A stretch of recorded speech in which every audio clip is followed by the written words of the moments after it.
There we go. It works now. Okay. Boom. Both should be live. But yeah. I cannot check the Steam profile because I have the thingy turned off. The overlay turned off. So I can't click Steam profile.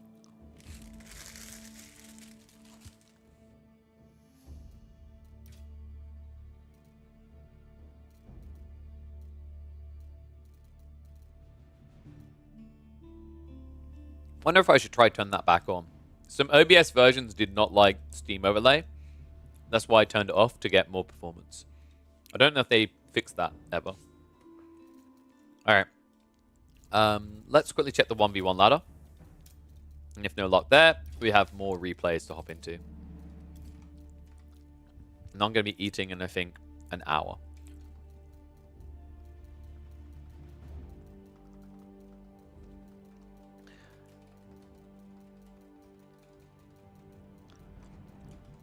Not seeing any familiar faces. Well, there was one. Ooh! Who's Joker? Smooth Operator is Kiljadi, right? So, who's Joker?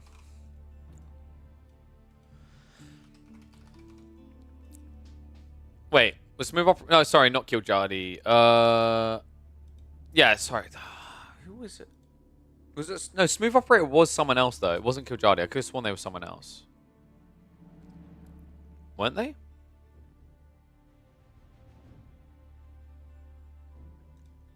No. Okay. That is their main. I could have sworn they had another account. Joker's from Vietnam. Never seen this person before. It's a Bassett like Marlins. And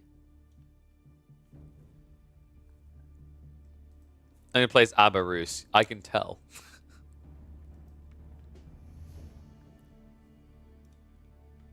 You think they equal Chaos? Wait, Chaos is the one that only plays Roos, right? Oh, okay.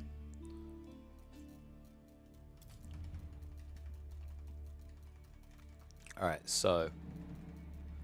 A Zinc. We had... Where is it? Bat Magoon. I don't know who he's up against. Gorge. Dude, I kind of feel like I'm bored of these maps. I want more maps, damn it. Like, yeah, look, Haywire. Hell yeah, let's get on that crap. I mean, I kind of want to. What rank are you? Probably not high rank. Bring back King of the Hill. I mean, just have more maps. And also just have a bigger... Like, either have a bigger map pool or just have a more regular map rotation. It's so stupid how empty the experience feels halfway through because you've kind of done it all. You know what I mean? Like, halfway through a season. You're like, wow. Yeah. No, I've played these maps a lot. I've cast these maps a lot. Oh, wait. Is Ral at number 10 on the leaderboard right now? Oh, that's interesting. I didn't realize Ral was at 10. Also, forgot we didn't have our music on. Huh. Oh, is it not Ral? I thought Ral was the Saudi guy. Am I getting mixed up? Ral's from the Middle East as well, right?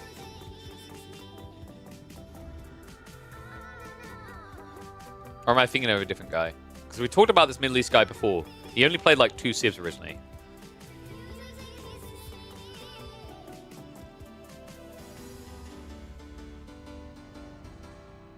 Plays mass inventory always. Okay, yeah. Because he played Beastie yesterday. Oh. Do we want to do the Beastie Numenon game, actually? So we've got Beastie Numenon. There's Recon versus Smooth Operator. There's Louis versus Jonna Sakura. There's Louis versus the Scarlet Devil. We've got Louis versus Mio Micah. I think there was Kiljadi versus Voldemar. You saw what one already? What, the Numenon Beastie game? You found out recently me Mike is actually a famous player? Yeah, so I knew the name because from StarCraft, right?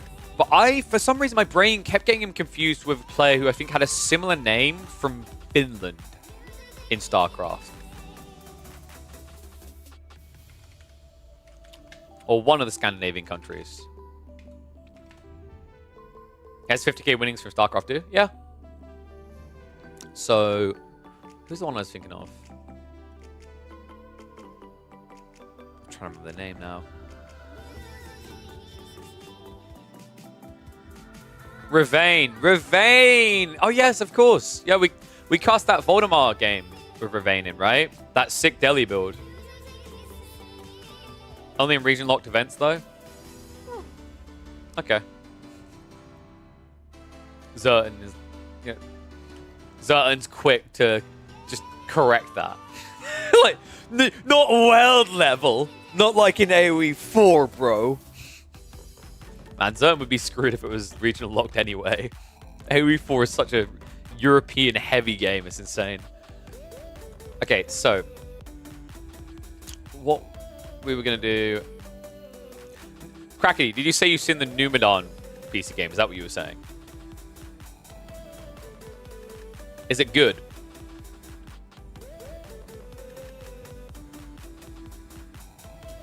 Because someone was saying about it earlier. I was like, it's English versus Chinese. Is it really going to be good?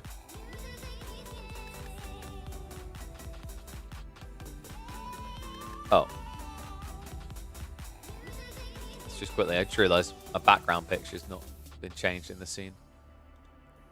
Started out good. Oh no. It was very basic. I'd trust Crackety on this.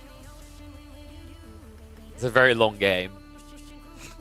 I glanced the time of it. I was like, oof. So maybe we check out... We haven't looked in on Juna Sakura in a while. Then again, it's an English H3 matchup, and I think that's just like that's a dunk for English. It's so easy. Sorry, HRE is so easy, rather. HRE. It's easy for HRE. Yeah.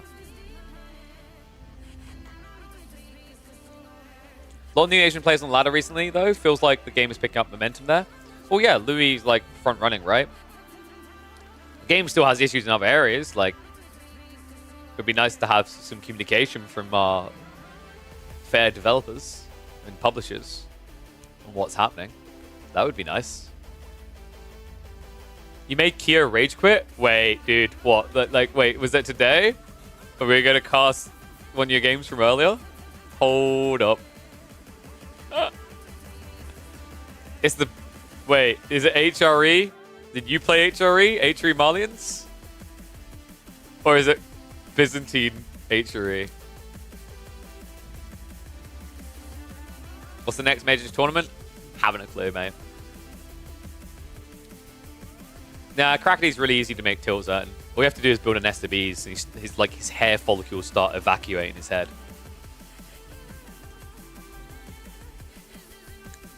Alright, I'll tell you what. Or maybe check out Crackety's. I want to check out this Scarlet Devil person first. I don't know who they are. They're from China. They ranked 51st last season. They're 66th this season. I don't think it's CSO. I don't know if Yui's back. That's the other part I'm not sure of. Wait, are there no servers in China? Because I just noticed that these guys play on the Korean servers. Which is kind of weird.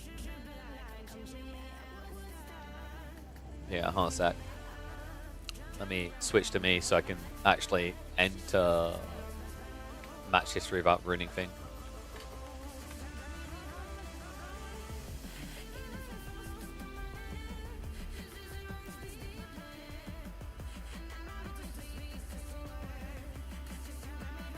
Oh no, dude, no, don't talk to me about Numenor and getting wondered.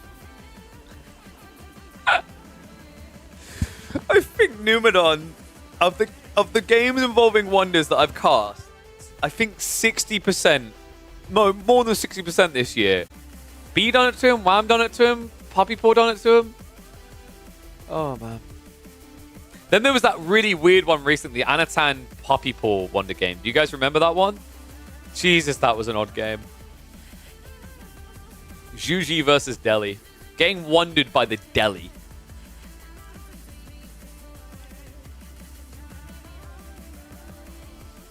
Nothing you can build that counters great bombards? That's not true, Zertan. You can build great bombards. God. Dude, you're meant to be the pro player. I have to tell you this stuff? Just build more great bombards. That's how you beat great bombards. Everything has a counter.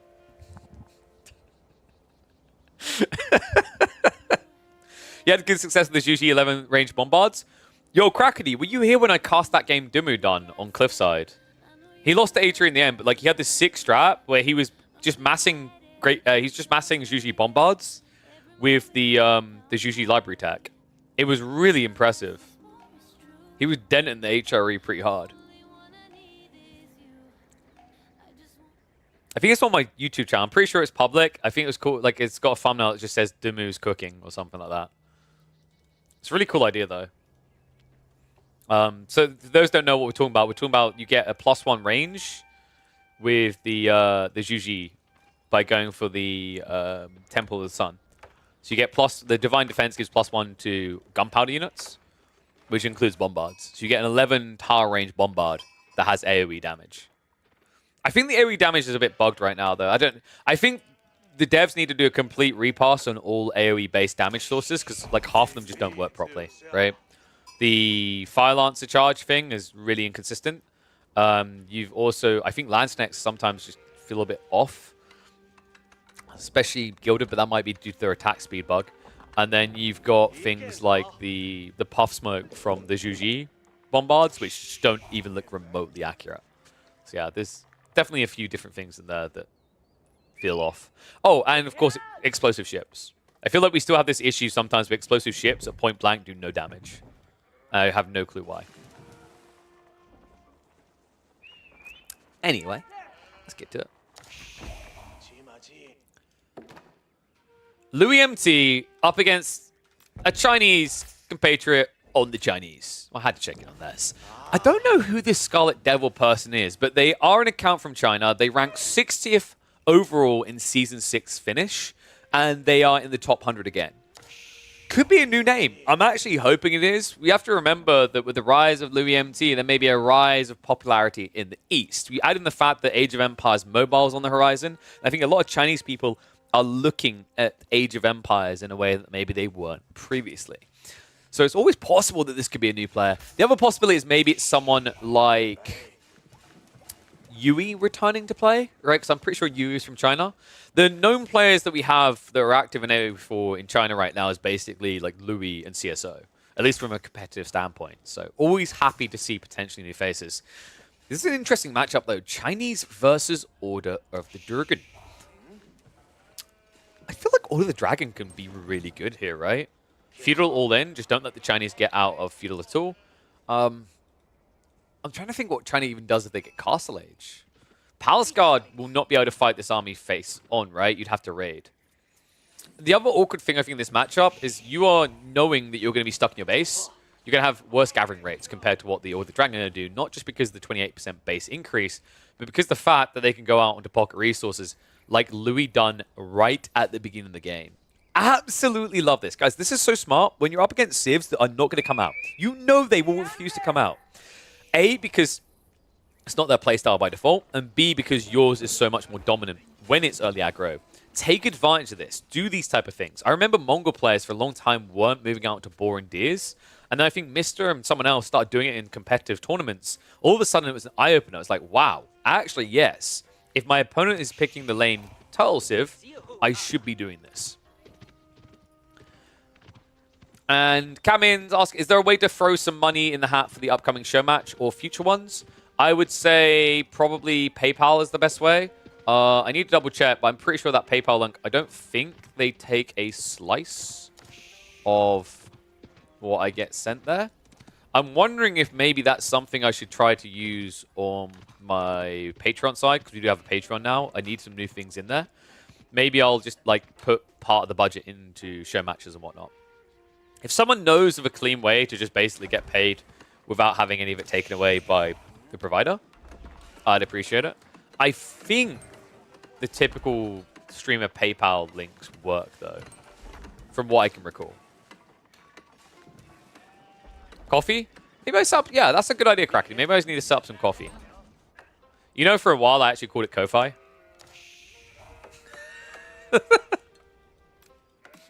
At first, when I saw it, I was like, Ko-Fi? Wow, that sounds cool. Mine work. Wow, that sounds not cool. Everyone does this. We know what's coming, right? When we see mine work, we know it's going to be feudal pressure. And it makes a lot of sense. Order of the Dragon is just not a civ that plays kindly in the late game. And you're up against one of the kings of late game. China has one of the highest ceilings of any civ in the game. So it makes sense that you want to try to pile the pressure on. We are getting an Imperial Academy opening on the other side. If you're playing China and you have to go Barbican, the only reason you're going Barbican is because you got forced to go Barbican. Any self-respecting Chinese player will always try to go Imperial Academy first. Now, Crackerty's about to say, wait, I like to Barbican rush people. You're not a self-respecting Chinese...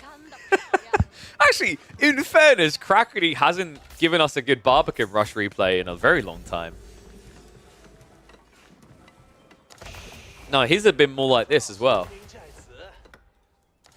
When are we going to switch that up, Crackerty? When's the Barbican rushes coming back?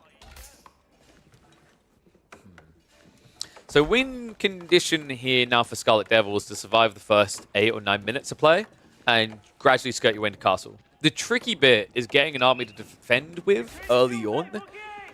In theory, Mass Chiganu isn't the worst idea, because if this is a feudal all-in for the Order of the Dragon, the backbone of it is going to be Gilded Men-at-Arms.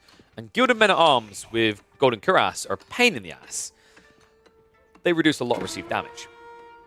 However, they can only reduce the received damage sources down to 1, which is where the idea of Mass Chiganu isn't terrible, because you get so many together, it's almost like Golden Cuirass tech isn't there at all. It's difficult. I'm not going to say it's just a be-all immediate GG win situation, but if Scarlet Devil gets forced to play a longer feudal, I don't really see any other way that you would do it than that, especially in this matchup. Interesting enough, it's going to be stables to open up, so I guess the logic here is that they want to try to raid. In fairness to them, they did scout this out, and Smart Cookie, Scarlet Devil, did not run in range in the mill, so it's not known yet to Louis that he's been spotted out here. Unfortunately, the issue that's going to come in for Scarlet Devil is the timings might not quite align here. You're already down to 500 food left on the board because of how insanely quick Order of the Dragon exhausts these resources. So your opportunity to strike here, if you wait for 3 or 4 horsemen, I don't think it's going to be there. I think you just have to start sending them straight away to push this back. Still, the thing I don't like here is now you already expect to be up against Rax play usually, so Spearman could easily follow alongside the Men-at-Arms, but guys, it's not going to be that at all. Look at this. That's interesting. I kind of blindsided myself with the idea of Order of the Dragon needing to be all feudal, but this makes a lot of sense, right? Scarlet's playing a defensive comp. They're clearly going to go for 2 TC with the back spawning stone and the back spawning deer. So going fast castle makes a lot of sense, because we were actually talking earlier about the counter to 2 TC play. Usually can just be to go fast castle relic play. If you're a civ that benefits from relics, either A, they get to them quickly like the Japanese, or B, you get more like the H3 and Order of the Dragon, then playing Regnits is just brain dead simple for you in this matchup. Now, the Horsemen are going to complicate this slightly, but the reality is, with the stables on the way, with the tech up coming through, 1 Gilded Knight can deal with all this. However, these villagers most definitely cannot. So it looks like we're probably going to end up losing 2 of the Gilded Villagers here. Nice little strike there. Scarlet Devil now 11 eco in total ahead. Of course, that is deceptive in numbers. The Gilded Villagers are independently worth more. And also 3 of that 32 are taxmen. And now, with the second TC, that's where a lot of this is just going to be the purebred, right? The villagers coming through in mass. And that's why it's critical that Louis is quick out onto these relics. He's got 1 safe behind his base. I'm hoping he's going for that first. And the smart thing about doing it that way, by the way, is the first prelate can walk behind your base safely, while the first knight chases after these horsemen. And then once they're chased, you know you can move out for the more risky relics. It's a little bit counterintuitive to what you usually see with these Castle Age rushes, where you go for mid-relics first. But you have to be conscious of the fact that your opponent has built units, right? This is not just a full greed. If this was a game where Scarlet was like, I'm just going to build TCs, then you would run for the relic on their side of the map first. All's been seen going up. A lot of food behind this. The double berry patch, the double deer. It's not bad wall if you can get it up. Unfortunately, Louis objects. Oh, this is so painful. First Gilded Knight's about to hit the field. Rax also getting dropped. So it looks like smart play by Louis. He wants to send the Gilded Knight to the enemy base and keep the Spearman to defend. I really like that approach. Gilded Knights are insanely expensive, so if you're just using them to defend, that seems very simplistically minded, right? Like you're spending double the resources of what you need to defend. Spearmen can easily do just as good as this Knight on their own, even if they're only upgraded into feudal form. And timings are everything, right? We often talk about the idea that the first knight for the French is insanely powerful. Wield it responsibly, because it can do a lot more than the next 2 or 3. Same thing with his first knight. Comes out, immediate wall up down. Love the fact that he was tapping that down, by the way. 5 hits on a villager guarantees a 1 hit. Hello? No chance in hell of getting through the product quick enough here. You could dive back in, but... Oh, that's sick by Louis. Unfortunately, it means he's pulling further away from the spear. I like the idea, though. I wonder if it would have just been better to walk this further in. Looks like the Horsemen are now going to try to contest that knight. It's not going to work out there either. Game's looking pretty decent right now, actually, for Louis. Yeah, you can highlight the fact that it's a 20 eco lead, granted. But it's also an entire age lead for Louis, right? And it's very difficult for Scarlet to try and fight this. They're now going to try to add in the Rack Spearman. It's required here. Once you see good Knights, you realize that with 2 TC, you're going to become bloated way too quickly. Why Racks? You don't like the Racks? Go Mass Chi. You really think at this point in the game he can Mass Chuginu quick enough? Yeah, but Crackety, like, this is Fast Castle or the Dragon. It's not Mass Feudal. It's needed? Okay, but hear me out. If I'm an Order Dragon and you're massing Chuginu and I see that, I just go Imperial straight away. Right, I just stockpile and go Imperial.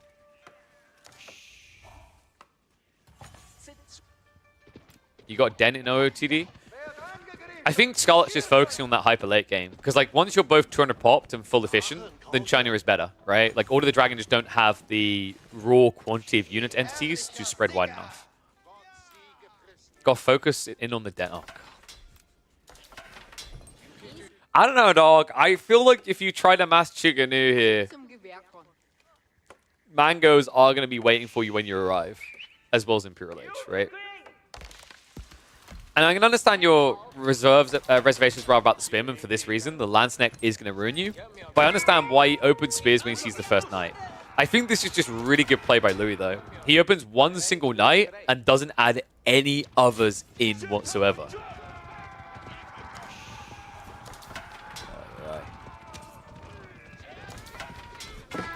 I think we've got a problem now for Scarlet, haven't we?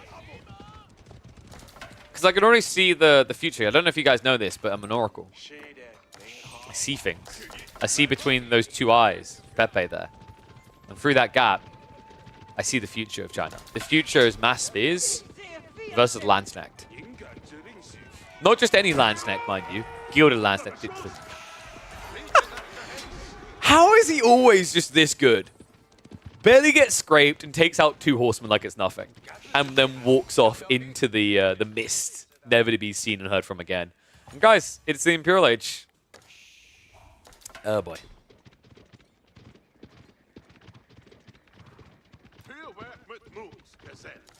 So Scarlet, what is their win condition now? I feel like they now just have to continue this idea of surviving, right? They don't actually have a strong timing the next 2 or 3 minutes at all. They're going to be up against Imperial. Usually when you're up against an Imperial player like this, the idea is you punish Order of the Dragon or HRE at the beginning of the tech up before the Pass the Swiber does enough. The problem here is you've massed Spears. And this kind of leans into the idea that Crackety was highlighting that you need Chuganu, but I think even if this had been Chuganu, you'd be seeing the exact same problem that I question marked there, which is if you go Chuganu, how do you ever arrive quick enough to stop your opponent from just going Imperial Edge? I think it has a similar issue. The way that Scarlet could have done this is if they had perhaps massed Chuganu very early on. Like TC drops, immediately archer range next to it, pump, pump, pump, pump, pump. That's difficult though, you know, like the reality is small groups of Chuganu would just lose to the Knight anyway. I'm wondering if maybe you just need to go 1 TC to begin with, delay your second, get some Chuganu, and pressure your opponent first. And then see how they react, right? Keep them away from Castle Age, keep them feudal, and if you see them start adding in Men-at-Arms, you add in a lot more Chuganu. That might have been the smarter way to approach this. Mansk. Louis just trying to get cheeky with the micro, get maximum fleet value. Unfortunately, it's not working out. Yeah, not the best of fights coming in from Louis, but considering it kept his opponent in his base and just got him a tech up for free, I think he's fine with it.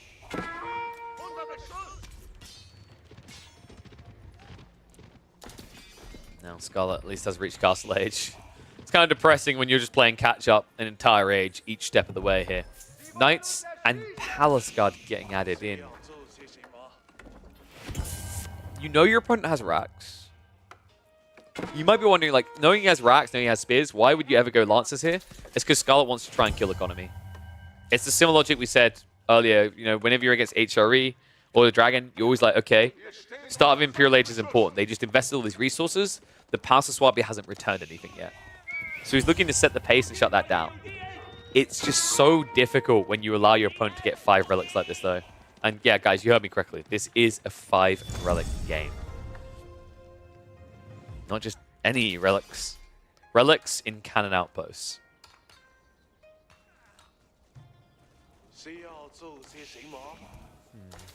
Crossbow's also coming through. I mean, the funny thing is actually, Louis could just spam spears and lance neck here.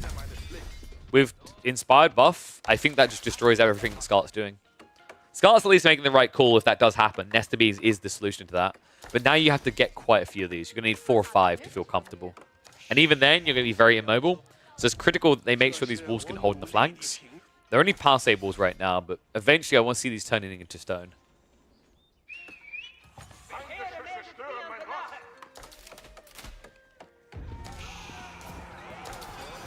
This Gilded Knight, by the way, has been alive this entire time. It's time for his watch to end, but you know what? He actually done a lot here. The blocker on the initial pressure, the return fire across to this wall being attempted to go up, and the villagers killed alongside it. Even though he didn't get many eco kills, he did actually force a lot of reaction. And yes, Teal is indeed Louis. You know, it's kind of funny, really, isn't it? That for all the things we say about how good HRE are right now, of all the civs that can actually build Lancenet, they're the worst one. The power ranking order for me is Order of the Dragon, Byzantine, HRE. In terms of sustainability and scalability, it's Byzantine, Order of the Dragon, HRE. But quite often, you know, you'll see the Byzantine formation of these Lancenet as a nice supporting element to end the game. With the Gilded Lancenet, quite often they can be the be-all, end-all reason the game ends. Like Palace Guard are going to be wrapping into the backside. Cannon placements are in the way, but lose a little bit gluttonous and delay in getting those out. The problem is these Palace Guard can't hang around for long for this reason.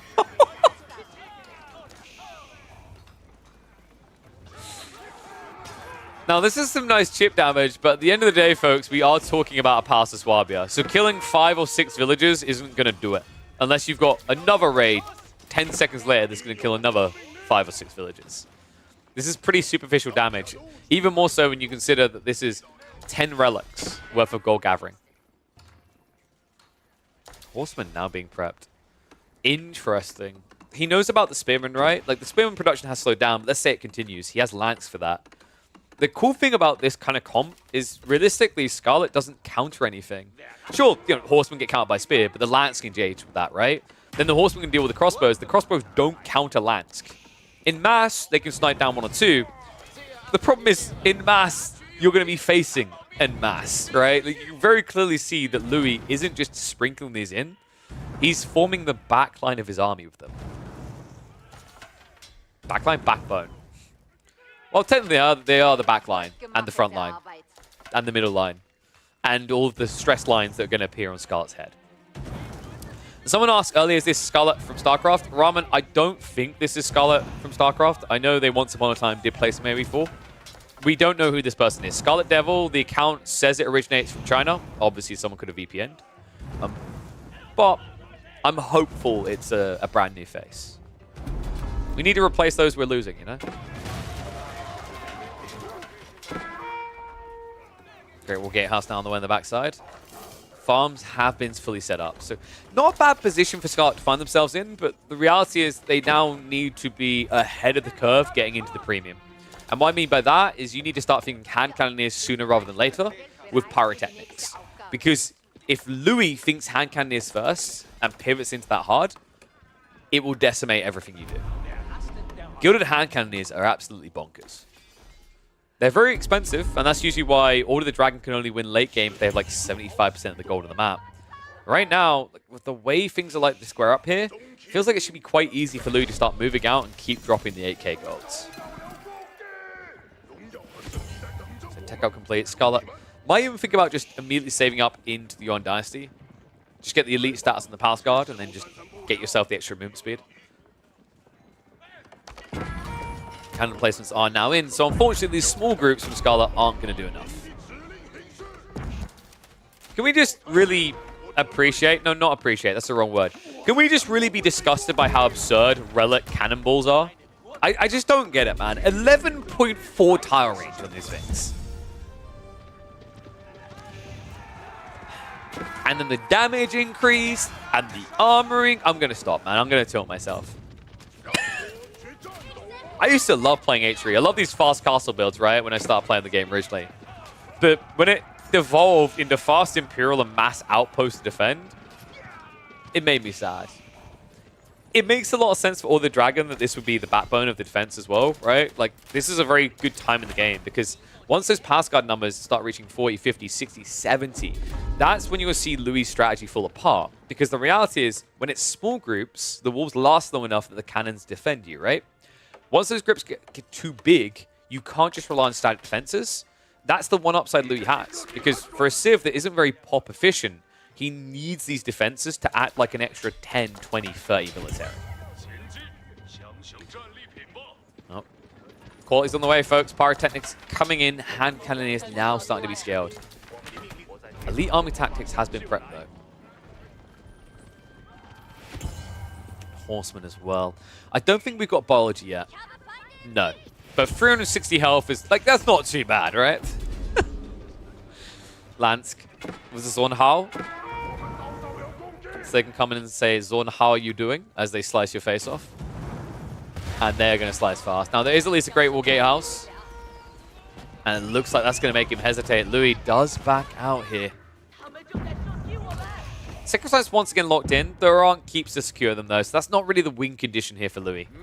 But notice what he's doing. The real win condition here is extracting all the gold. Right? He's almost playing this like he's in a campaign mission where you have to gather 10,000 gold, 20,000 gold. His goal here is to ensure that hand cannoneers aren't sustainable for Scarlet, but lands, hand cannoneers, all these things will be for Louis. And here's the funny thought for you. Even when that gold runs out, it's a pretty good map for trade. Not something that Order of the Dragon normally wants to do, but actually if the Order of the Dragon players I've watched, I can guarantee you Louis is the one most frequently doing trade in his games. I think most of us still remember that tournament game between him and Numidan on Coastal Cliffs of all maps, where he decided to trade.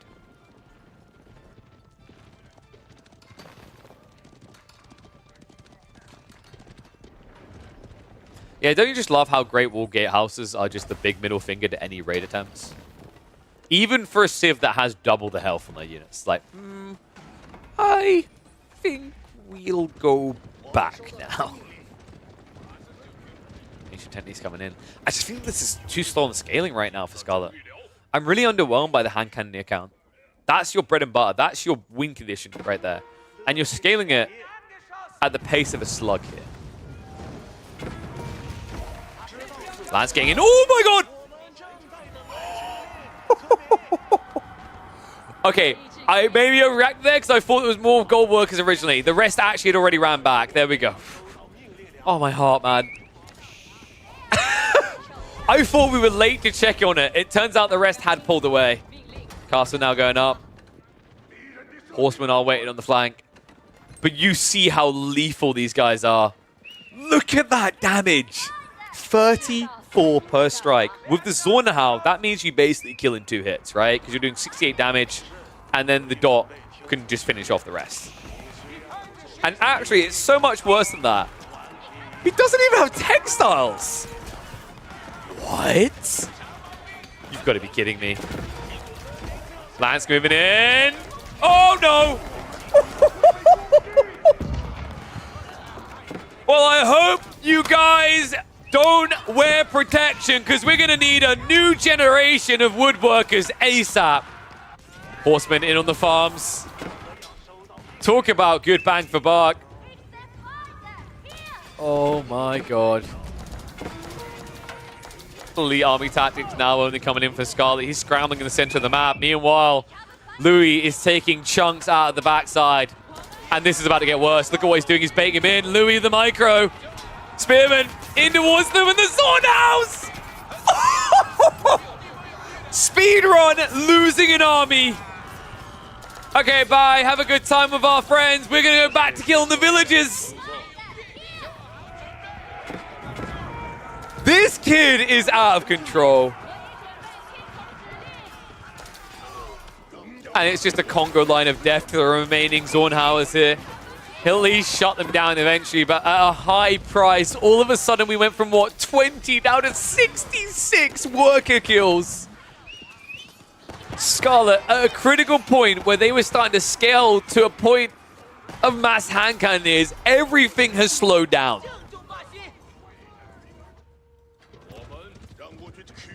Wow. And Mira, I'm not even defending Zornhau in that one. Zornhau was kind of irrelevant in that one. They died so fast.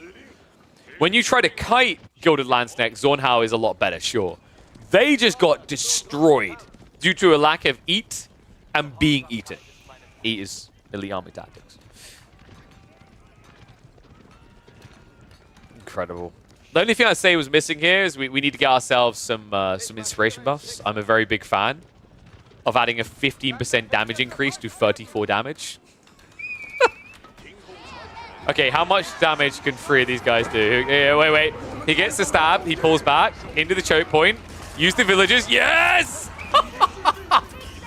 Unfortunately, his own choke point kind of worked against him there. But this is an incredible trade. If you consider he can replace these villagers, and it's just 4 Landstedt versus this many Palace Guard. Look at their bars. The cannon also now just taking them down. Oh my god. I don't know what Scarlet is meant to do now. They look completely lost in this game. Palace Guard now just A-clicking onto an outpost. Nice little split will guarantee we'll get the kill, but it's going to come at a price. And now the next wave is on the way already. Double bombard this time. A keep drop in the center. If 4 Landsneck could do that much work with some villagers assisting, how much can you do with 10 Lansk and 10 Horsemen? All with increased health. How about blow up the base? Bombard's here to assist with that. Castle, not long for this world. And villagers now running the wrong way. This is exactly where you do not want to be. Luckily, courtesy of Yuan Dynasty, they can run away. Unluckily, because of greed, they will not. I just think he's kind of been roasted like a chicken at this stage. Army's getting together for a big fight. Keep drops coming in, though, and if he just stands his ground at the right moment, if he leads with the Horseman, then follows up the Lansk, it should just be a stack wipe. Beautifully done. Louis, he plays into the choke point, and then turns for the fight. Great protection. And immediately he cuts down the front line. Horseman swarm through into the back. And that surely has to be GG. What a sick read there. One swipe from 10 Zornhauers is enough to take down the Palace Guard and open the way. And then this hand cannoneer count just feels irrelevant. Scarlet has no front line anymore and no shot at beating the #1 kid in China. Whew. This kid got skills. Wait, when did Emma say there would be food? How far away is food? Have we got enough time for another one? That was getting a bit laggy at the end. I don't know why. That's why I tried to set up the other PC for it.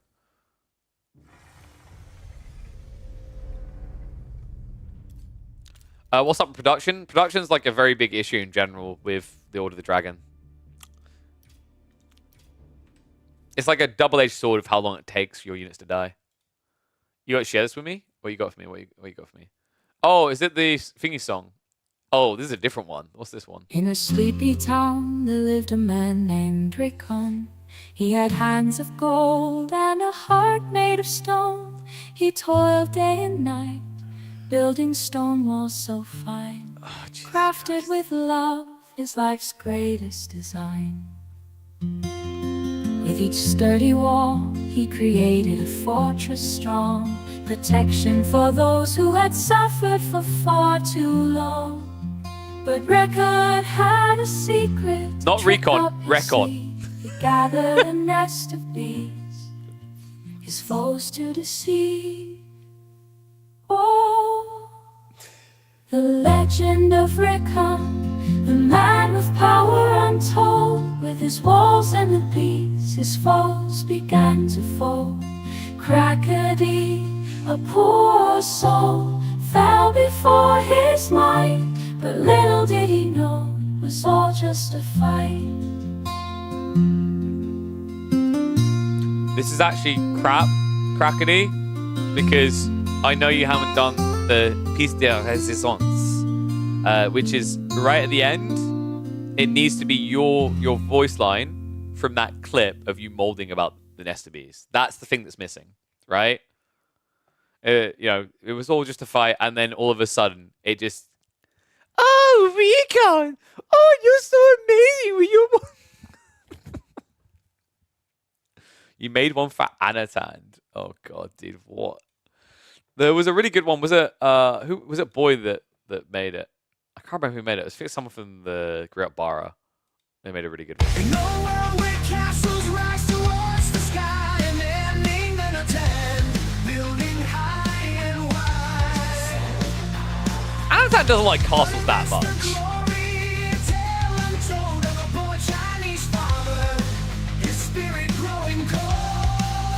Like how Crackley's involvement is always China. His name worked the land each day, struggling to survive, seeking a better way. But the castles grew, enclosing him in walls, suffocating dreams as the spirit took the fall.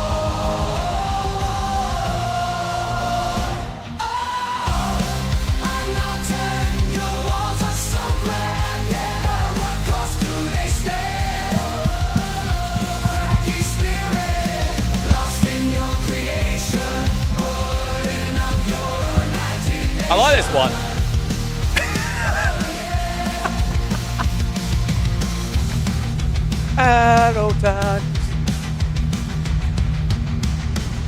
Dude, it's only halfway through. God damn.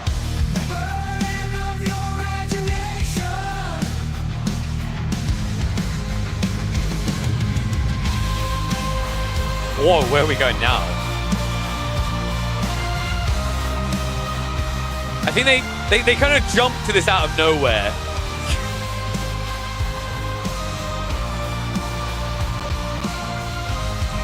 Just instrumental. Okay, yeah.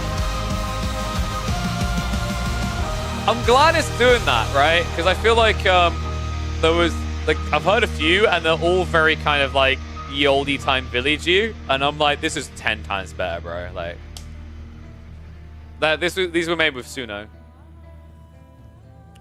Someone needs to make one for Crackety. I mean, the best part is Crackety keeps slotting himself in there. God, talk about desperate for relevance here. Just attaching... A man named Anatand who covered the entire world in castles. I feel like that part needs to be changed. Alright. So, have we got enough time for another, or do I need to play... a video now while I go and eat? Emma? Is Emma here? How long until food?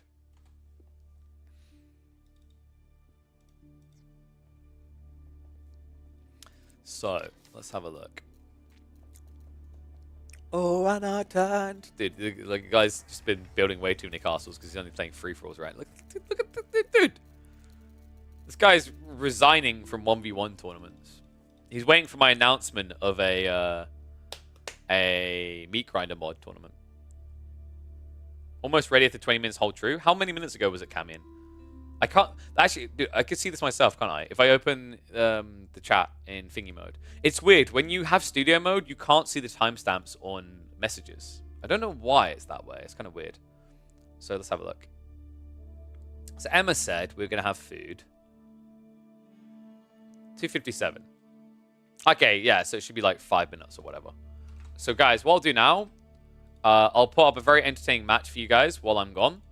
And that'll line up nicely so that when I come back, we'll probably have enough time for like probably one game before we get ready for the show match between Myriad and Voldemar. It's going to be a very exciting show match. Oh, so let me tell them when it's time, by the way, hop in my Discord. I'll drag you in a private chat. I think they're both already in my Discord. Let me check. We can judge Voldemar if he's not. But basically, what's going to make this a very special show match is I'm going to have them in a VoIP call together, so that we can basically listen to them smack talking each other. And we're going to do it for the draft, and we're going to do it in-game. We will not always listen to them. We'll just basically like go for listen-ins occasionally. Let me get my invite link for them. Yeah, like I want to do something, because here's the thing, right? Like I think with show matches as well, it's very hard to get people engaged as much as if the name is like a Marine Lord or a Beastie or a Dimmu. And other than like these guys just being really good at the game, I think the other thing that the platforms have done is it's given them more opportunities to show their personality, which is what I want to try to do for like other players. Obviously, a lot of us know and love Voldemar. We're coming to love Myriad very quickly. But, you know, this is going to be a testing ground for me to do more of this kind of stuff. I just love the idea of just putting these players in this position where they can utilize that element of play, right? Because it is an element of play. Anyone who's genuinely played in like a LAN environment, right? Or like the LAN environment, like you've been around your friends, you've been playing Smash or whatever. The psychological damage is real, dude. Like I always say, I play the player as much as I play the game. Anyway, let me quickly get you guys a replay to watch. So give me 1 second, and then afterwards I'll be back in a bit. Don't forget about that Ko-Fi idea. Do me a favor, Camin? Can you bump up my Discord so I can sort it? I'll try to sort it tonight. Because I got Patreon, but I'm pretty sure I can't remember. I think Patreon takes a small slice. I don't know if Ko-Fi again. Coffee must take a small slice as well. Surely, there's no way it's like free service. So maybe Patreon is no different. Let me have a look. I'm quickly gonna find you guys something to entertain while I'm gone.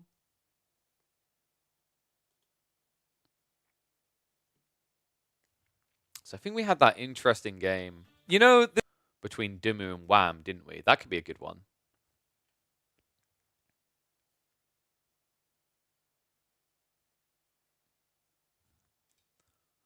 The Rus Byzantine one. Let's go for that.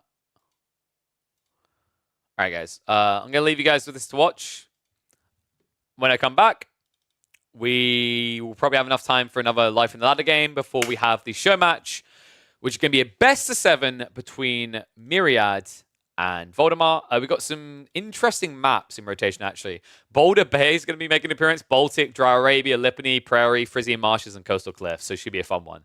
But for now, enjoy this pretty awesome game between Dimmu. There's just something special about saying this. Dimmu on the Rus.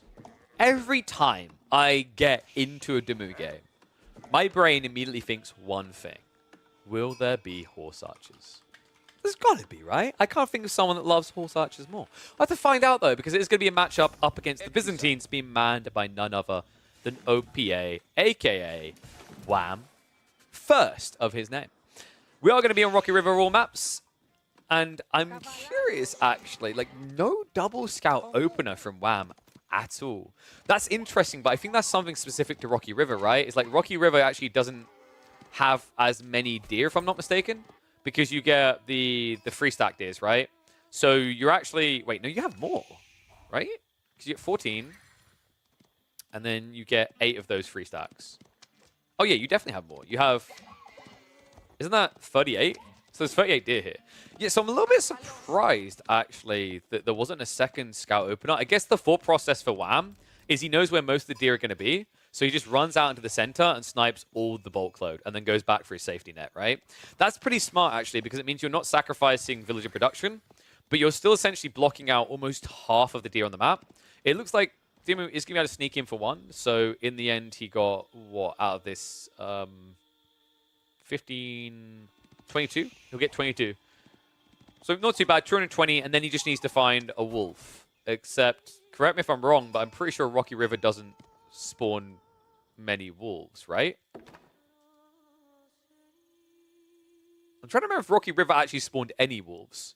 It's really confusing because in competitive play, we have an alternative map. Yeah, it spawns 0 walls. That's right. Because I think in competitive, it's Rocky Canyon does, right? I think Rocky Canyon does, and then Dry River doesn't. But because for some reason we didn't just want to use Rocky River, it gets confusing. So it looks like Dumu is going to be shy of the Tier 2 bounty. However, the good news is between the hunting cabin he opened up with, plus the amount of bounty he got, he's able to afford a wheelbarrow as well as a tech up. That's the goal. That is your big priority when you play the Civ. That's what gives you really clean, really quick executions on your tech ups. I love this from Wham. Identifying you didn't need that second scout has meant he had that extra villager gathering this whole time. With the system effect, means he's already building into the Grand Winery. And by the looks of it, we are going into some multi-TC play for the Byzantines. Yeah, I'm really liking this build, actually, from Wham. I think it's a very smart approach.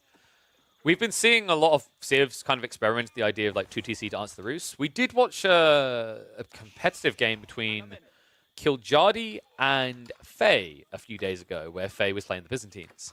In that game, she got kind of cheesed out of her timing. She basically got outpost rushed and it kept denying her TC timing. I don't expect to see that here. It's way too long of a distance, and also Dumu doesn't really strike me as the type of player who will engage in those type of frivolous outpost shenanigans. Instead, it's going to go for a Kremlin drop on the left side gold. This is going to be long-term wood access. One problem I do see, though, is you're going to have to move your wood down here. Otherwise, you're going to be very inefficient. So I wouldn't be surprised if Dumu moves out of the stone first, gathers what he needs, and then comes back across the wood afterwards. That way, he doesn't have to drag his eco back and forth, because you don't want to be going on this tree line without the 20% wood influence increase. One nice thing about this Kremlin, remember the influence works on not just lumber camps, but town centers as well. So these straggler trees, if there's anything left of them, will give over extra wood.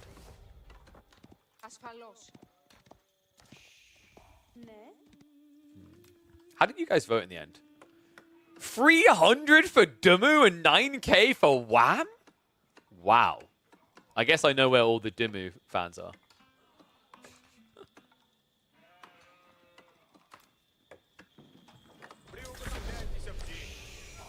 Alright, so the question is, do we get a 2TC or 3TC game? Dumu, win condition for him should be, I'd say about like early castle, maybe?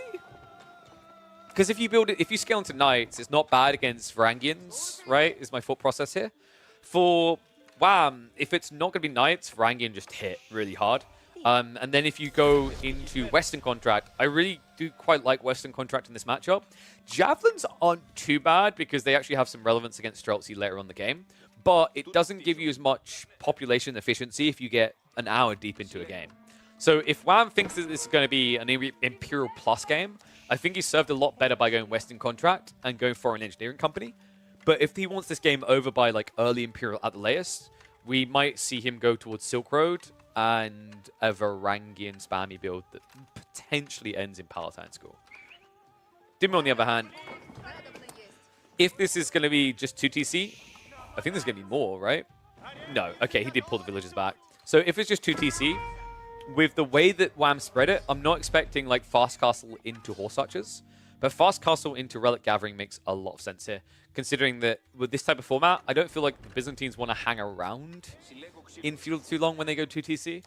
Their power spike is going to be cast with this aforementioned Varangian, as well as the fact that the Grand Winery will allow them to pick up relics. That is a very wide second TC from Dumu. I like it though. You can't contest this. You only have one scout. This is one of the layers to the cake, and there are many layers to this cake and why Roost is so good. We often talk about the fact you can't hide details from them due to the scouts. We talk about the fact that they force a reaction because of the bounty system. We talk about the fact that because they have so many scouts, if you try to go for a loose TC, they can grief you, right? They can just keep walking different scouts in to block the drop. There's so many frustrating points about the Roost opening play that make them such an absurd Civ. It's kind of crazy as well, because I think if it wasn't for what they can do in the first 5 minutes, this Civ wouldn't really be that ban-worthy and competitive. It still has some strong potential arcs, but it wouldn't be out of control like it currently is.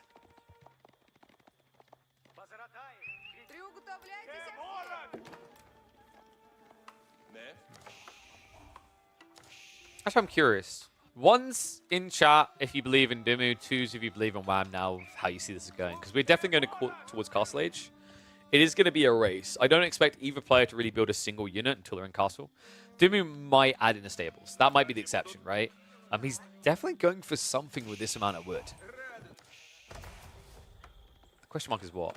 That's also interesting to me. He chose to build the double lumber camp to connect into his primary wood line instead of just moving out the south one. In fairness, it's less walk distance, right? And is he going gradual third TC, rather? That's what I was wondering with the amount of wood he's got, but like it feels a bit overkill here, right? Maybe you want arrow slits somewhere? Okay, there you go. That makes sense. He wants arrow slits. He's going for the ball. So better gathering rates. You need this to contest the Byzantines at this stage. Level 2 Sistine, the gathering rate increase across all their economy kind of mirrors out against what you're getting as the Rus at this stage. Once they're at level 3 Sistine, they pull ahead. So you need the better gathering rates to contest. Wham. Not going to be able to yoink this away. Almost gets pinched on his scout as well. As we were saying, because he's gathering the stone, we should be looking at arrow slits. Meanwhile, Wham has gone for the jabs. Jabs are pretty nice here to try and just raid. Accuratory activation almost does at least get rid of the scout, but not able to. And this is, just, once again, what annoys me is the fact that the Rus were able to make this play on the opposite side of the map with no real cost loss to them while still keeping info on what you're doing at home, right? It's just such a powerful element at high-level AoE 4. I imagine, you know, there's probably plenty of us that just play a chill game here or there. We're like, I don't really get why Rus are that big of a deal. I don't feel like they're that powerful. At the highest level of play, information in RTSs in general is everything. And there is not a single civ in the game that can garner more information in the first 10 minutes than the Rus.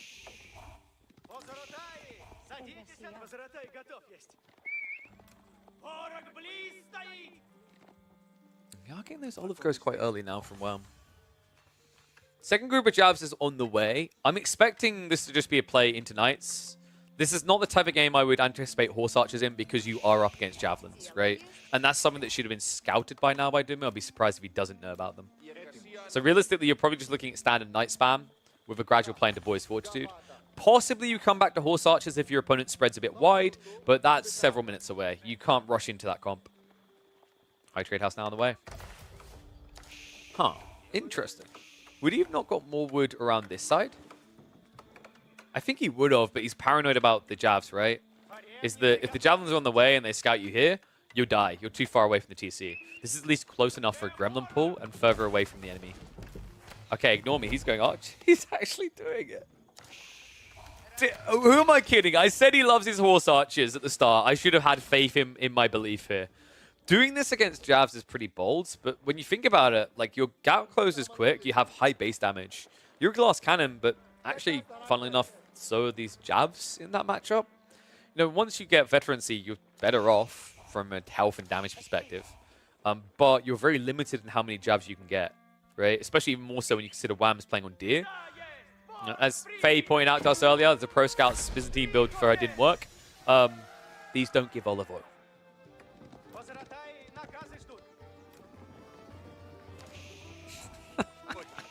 Freaking love this.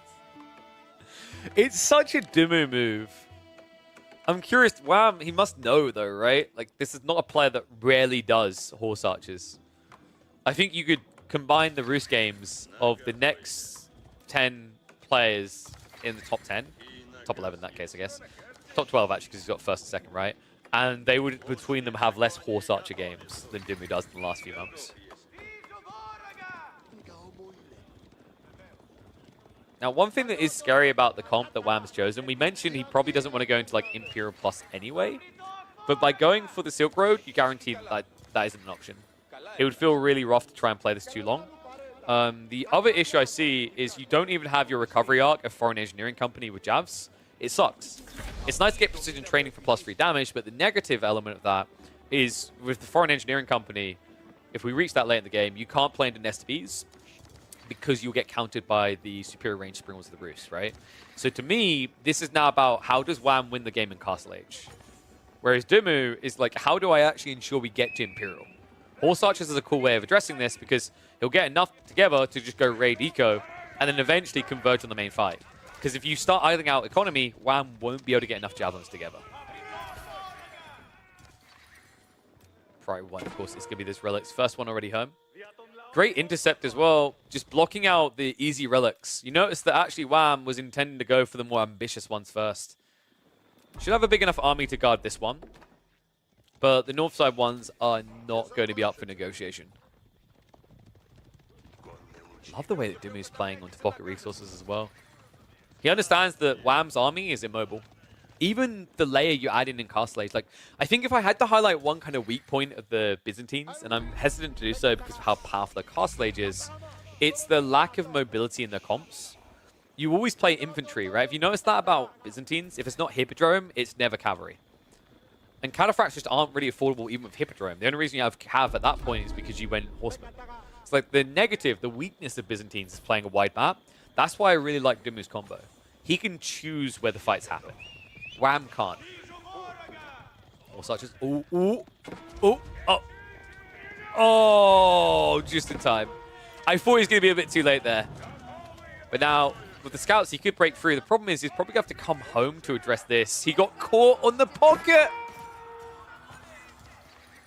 Well played. Boys Fortitude now on the way. This is going to be the point where Dimu looks at the fight. This is a huge power spike in this matchup. These jabs do 18 damage. They have 5 damage reduced. Horse Archers are doing 13 damage in this situation, but they're about to get an extra 20 health. It balances it out to the point where when you have like 20, 22 of these Horse Archers, it's not so unrealistic to imagine a fight win against Javelins. Now it's going to be continued dodge death. Okay, please take the berries. He is as well. That's brilliant. This is really cool because while the berries aren't great for Dimu, they're fantastic for Wham. So you're taking away something he wants. And you know, here's something crazy. I said like Imperial Age seems kind of sucky for the Byzantines, right? Look at what Wham's doing with his economy. At first, I thought he just didn't know what he wanted to build. This is looking more and more like Imp. Jabs. Trading out. Actually just dealing with the scouts straight away. But you see what I mean with the damage increase. Once these Limitane are gone, Dimu can just chase this down, and there's no way Jabs can retreat quick enough. Looks like Limitane did find the villagers, so that's going to be a shift away again. Not the worst case scenario to be forced away here now that you've got the hunting cabin up, right? Just going to generate some gold. By the way, did you guys get your numbers in for the high trade house? I didn't see any in chat, so time to fix that.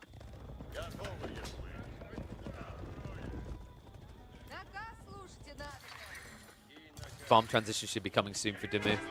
I think he realizes that playing these pocket resources is difficult to do now, so he needs to prep for his transition. He's holding 1,000 wood in reserve.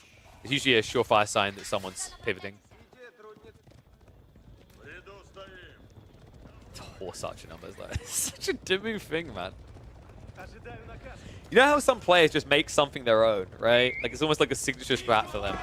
This is Dimu's to this day. Always puts a smile on my face. The Pew Pew ponies. All right, let's have a look. Drum roll, 125. Looks like no one got bingo on this one. Yeah, it's not too bad, right? It's a relic and a half.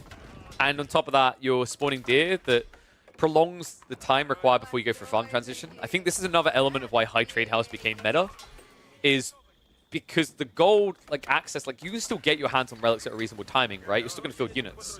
But the thing that I find usually made the games harder for Roos in Castle Age was the farm transition. This not only guarantees you get the bounty levels as the game goes on, the more important part is that every minute you're spawning yourself 350 food. It saves you from just needing to rush with 2,000 wood into farms. And no, not Pew Pew horses, Julie Beck. These are Pew Pew ponies. I coined that name about 2 years ago. Actually, might have been longer. Love me some Pew Pew ponies. We've got 2-drop shields on the way now. Pretty good here with the Spearman. Actually, this is kind of crazy, guys. So, Horse Archers have a really long wind-up to attack. Teardrop shields, you drop the shield wall and you run. Look at the movement speed. That's 1.44 without charging. If you're in range to charge, you can actually gap close cavalry. Really smart play. Problem is, we are now seeing Spearman coming out, right? So there's a body blocker. And because you went jabs, you actually don't have a great counter to spears. Men at Arms also getting added in now. That is quite interesting here. It looks like Wham did actually read it ahead of time, though, because he's got crossbows on the way. I think actually Wham's more paranoid about knights than he is about men at Arms, because he saw Boys Fortitude, right? And the most logical transition, like the optimal way now to play Roos is to go knights on top of this. We can see that Dimu isn't hanging around, though. We questioned whether Wham wanted to play long castle. I think it benefits him.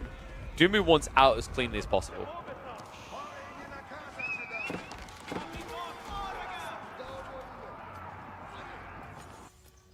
raid on the flanks again. Wood Fortress is going to get garrisoned, but if you shield wall up here, you potentially... Okay, ignore that. Skrill's coming in. You're not getting through that outpost at all. Wow. Game's looking pretty good for him at this stage from the farming perspective. Dumu's only now adding those in. He's at 18. Meanwhile, Wham, with his better farms, are up at 39. He's also got level system 5. So, this point in the game, I think the best move for Wham is you need to try and force a direct fight. The weird part is now with this keep dropping the gold, I'm starting to get the feeling he wants Imperial. That to me feels a bit funky. In fairness, his army is more value on upgrade, right? Like the Limitane, the Javelins, these are all things you want to use. Dumu, there's a giant question mark in my mind on whether you actually get anything worthwhile out of playing Horse Archers into Imperial. If you can raid, great, but if you need to take a fight... My silence should say everything.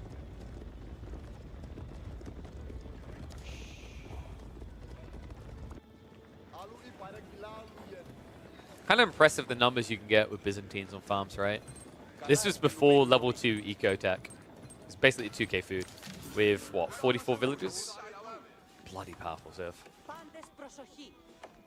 What I like about the Imperial Age potentially for the Byzantines... Okay, it's going to be Foreign Engineering Company. I was about to say is the idea of like Unlimitane and Varangian spam supported by the jabs that take out Streltsy. This to me is a bit weird in that potentially it works because your opponent isn't imped up yet and he's playing Cav. But the moment we grind this into a late Imperial game, Foreign Engineering Company feels worse than Palatine School to me. I agree with the idea now because of what Dumu's built. But if you can't turn this into a snowball quickly in a win, that's when I start to favor the Rus in Imperial. Wham. Marching out. Good posturing. Just make sure the walls can't be breached, because these walls go down, the Horse Archers run past, right? And they just hunt eco. It's like the best case scenario, because realistically, when we tech up, Dumu shouldn't really want Horse Archers anymore. It's not even long-term scalable, because this map doesn't have a great amount of wood. You have two big wood clusters, rather, and then a bunch of baby ones, right? My armory now on the way. The Varangian raid has been scouted out. Horse Archer's quick to react to it. And what is the desirable comp now? I think for Wham, it's going to be Massing Javelins, and then probably Varangian works quite well here for 1-2 bumps. Then when you see it Streltsy, I kind of favor Limitane, because then you just need an efficient front line. And the reality is like Varangian with their 6 ranged armor are going to reduce less damage from Streltsy than the Limitane with a 30% reduction on shield ball, right? So it's just a better unit. And it's more cost efficient, right? You're spending 130 resources on one, or you're spending 90 resources. And the 90 resource is more reliable. Seems like Wham agrees. Limitane upgrade is on the way. Has queued up additional Varangian as well, though. All such as, of course. When you're this many in, you might as well get the elite status. I imagine Gallop should be on the way too. Last time I checked, Gallop is still bugged, though. The way it's bugged is, from what I can tell, you don't get the extra range when you activate Gallop. I don't know if they ever fixed that.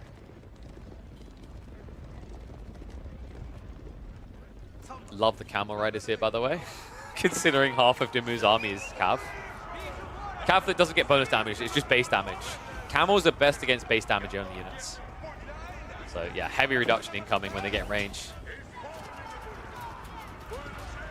Camel's moving in. Spinning as well. And remember, this is also giving the armor across. Getting the +2 from that. That's huge here. Means these Limitane, the way it works, shield wall, you reduce the damage by 30%, and then you reduce the damage by ranged armor. So these elite archers are not hitting that hard. Starts to back up a bit. Dumu now begins to hunt. Wave's going to split a little bit. It looks like we actually do have Gallop activated, but, or rather research, but not activated. Yeah, a little bit surprised by it. Wait, no. What? UI? Question mark? That's a bit weird. Oh, dude, okay, that's quite comedial. Remember, Foreign Engineering Company unlocks all the unique texts, so it shows that you've got Gallop if you're clicked on the Byzantines.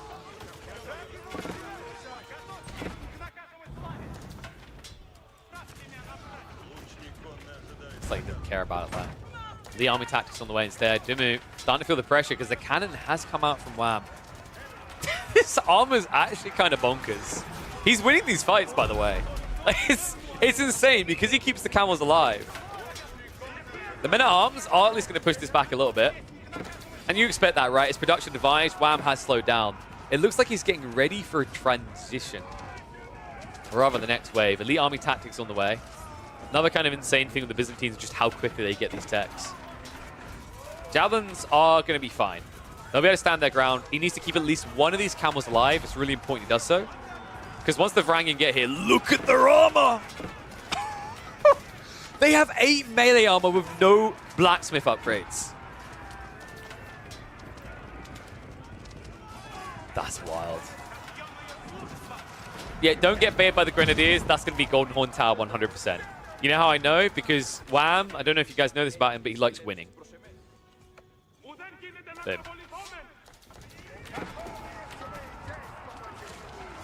If you put your camels in a ram, does the buff still provide? I'm pretty sure it doesn't. I think they fixed that quite a long time ago. STB's now coming out, though. Spearmen need to move around the back here, but they're not going to be quick enough. Varangian able to intercept. I'm worried that we now have an issue here. Dimu has not prepped anti-siege. Spearmen are not a quick answer. And now this Royal Cannon's actually a bigger answer to the siege on the other side. Starting to get Streltsy added in, but the STBs really are going to be the counter, so Dimu needs to retreat away from this. Wham now has a significant eco lead. 128 to 100. Dimu has at least been forced away from horse archers to a degree. Looks like he's going to keep some of them alive and they can raid, but this is no longer your winning comp for a fight. You need to be under mass Streltsy, but the thing that scares me more is you need to solve for the STBs. That's why Spearman's on the way. Remember, he did go high armory, so actually he's favored here. Banded arms means that realistically, if this turns into a siege game, Dimu should never lose. And if you recall, this is the point in the game I said that I was worried about for Wham. I hate this stage in the game for Foreign Engineering Company. You lose all value out of it directly, and it falls back to the javelins and the camels. Remember, the javelins, they get +3 damage from precision training, and the camels give the aura, which is pretty cool, but the problem in this matchup is that you are fighting into a civ that builds high base damage units, the Streltsy. So the idea of actually getting +2 armor isn't substantial. It's not that important. Love this raid coming in on the backside, though. Berserking has got the extra movement speed tech in. So extra eco damage being done to Dimu's backside of this. Also denying him on the gold. And actually, like, gold access-wise, he's got 1.6k close by. The rest is a little bit spread wide and exposed. And that's pretty nice for Wham. He just scouted that the transition is coming into siege. So this is where he needs to change his script. And I think it is just going to be mass Varangian with Javs. I really like that. Javelins are a decent answer to Streltsy. Just look at their damage at this stage of the game. They hit for 31 damage into the Streltsy. And they have extra range, remember. The Streltsy, they didn't go to their local opticians. They haven't got glasses. They only have 4 tower range. So you can actually kite them quite effectively.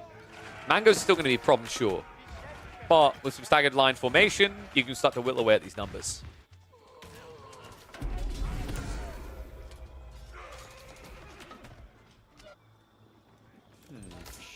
I'm wondering, do we see trade in this game? The way that walls are being set up by Wham, I wouldn't be surprised if he's heading towards that. Interesting with the Siege Workshop drops, though. So it looks like we might get some sneaky Karis Siphons players here. All right, last of the Horse Archers is dead. We can get into some real gameplay. We're done with the memes. Ambitious on the Berserk. He's going to go for it anyway. Good lord. I mean, you should be able to get all the siege here. Yep. No escaping from that. They're so fast. 1.46 movement speed. He did whoopsie there and leave a little bit of siege left over. Somehow still gets the mango. Like, dude, these units are insane.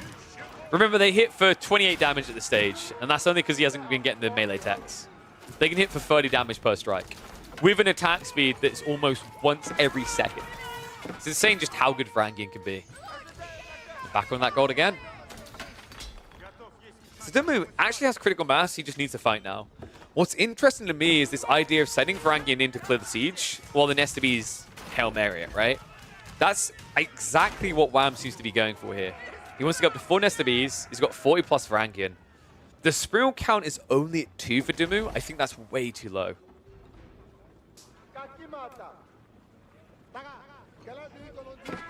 Dumu should consider a wall. He has got walls. He's got palisades. The problem is you're playing Rus in Imperial Age without Spasskaya. You can't actually wall. I think that's a big disadvantage on this map, by the way. On this map specifically, because Rocky Canyon often becomes about stonewalling. You can't do it. Mr. B's moving up. Chemistry only now on the way for Dumu.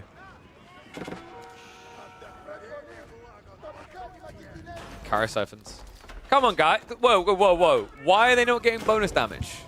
I'm burning something that's made of wood. Can we just agree that that's absurd? My immersion's ruined.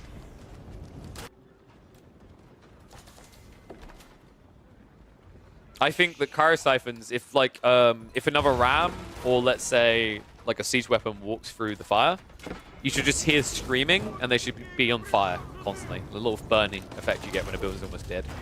All right, enough of my dumb ideas. Let's focus on the fight coming. Sprint count now up to 4. This is looking a lot better for Dumu. This is what I want from him.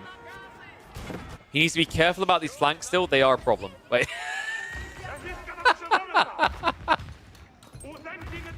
The firecracker man has arrived.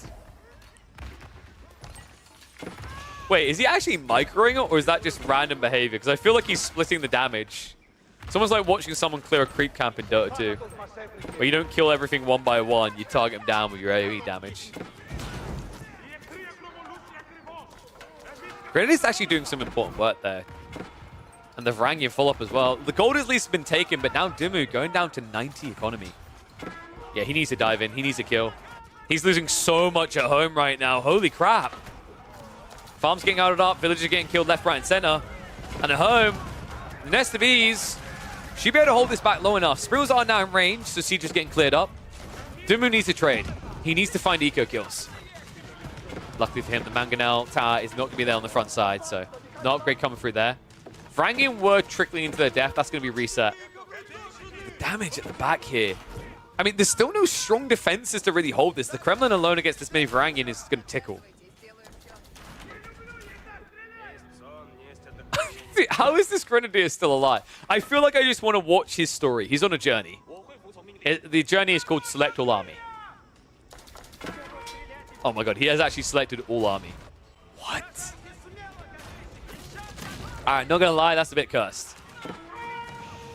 It's kind of like that time where you want to have a button that exempts certain military from Select All Army, right? Dumu. He's got the aura. I don't think leading with the camels is the way to keep the aura, though. Berserk gets activated. He's heading on in. He wants it all, and he wants it now. I think that possibly was too long of a wait on an A-click. I mean, the Streltsy count has barely been tickled. That was a lot of Varangian deaths. Nest of E count, at least is scaling up. He can get some tickles in here. If he uses the tree line, I actually think that he can completely wipe Dumu's stack. It's just all about positioning here. If the Spruels can't see, they can't kill. Honestly, at this point, I just send the Kara Siphons into the enemy base. It's the best thing you do, but once again, Select All Army is cursed. Varangian hunting in on the Springolds. Nest of Bees moving in. Dumu not looking. Big hit. And the Berserk gets activated. Why are you here? Of course, the bait Streltsy to attack you. Slow down the reinforcements, as intended, as planned. Oh, bless him. Wow. It does actually get in the breathing room. He's cleared up the Rams. He's pushed Dumu back, at least temporarily. Now, long-term gold access, how are we looking here? Because I think Dumu, he's got about, what, 9k gold to work with, and that's without equating the 4 relics, the high trade house gold, the cabins as well. He's got plenty of gold. He's not going to run out. So WAM needs another way of winning this, and I think it is going to be trade, isn't it? Yep. He's now transitioning. So this is realistically as weak as WAM should get. If he can survive this, the Varangian spam is going to be unhinged. Strauss account is kind of getting dented, though. Only 27 on the front side. He's been reduced to 40 overall. He was up at 60 before. Nesta B's still getting some decent hits out occasionally. I don't know, I kind of like Wham's position in this game now.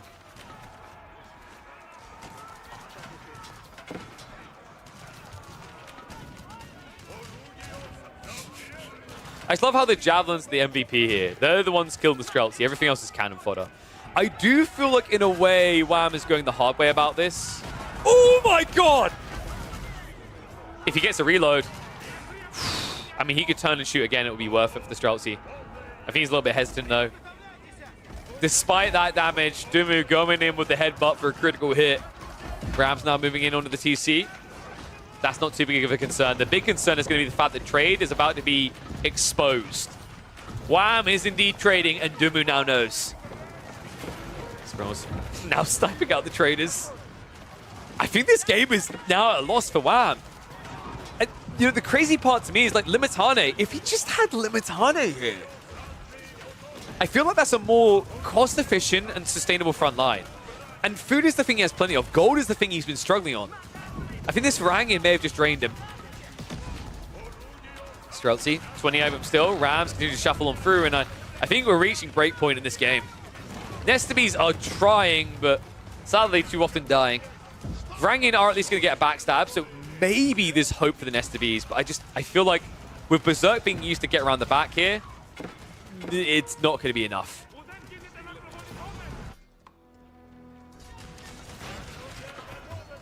Demu now surging ahead, man. I think Wham, the in hindsight type realization is going to be that Varangian was a bit of a bait here. They looked so good when he was raiding, but when the script changed, it was no longer about raiding, when it's about taking on the Streltsy. He was really missing that cost-efficient frontliner. Berserk not going to be activated again, just to try and close this out, push this back. But the issue for me now is you're down to 21 military. You couldn't buy another Varangian if you wanted to. Your income is just abysmal. This, I think, is a lesson on why relying too heavily on Varangians can lose you games. Limitane would have felt better. I was really hoping for a Limitane transition. I like Wham's position. Yeah, I did like Wham's position. When it was here and I couldn't see what was happening back here. And when I saw this and I couldn't see everything else. I liked Wham's position when he was raiding. But when it got forced into this focused fight, things have gotten more and more ugly. Spearman are the strongest unit in the game? Well, yeah, that's kind of easy to say with the Limitane. You know, like, these guys literally run into battle with a shield super glued to their head. They're ridiculous. Sorry, I say these guys if they exist. If they did, then GG, you win. Is Limitane damage reduction usable against Streltsy? Yes. Because what happens is when you shield wall, the way calculations are done is you remove 30% of 42. So that you've already removed 12.6 damage. And then you apply the ranged armor reduction, which would be -3 in this situation. So, or with the Camelora 5, right? So at that point, you're reducing Streltsy damage by 18. It's almost half the damage gone. That's a lot. And Limitane are very tanky. They have 10 more health by default. Elite Army Tactics is more scalable. It's very strong. Varangian, by comparison, I mean, like, you've got this armor. So your debate is, do you reduce damage you take by 8, or do you reduce it by 18? That's a no-brainer, right? Yes, you have more health on Varangian compared to Limitane, but it's moot compared to the damage reduction overall. So you're pretty much just paying less to get the same level of tankiness. The only difference is obviously Varangian can't, like, you know, they can take out Siege. Limitane can't. But the problem that we're seeing here is because there's so many Streltsy, you're never reaching the Siege. What you needed was Javelins. Maybe you can still play Nesta Bs, but ultimately you need the Limitane. And fun little fact for you guys, Limitane with shield wall down, they charge quick enough to actually gap close spring ults. Not versus melee? Right, so if you're going to sit here and tell me the issue with this game is that you can't break Dumu's melee, I'm going to have big question marks. I agree, Bardiche is very strong. 62 damage in melee, but let's be real here. Like, there was no melee to fight. It was like a handful of spears.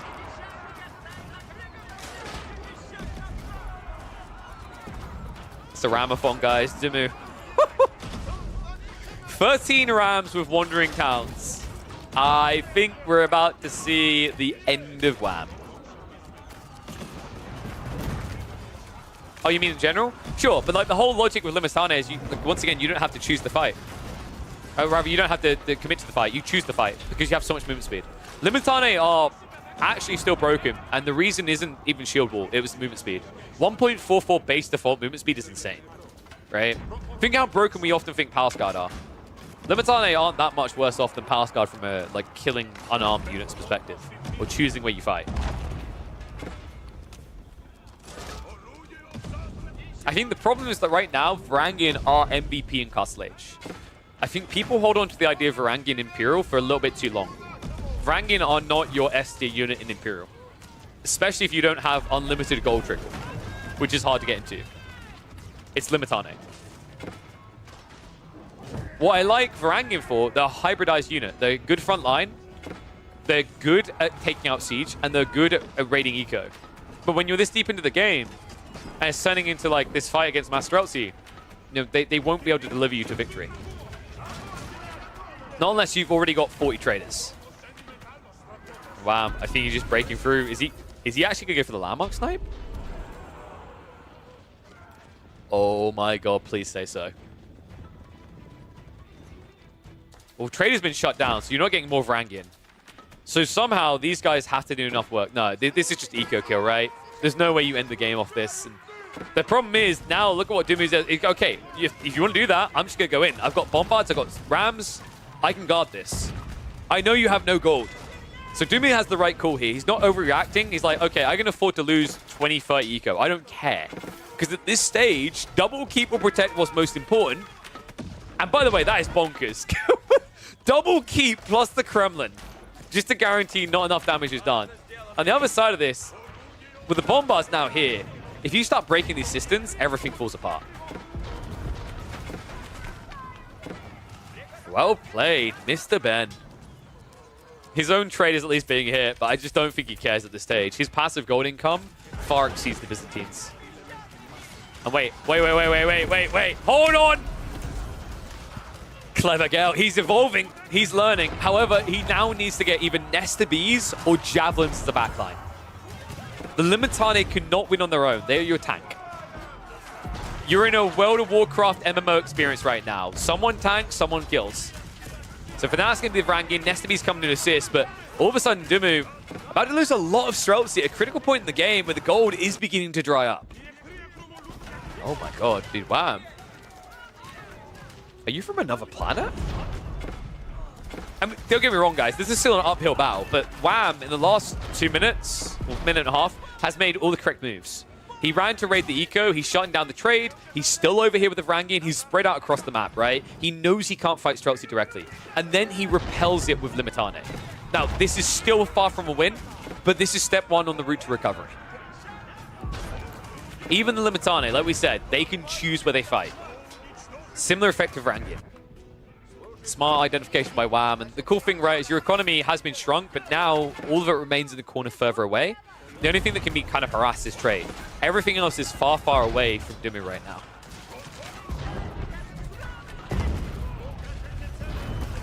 Not that many Streltsy on the front line now. It's got to be said, I think Dumu, if he can't stabilize his Streltsy count, he's going to be reduced to Spearman. You can't even play Horseman, right? Because it's Unlimitane.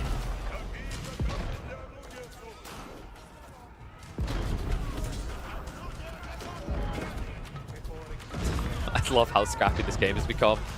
So the Varangian raids have been cleared up. They're not coming anymore. Wood is going to become a problem now for Wham. It's got to be highlighted. He's got a wood cluster over here. This one's already been exhausted, and nope, he just doesn't think he's got anything left in it. GG gets called, so he realizes in the attritional war, there's simply not enough access left.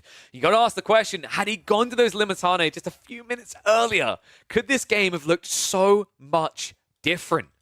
Can't take anything away from Dimmer, though. Great read on his timing, masses into Streltsy, and goes to that push-in when it matters most. But as we said, this matchup, you don't want to play late-game Imperial against the Rus, not unless you've got an insane upside. And Wham was never able to get that. Benny Boy, just too good on his Rus. Woo! Really cool game. Hopefully you all enjoyed that. Yeah, I still believe in the power of Limitana there. Like the reality is, especially like if you go for the Javelin contract and you go in for Siege Engineering, for the Foreign Engineering, you get +5 ranged armor. And remember, the calculation works streltsy damage reduced by the percentage and then damage afterwards. So actually, Limitana are fairly tanky compared to other units, at least, up against the streltsy. And then that would have allowed him to just more cost efficiently spam a front line to protect those backline javelins. If you go Keshik, you have to rely on cataphracts. So, you know what the answer to that is, Myriad? You don't go Keshiks. I'm not a big fan of Keshiks at all. I think that contract is overall weak. It's weird to me because I feel like that contract should have the best option in the late game in the Imperial Age, but it doesn't, right? It has... Don't want to call it the worst. Probably... No, this Grenadiers, so it could be worse. Okay, versus Rus and French specifically. If you go Hippodrome, I don't like it if you don't. I feel like you need Hippodrome there to put you over the edge.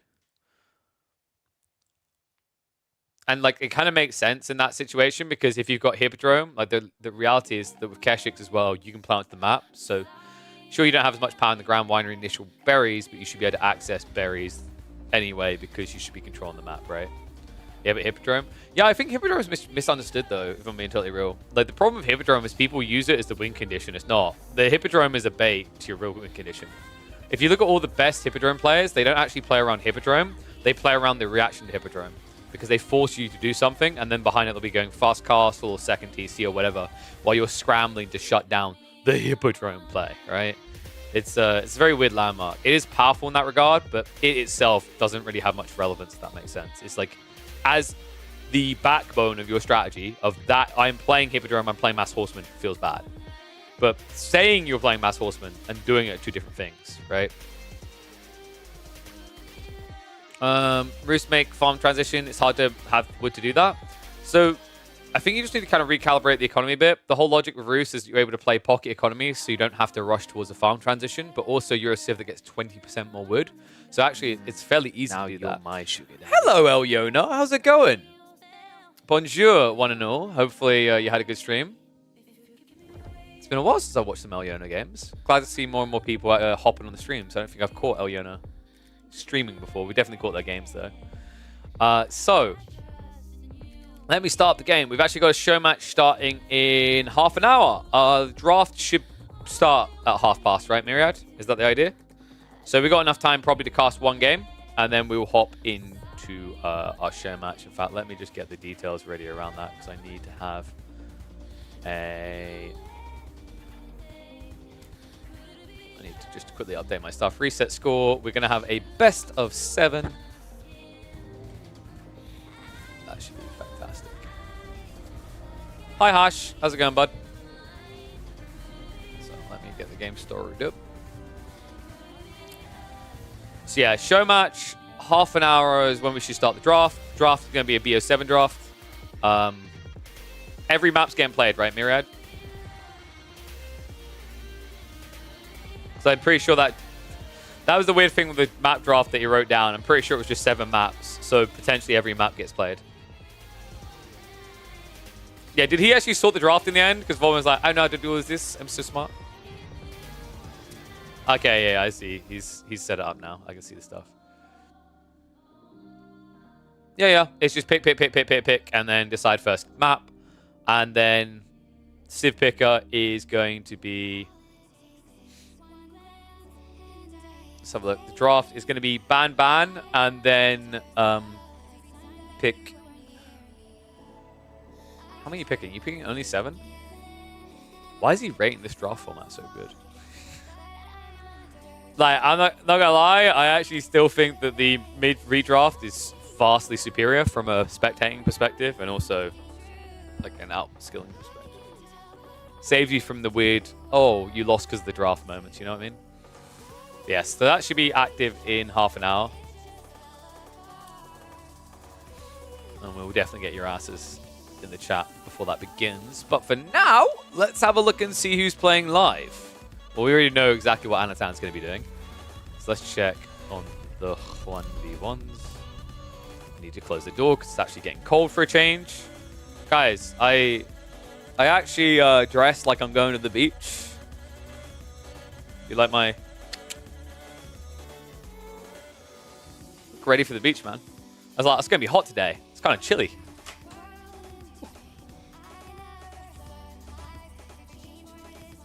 Some very good beach vibes. I actually like the combo of this. I'll probably take this on holiday with me. Why are we only seeing... Oh, it's custom stuff. I was so confused for a second there. Who wants a random 1v1 custom anyway? Like, what? Poor guy. Actually, not poor guy. He's probably trying to bait a poor noob into joining that and getting clapped. So we've got second... Wait, who? Second Yorkshire, man.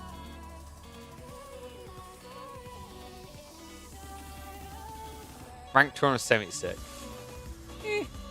From Poland. Jeez.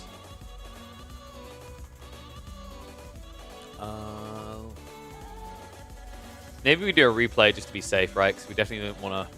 It'd be sucky to be midway through an amazing game and be like, we have to leave now because we got the show match. So what we'll do is let me quickly check. Because I think we had some interesting options here, actually. There's a Japanese versus Yuji game. I've seen a lot of China versus Japanese, but not much Japanese versus Yuji. So that's quite... That's very different, actually, the way that those matchups play. So it's either that, or there is Crackety up against Kyo.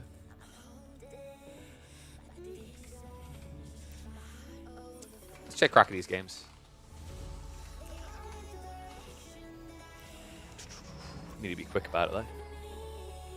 So, you stare at my mug for a sec, so you don't actually get the results spoiled. Oh, they did play some team games yesterday, right? Ooh, they played against Kyo and Miyamaika. Yeah, let's check out one of the team games. We've got one on Cliffside. Big Cliffside fan. So, let me... Okay.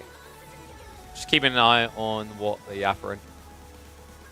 Maps, let's just we pick through the preset our free home maps, and Liz can pick from his home map for next game.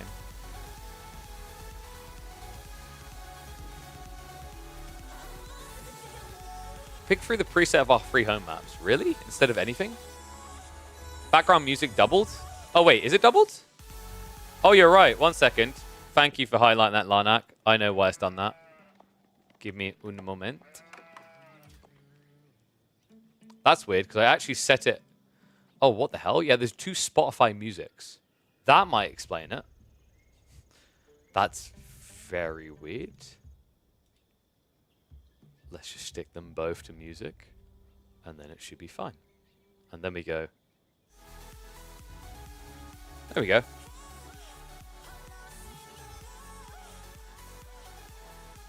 That fixed it, right? Right? I think we're good. Oh my god. Being alt-tabbed out of the game makes everything so laggy. Okay. I think we're good. Let's get into game. Oh, no, wait. I just realized we haven't turned the thingy on. Give me a sec. I don't want to spoil it for you.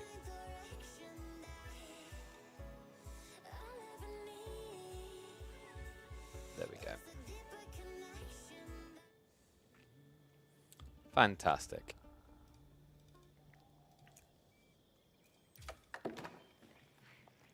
Isn't double looping music now, right? Just double checking for future reference. I think we're good.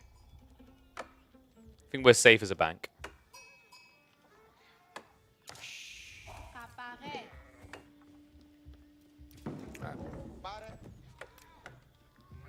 Let me pause the music. We'll get to it. Oof. Time to check in on the team action. That's right. Baltoon and Crackety return, but different opponents this time. This time it's Europe versus Asia, as we've got Kyo and Dudu repping Southeast Asia. Now, this is interesting. Dudu is Miyamaika. For those unfamiliar, Miyamaika, a fairly capable and accomplished player in the StarCraft scene.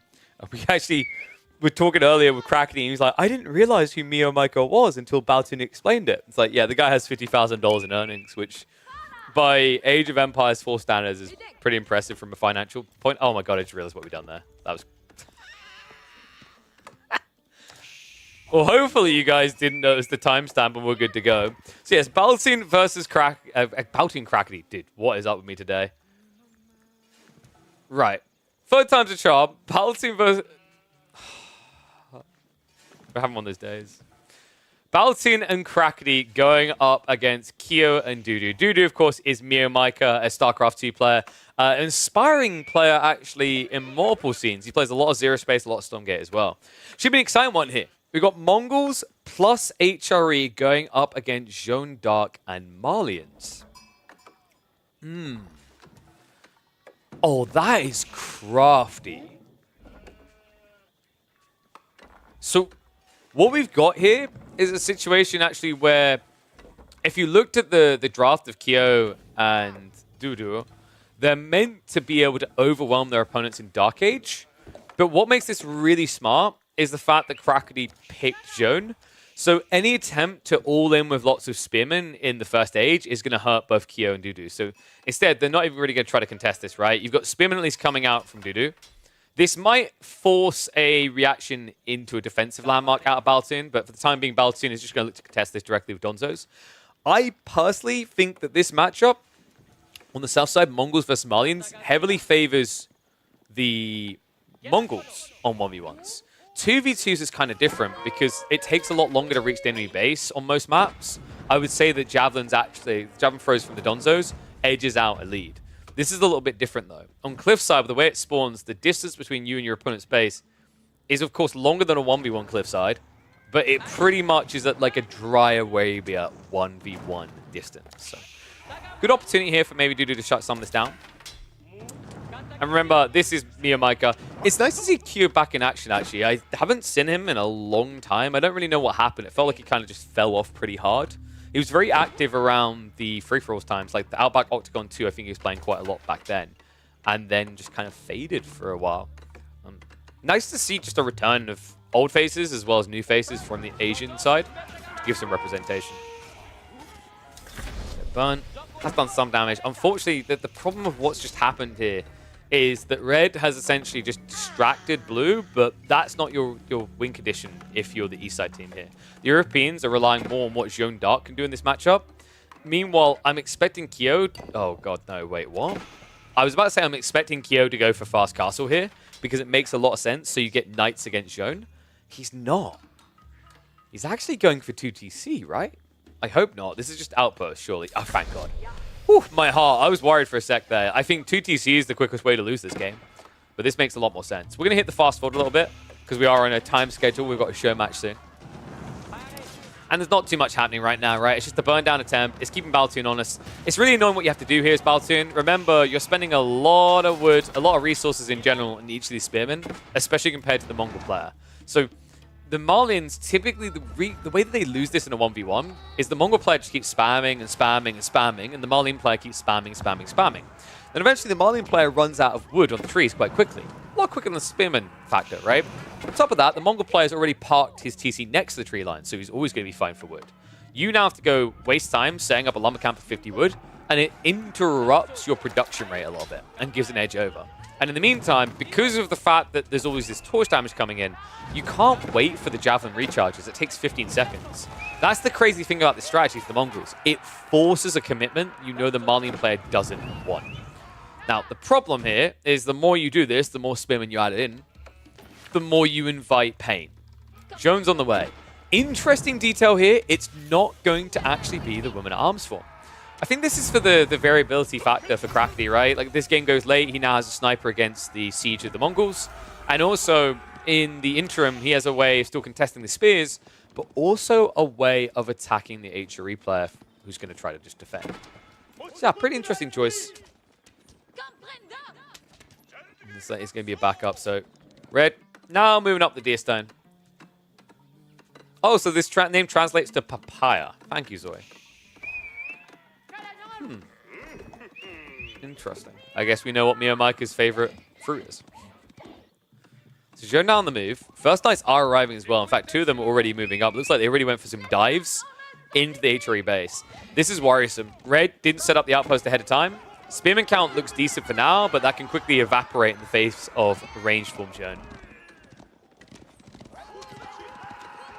A little bit of poke coming in. Nice snipe there.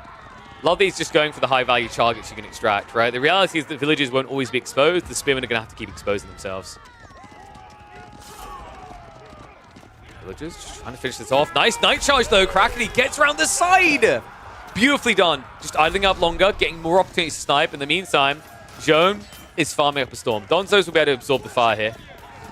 Outpost is at least up, but I like the way they just synced up on this. Really well played. Valtine behind this, of course, did age up, and the beautiful thing is the way they played that meant he didn't have to sacrifice the defensive landmark choice. He gets the greed. The Mansa Quarry, much needed here. Meanwhile, what we're seeing from Red, I'm not a big fan of having to go this way. It makes sense because your teammate's an HRE player, but now it means the Mongol player has no scalability. I've said this before, I'm not a big fan of Mongols in 2v2s.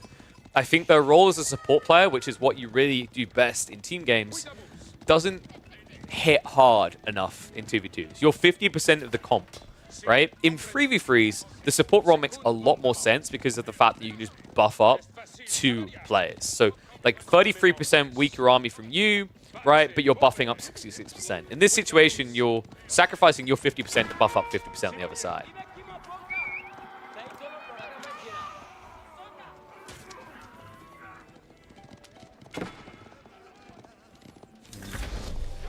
And yeah, just to confirm, this is scrimming. This is practice, the 2v2 tournament that's on the horizon.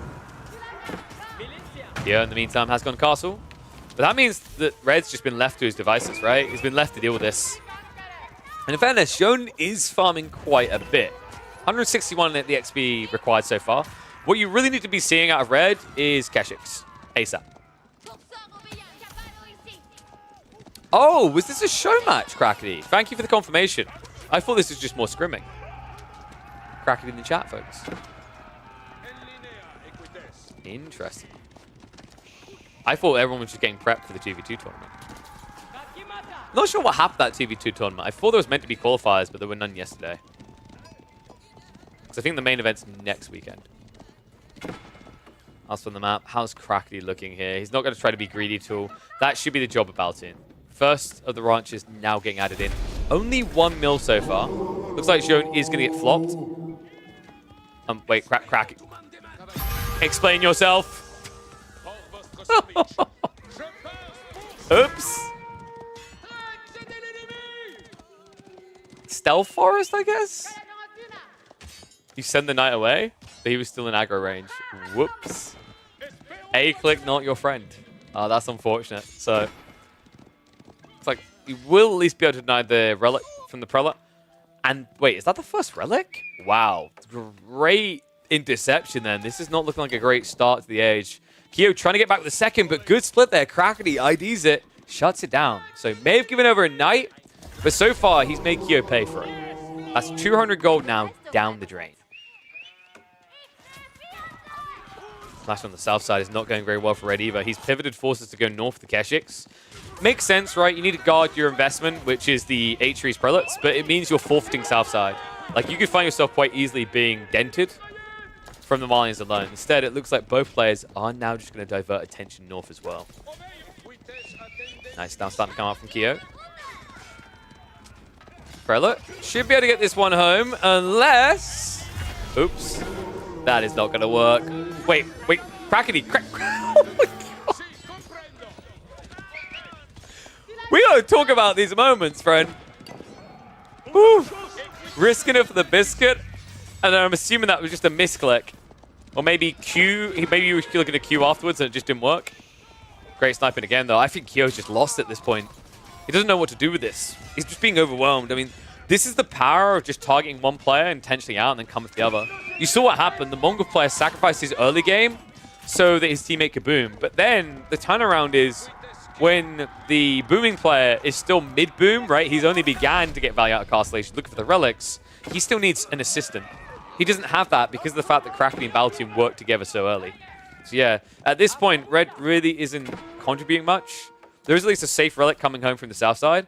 But even these spearmen, I mean, the numbers just don't really feel that scary.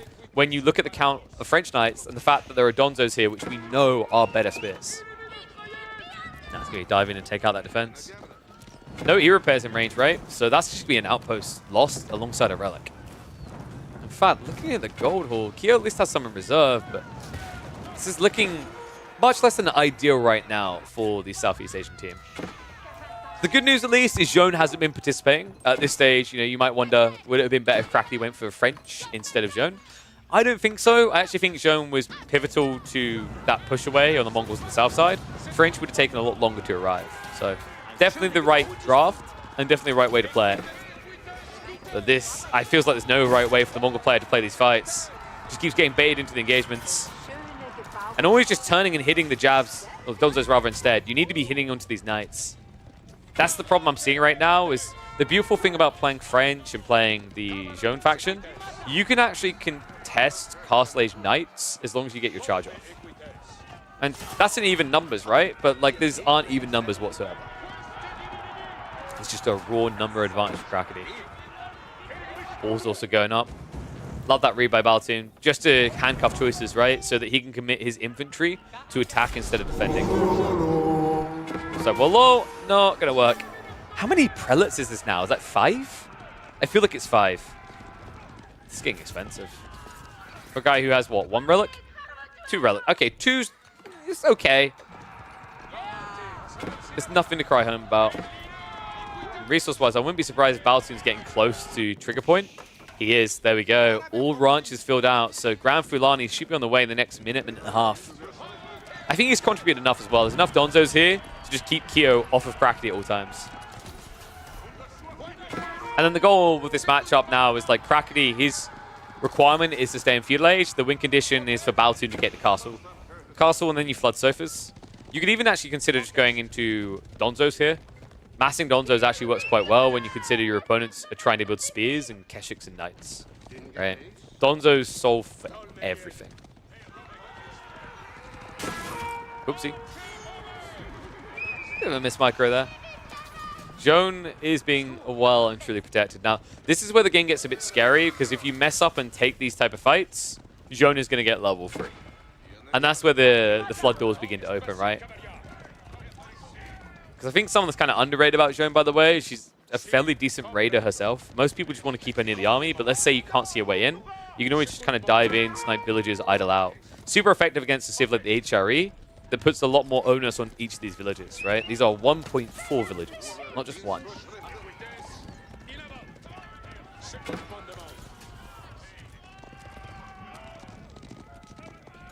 So the way out in this game that I see for green and red, I think red definitely needs castle.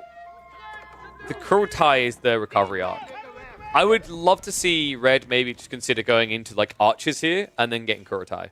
It sounds wild when you're up against French Cav, but the reality is that your goal is to just get rid of these Donzos, and also it's a more cost-efficient unit to kind of zerg up versus trying to spam Keshiks.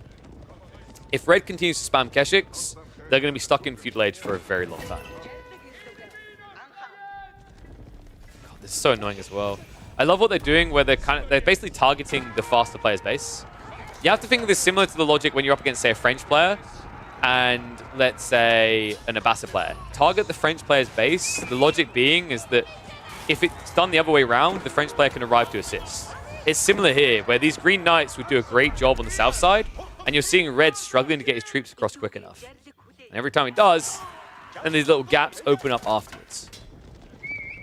It's a great peel back. Spots the entire army in position. Makes sense that Baltoon doesn't want him to have that direct engagement now that he's just teched up. And with the Fulani pump unlocked, this is where we should quite rapidly see him starting to take control of the cavalry. Pass comes in. Joan getting a decent amount of XP out of this, actually. Just 100 XP away now. So basically 4 night kills, which, with the health bars as they are, could happen very easily here. I love this Crackety. He's just waiting for the charge to end. And then if he turns around, he can get a short-range charge that will give him the damage buff. Instead, he continues to back up, though. Crackety is choosing tech over kill. Royal Institute now on the way. Yeah, interesting choice on that timing to tech up. I mean, it kind of makes sense when you know that Red's stuck in this age, but very dangerous what they've done there. What I love is Crackly had just the right distance. If those charges came through from the Green Knights, I think you have a problem in a dive. But the fact that he wasn't able to touch, you saw the hesitation. Kyo just had to back away straight away. And now it's double castle versus solo.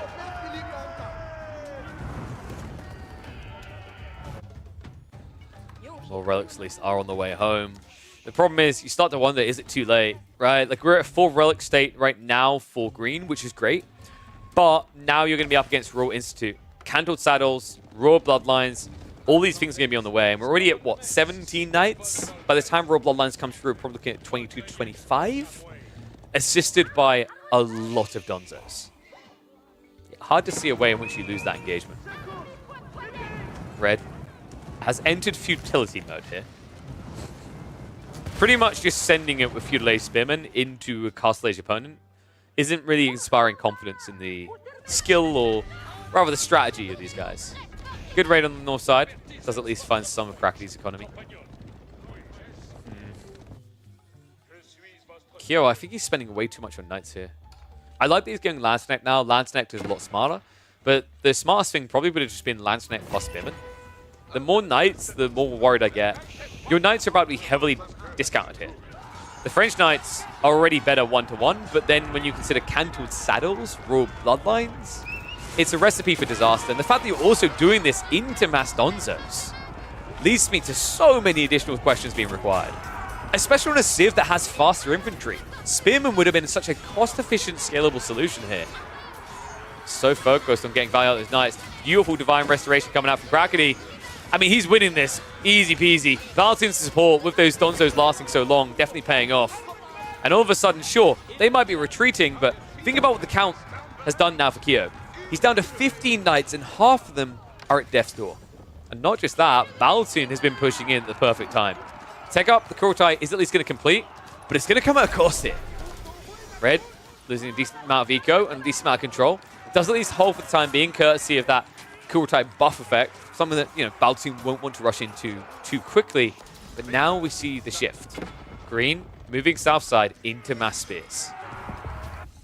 Kyo trying to go Imperial Age while doing this could actually... This is every HRE's true desire, but it's also a danger point right now. Kyo's army is not very scary. He's got 50 Knights. He's got the collective health pool of about 8.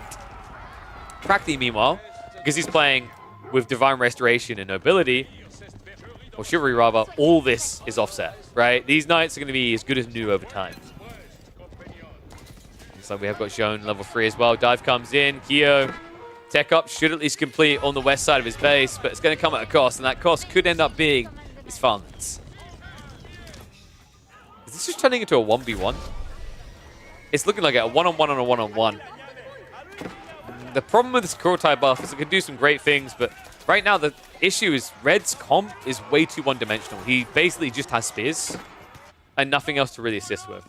North side, it's basically turning into Cav versus Cav. And once again, that's something that will always favor the Joan d'Arc. The Landsneck is the interesting detail to me. It has some capability. The scary problem now is with level 3 Joan, you can one-hit Landsnecks. She's the perfect sniper. She does 100 damage with those Divine Arrows. Kind of surprised, actually, there's not a bit more micro going in for that. Oh, it looks like Crackly's actually out of charges. Charge coming in. Divine Restoration is going to be pumped. Line's going to spread out. Meantime, Red has basically lost the game already. So Green needs a win here. Anything less, and it's GG. And oh my... I said needed a win, not give a win. Well, you can tell that Royal Bloodline's completed, can't you? Yeah, this is GG. Even with Imperial Age now, the problem is you took that fight before you had Imperial status. You didn't respect the Royal Bloodlines coming through. I'm wondering if Kyo even noticed. He stayed in there so long, there's no way he noticed those Royal Bloodlines. Maybe he delusionally thought that Landsneck would carry him, but that just doesn't... I don't think that's something that Kyo would expect here. Not with how chunky these boys are. 310 health per. The south side, probably the least said, the better. I mean, Dudu's position was hard in this game, right? Like, he played doormat in a very aggressive way and got punished. it's interesting to think about the dynamics in team games and how those roles can go. Like, typically having doormat and then having a boomer is a good thing, right? But we've said before about this whole idea of, like, there are some all-in feudal comps that work very well against it. And although Blue wasn't all-in on this idea of feudaling, he did stick his toes in the water, right? With the Dark Age play, with the feudal play. I think that's really what unraveled Red here. If it just turned into Crackety defending Blue while Red attacked, you'd have a very different look on this mid-game. Instead, at this point, it feels undeniable. At this point, I think they're just kind of processing the loss. Red doesn't really have a recovery arc anymore. The Kurultai has not been involved in any of Green's fights, which is the worst possible thing. If you're meant to be a support player, who are you supporting? This is the equivalent of a support in a MOBA that goes to an empty lane and takes all the last hits while the carry dies.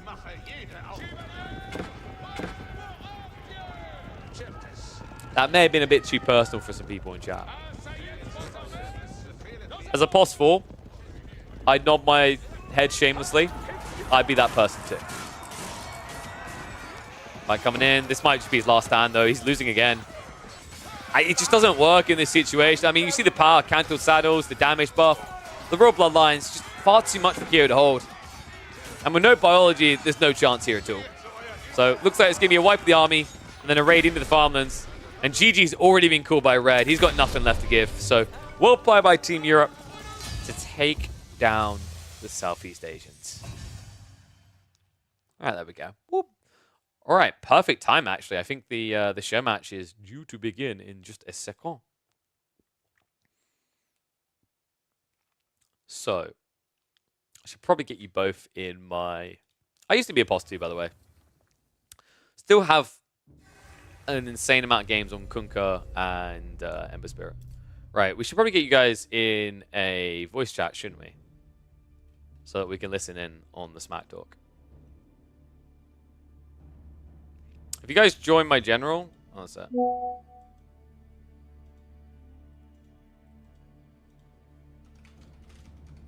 If you guys join my general, I'll drag you into a private chat. There we go. So let me update the stream title as well.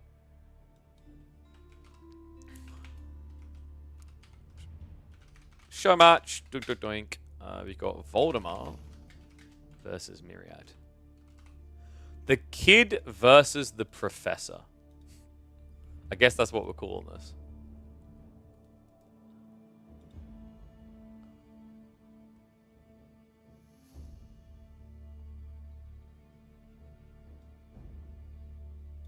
Okay.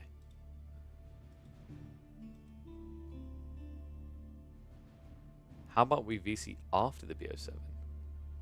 Huh? You mean after the draft?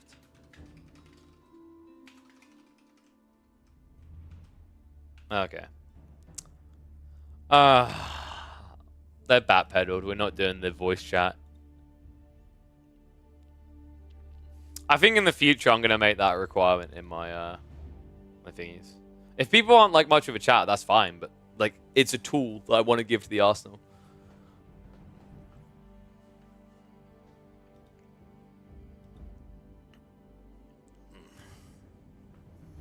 What's that? Let me... Oh, wait, are we 2 games or 3? What are we doing in Discord? We're not doing it now, unfortunately.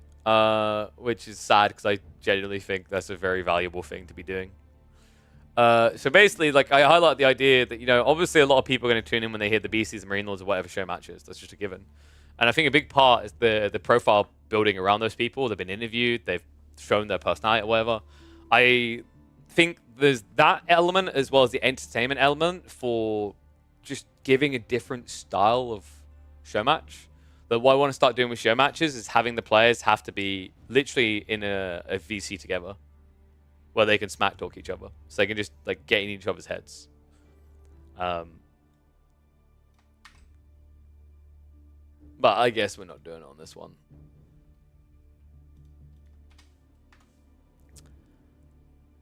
So let's have a look. We'll spectate the draft. They're now getting in for the draft. I guess I'll put the music on while we wait. Might as well. Yeah, it's just like I'm trying... Like, to me, that is a very interesting way of just making show matches, making 1v1s more interesting, right? My goal isn't just to make a 1v1 format, because 1v1 formats are being done by EGC throughout the year already, right? So definitely a big intent to kind of do that moving forward, where we find interesting kind of curveballs, whether it's the way we make the draft or things like that. We let Voldemort decide the draft format, so it's really freaking normie. It's pick on the maps, and then ban, pick. So we will let them go through that now. I need to update the YouTube title.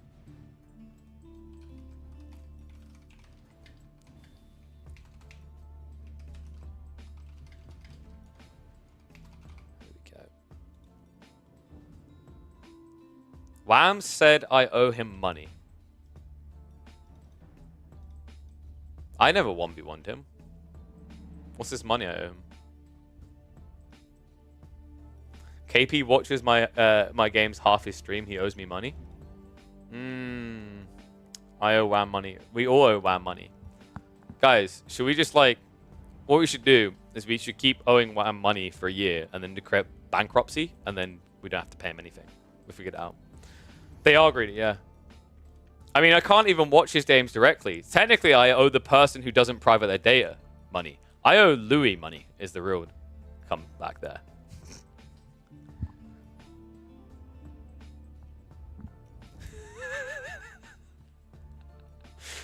Oh god, Myriad has immediately chosen Boulder Bay. I mean, I find it weird that like Voldemort basically... Wait, he just basically came up with a 7-map draft. So the only difference here is they're picking the maps they want. I think he said the way this is going to work is when they lose, they're going to choose one of their home maps. They don't have a chance to use the other person's home maps. So we are going to have Baltic, Boulder Bay, Coastal Cliffs, Dry Arabia, Frizzy Marshes, Lipany, and Prairie.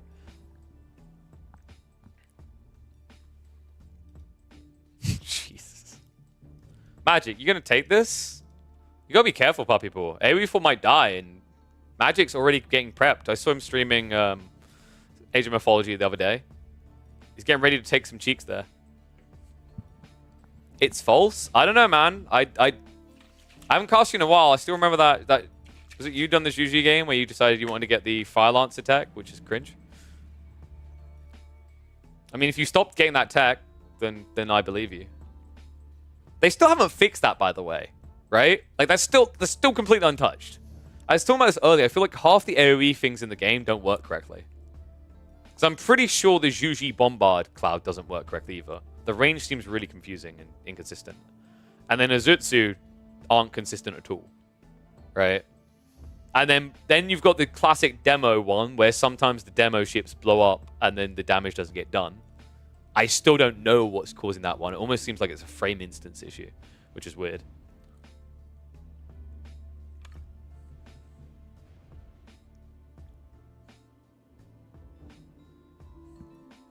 One sec, just need to quickly respond to someone.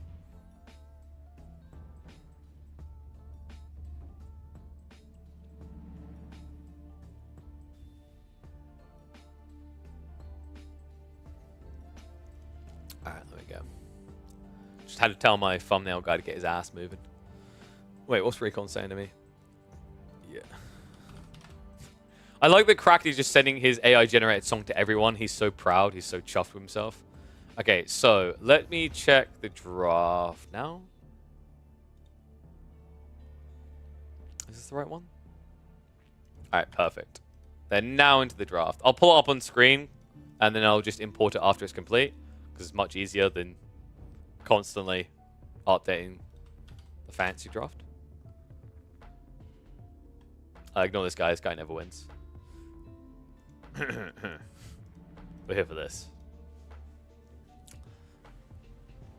What do you guys think, by the way? We've got Magic Puppy Boy here. What do you guys think about the drafting formats now? After you had a taste of like the Elite Classic one with the mid-series resets, do you prefer them? I feel like I'm a much bigger fan. As a caster, spectator, it definitely has more value from that POV, right? I'm wondering if the players prefer it. Because like, it gives... some people I think feel it gives you like a get-out-of-jail-free card if you misdraft, if you survive the first phase.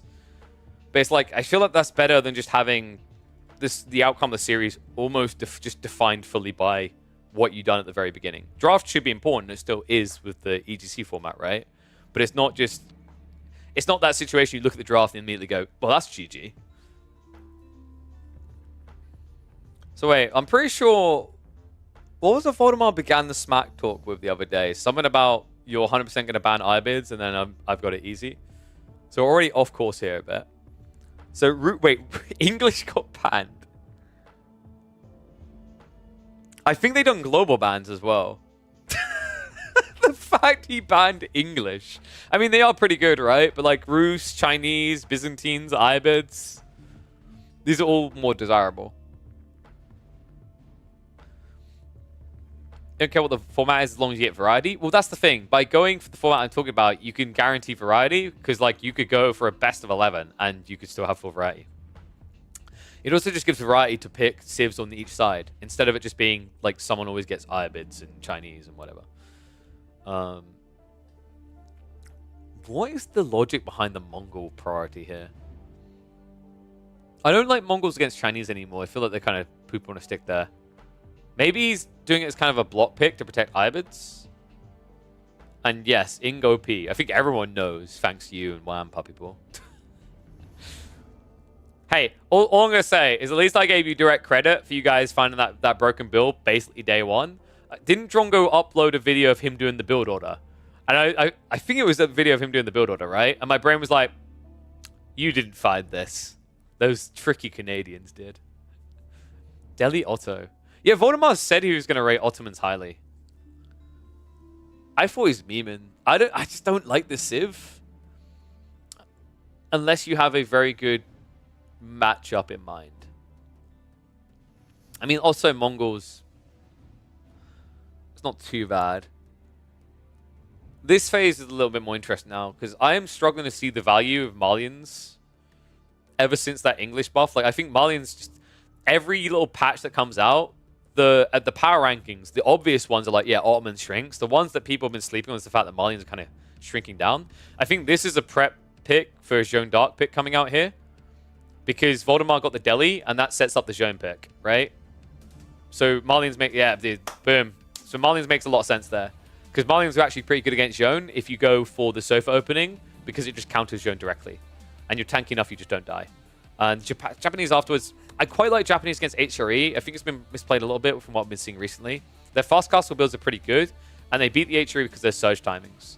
What I haven't seen is HRE trying to feudal all in as much against Japanese. I feel like it's difficult, though, due to the natural outpost synergy the Japanese have. And then rounding out, of course, we are going to be seeing the English at the end. So Voldy, that's another reason for the Malian pick. I think this is less the case now. I'd say you pick Malians for Jeanne. English versus Malians, ever since the English changed with the Abbey of Kings, I think that's more of a skill-based matchup now. I don't think it's just a direct counter. The King is very effective at kind of forcing different states of the game. And the interesting thing is actually, like, before, what also made it so easy on top for Malians is that the draft, the execution, rather, the strategy for English was one-dimensional. You knew exactly what they're going to do. The King has so many different arcing paths that it's very hard for the Malian player to know what they're up against. So, let's get those drafts loaded in. Then we can switch over. Boom! Look at that. Ain't that pretty? Oh, do we want the Slapfest overlay? Maybe we go for... well, this is assuming that all of his overlays work, isn't it? Should we go for...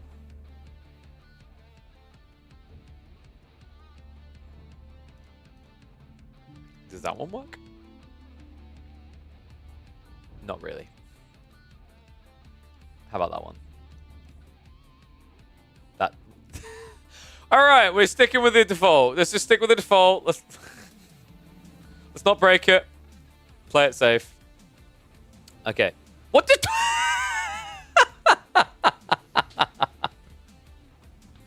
I switched back to default and it does this. Oh Jesus. Oh my God, dude. Is there any that work now? This is cursed. We were in Slapfest before. I think Slapfest works. Okay. Safe. Jesus. Okay, so let me see what they're planning to do for game number 1. So, what was the opening map, actually? Let me have a look.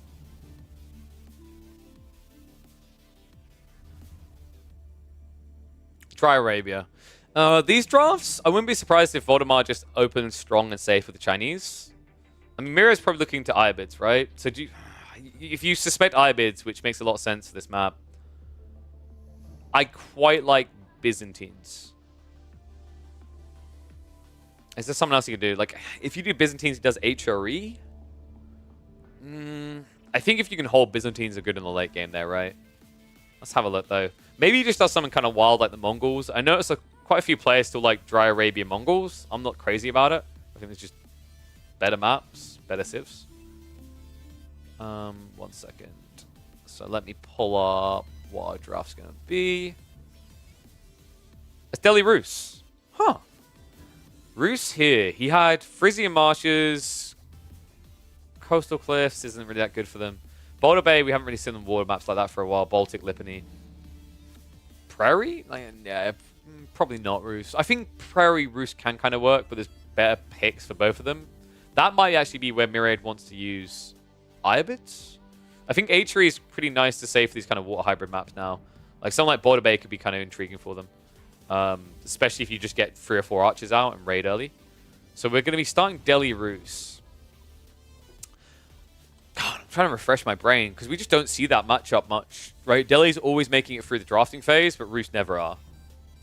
I would say Roos have a pretty free second TC, right?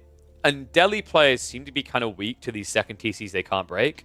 So as long as Myriad doesn't go too stupido with the TC placement, right? As long as he leaves it near the main base and near the Kremlin, I could see this being fairly chill for the Roos player. Obviously comes down to the spawns of the sacred sites as well. Like maybe the Delhi player gets too many tight and it's easy peasy. I imagine win condition for the Delhi here would maybe be fast castle. Because I feel like trying to dent the Kremlin directly is a death sentence, right? And the problem is anytime you're attacking into a semi-condensed Roos player, you're attacking into gremlins as well, which just kind of discounts the power of your hand. You're also in a matchup where your opponent has 20% more wood, which means he can spam archers at a higher pace than you can. Your archer's always going to be better. Your production rate initially will be better. But as time goes on, with wood being the backbone of not only archer formation, but also the buildings to get archers, it makes sense that a Roos player will edge out a lead there. All right, let me get ready to observe.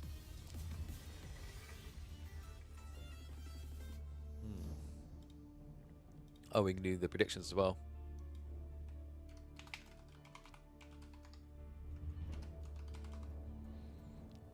So let me get those ready. I don't know how long of a delay they put. I think they originally talked about a 3-minute delay. We'll see if they've done that. Nope, we're straight in. Okay, let's switch over then. Oh, I need to pull that overlay down, don't I? Ooh.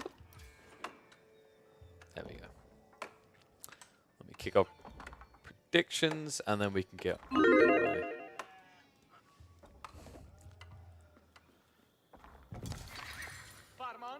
Welcome to the show matches, folks. Finally, we've got around to hosting some of these. It's going to be a showdown between the Kid and the Professor. And we kick off with Voldemar, a.k.a. the Kid, opening strong with a Delhi. A powerful pick in pretty much any competitive setting. Meanwhile, Myriad, the thing he coveted, the thing he banned away from Voldemar, is indeed going to be the Professor looking to educate us on why the Roos is so broken in tournament play. Best of 7 format here, guys. We've drafted 7 maps. We've got a nice mixture as well. It's not just land maps we're looking at. We've got things such as Boulder Bay. I know, don't question it. Baltic, Prairie. So we're going to get a spicy little concoction ahead of us. The interesting part to me, actually, is you're seeing a very different focus draft-wise. The bans to protect, Myriad targeted a band out to secure the Roos. But Voldemar targeted a band out to secure the English. It's kind of interesting to see that choice being made when Roos, Ibis, Chinese, Byzantines all seem like more desirable pickers.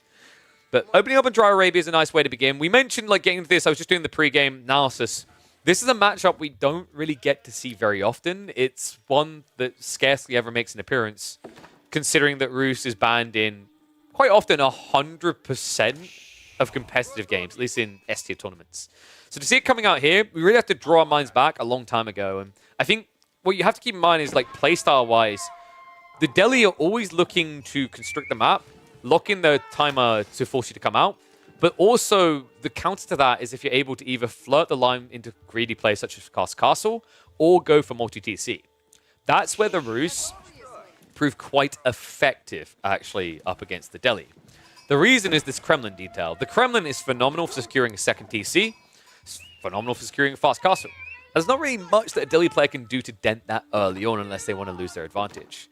Now, the reason I'm going to emphasize that detail here as well is because if you look at the spawn for Myriad, this is a jackpot for back TCing. If he Kremlin drops on the gold, then rushes the stone, I think you're probably looking at a Kremlin here, actually. You can grab the stone, drop the TC here on the deer, and then pounce a ball afterwards. That's another very big issue for the Deli here, by the way. Deli usually can spam the Ghazi rather up to a point where they can burn through walls quite easily. This is a detail on the long list of reasons why Rus are kind of broken, though. Their walls don't break easily. Those 4-5 pass walls with double the health means that you can turtle up pretty effectively between that detail and the Kremlin.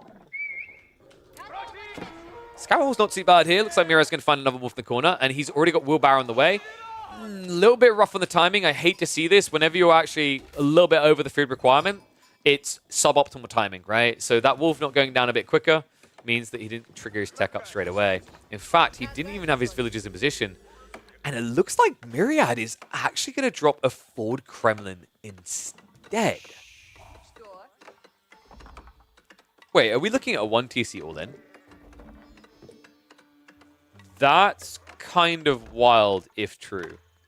This looks a lot like a 1 TC all-in. It would make a lot of sense to drop the Kremlin here if that's your goal. Otherwise, I'm kind of shocked he's not securing the resources. Part of the reason why you have to kind of formulate your base this way for a 1 TC all-in, if you wanted to go for, say, 2 TC, you need to secure the stone. That's completely unsecure against Ghazi raids. If this is fast castle, you'd secure the gold. That's also now unsecure due to flank raids. This only makes sense to me if he's looking to send it. And that's dangerous, actually, up against the Deli.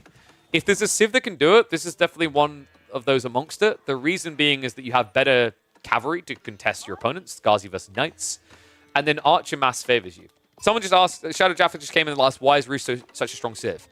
I feel like if I listed off every single reason, there'd be a parchment that rolled from one side of my room to the other. But let's hit a few. Kremlin, defensive landmarks are always absurd. Very difficult to dent, very hard to end the game quickly against these things. The militia against attacks, incredibly effective there, especially against the Ghazi. The archer details an intriguing one here. With the Deli, you get Tower of Victory, which gives 20% more attack speed archers. But as the Rus, you get 20% more wood. That balances things out quite a bit, actually, because if you consider the only advantage for Deli economically is in food, you're not leaning hard into food there, you're leaning hard into wood. So that's where Rus basically can win this matchup by blobbing numbers, as opposed to going for the quality of units. And then other details that I always like to bring up, because I think it's one of the most absurd ones, the tech timing. Their average tech timing into Feudal Age is quicker than practically any Civ in the game, due to the bounty gold. And then the other intriguing detail is the knock-on effect those scouts give, which is the fact that you now can't hide a single move from them. Look at the vision coming out for Myriad. He gets every single piece of information. He extracts the knowledge about the blacksmiths. He extracts the knowledge about the stables. Now, these are expected plays, but it also just ensures that Voldemar has to remain honest to the meta build of the Deli, right? He can't divert without it being seen.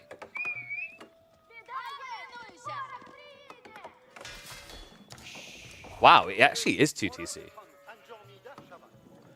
I'm very surprised by this choice. I guess the logic for Myriad was that he wants to drop the TC looser, so relying on the Kremlin doesn't work, right? So instead, he invests in the Spearman, knowing that he can walk all the way out here if he wants to and drop the TC slap bang in the center. Would be a bit risky to stick it that far out, but if you consider he's got the spears and it's a Ghazi opening, he knows he'll have time to wood wall afterwards. And as we mentioned already, those wood walls are going to feel nigh on impenetrable here. Voldemort did sneak in for that second blacksmith, so I believe that detail did get scouted, or it definitely is this time. So no element hidden of the build so far for Voldemort. And usually when you see someone doing double blacksmiths like this, I feel like you're kind of anticipating that they're going into mass archers, and they're reading it in a way that they're paranoid you're doing archers as well, right? So Myriad might just try to avoid that factor for a bit and rely on walls to hold him in.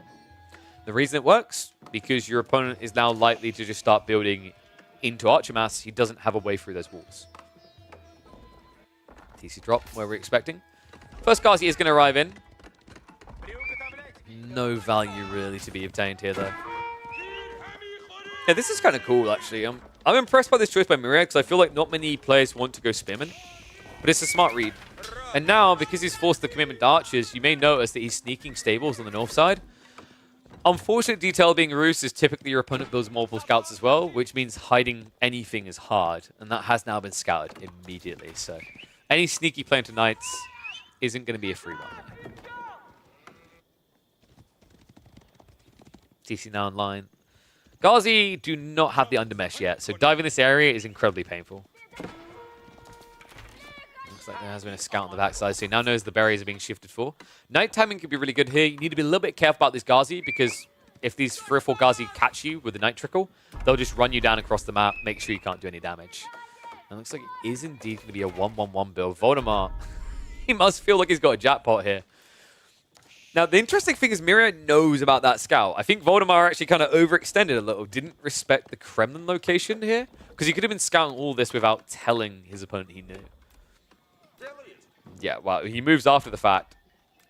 I'm wondering if that was a mistake or if that was intentional. It almost reads like he's trying to let his opponent know that he knows. The Giga Big Brain move. You know, you activate my trap card, I activate your trap card, and all the trap cards are now being activated.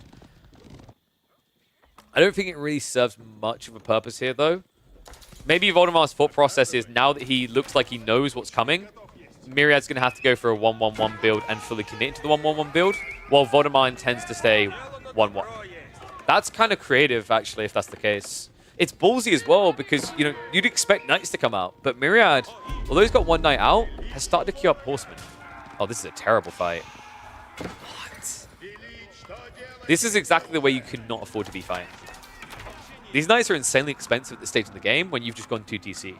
You haven't really seen a return on your investment yet, right? It's actually costing you. So the fact that you're just kind of going all willy-nilly with your initial premium units gives more mid-map advantage to Voldemar. And that's important considering he's using that to lock in the Sacred Sites. Balls on the south side. North side's been capped. Central is now being jumped on. It's going to take a little bit longer because Voldemar, it looks like the archers did all go south side to secure. Wait, if he plays this right, yep. No, Voldemar, come on, no! Come on, that could have been a clippable moment. We do these things to me. Golden opportunity, whiffed. He's at least going to secure the central sacred site now, though. And this army's looking pretty scary. Myriad has overextended. It's the worst possible thing you can do up against the Delhi. You need to understand your timings on when you can come out and not jump them. He doesn't need to rush it either. Because he went Cav, he can decap these flank sacred sites more easily. Rushing the center is the quickest way to throw the game. Much mass building. Another issue of Myriad pushing out into the main fight is he isn't ready from a blacksmith's perspective either. I think he's leaning a bit too much thought onto that idea that he has 20% more wood. And he has a bigger economy right now. It's true. But if you wait an extra 30 seconds, 40 seconds, the fight is going to be 10 times easier. Archers. Second wave now coming. Voldemar. That should be enough now to scare Myriad home. Second TC is definitely getting payday here. The cool thing actually about this approach from Myriad, I'm not the biggest fan of the dive down the center, but let's talk about positives. By doing this, he doesn't need to wall. Because right now, Voldemar has to contest you here. He's not flank raiding. The problem is that as these numbers start to scale up, I'm getting a bit worried your front line is too thin. And if your front line is too thin, archers won't save your game. Ghazi are still vicious. Sure, it's a matchup versus Knights, but as we can see, the count for Myriad is far from impressive here. 3 sacred sites now locked in. Voldemar very heavily injured on the Ghazi. I'd love to see him just peel these back home and heal. Really underrated when you're playing as a Delhi. It's someone we don't see very often anymore outside of Dome of Faith builds, but it really would be the difference maker, considering Myriad has no way of replenishing that lost health.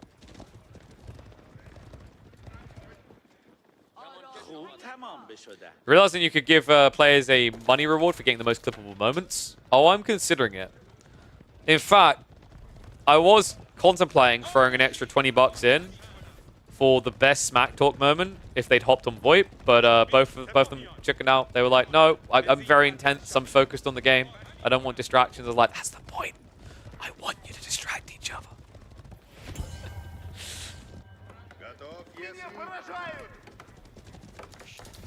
Secret Sight's still got a long time to go. It seems like Myriad is just trying to strip away the resources of it. In fairness, Voldemort was beginning to overextend slightly. I do like his Ghazi count here, though. I think Myriad, once again, he's coming out the base way too early. He's not respecting Delhi at their prime point. We're starting to reach that apex where the Delhi are about as powerful as they're going to get in the game. And you are now feeding that by throwing yourself into the mid-map each time. I like this detail of just sending knights to raid elsewhere. I do not like this detail of rushing out down the center. It's almost like Myriad is putting his foot before the other. Wait, no, that doesn't make sense. It's almost like he's putting his face before his feet, actually, because he's fallen over. He's moving out before he's given himself the breathable room to do so.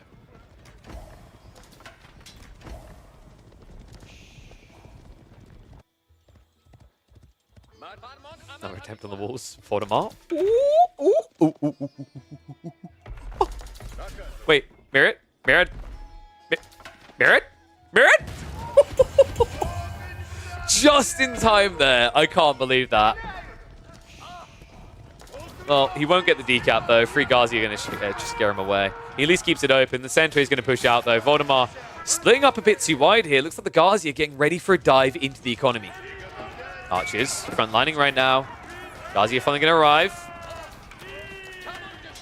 And in fact, he just saw an opportunity, right? Is he coming back for it? He is. The Archers overextended. The Ghazi can pinch them.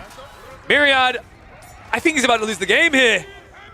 Voldemort could even think about pinching the Knights, but who cares about that? The Archer ball is the biggest value possible here. This diving could do irreparable damage. Myriad may have resources in reserve on the backside. I think I'm more worried about his wood lines, though. Voldemort, great pincher there. Pushes the Archers out away from the tree line. And now reinforcements arriving. That's going to be a shift away. Myriad just idling up basically his entire eco lead here. Sacred Site timer is still ticking down behind this. Myriad now down to just 11 military. 6 times that for Voldemort. It's exactly what I was worried about. You know, you see this time and time again. When you're playing against the Delhi, there's this pressure, this overwhelming force. It's unpresent, or should I say unsightly force. You can feel it in the back of your mind. You've been there a million times before. The Delhi. You don't come out. You don't get that decap. You're left with 3 minutes. You panic. You rush. You lose anyway. But I think Myriad was doing a good job on the flanks in the first place. I like this idea of coming out towards the stone, getting a reaction, then going home. But I think twice now, Myriad overstayed his welcome, came out a bit too far, and ultimately got punished for it. And now, the Ghazi count being this big, I may have said 4 or 5 Palisade walls are OP, but even they have their limitations. Voldemort also now saving up for Castle Age. Good God. Myriad looking to do the same. The difference is one player is going to be attacking the other's economy as he does so. And I guarantee you, it ain't the Roost making that dance. Instead, they're going to be ones dancing to the tune.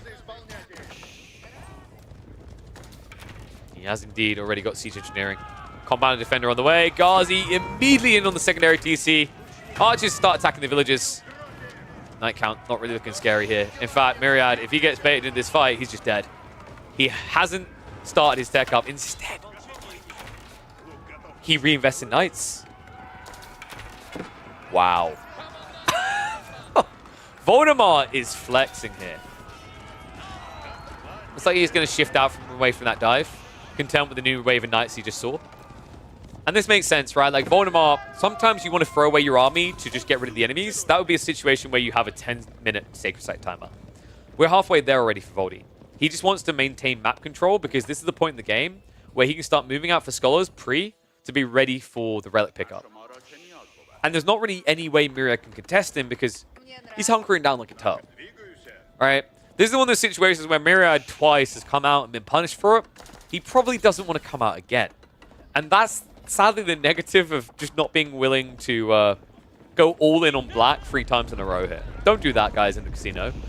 But eventually it's got to pay out. And I think Myriad, with how far behind he is on the military scale, the idea of just coming out with the Knights and flank raiding constantly actually sits quite well with me now. Even though you're outnumbered, even though you'll lose some Knights, you'll shrink the eco of your opponent. And that's very important at this stage of the game, because Voldemar, once he reaches about 60 villages, he can easily afford to start gathering stone and getting keep drops. Tech up complete. Upgrades on the way. 1.5 minutes until the veterancy for archers. Relics have not been grabbed. Voldemar, there's something missing from this build. Yeah, that was a little bit messy. Voldemar should have been out on 3 relics already for the beginning of the tech up. So missed opportunity here to get a lot. No, Askeladd, don't gamble. You know what you do? You want to know a way that you can spend your money that's always winning? Give it to me. Donate and subscribe to the stream. Boom, there you go. Nice. Just trying to patrol. Unfortunately, the Ghazi are going to swarm them here. In fact, the problem now is Mirai has been scouted. Worst possible situation here. This is why I wanted to peel the Knights into small groups and go on the flanks. Because once you get seen like this, the Ghazi are faster. So you're just going to take permanent damage here. Mirai also now further away from Castle Age than he was a minute and a half ago. Ghazi count this high, you could even just burn down the wooden fortresses. What worries me is the fact that Myriad is just stuck waiting.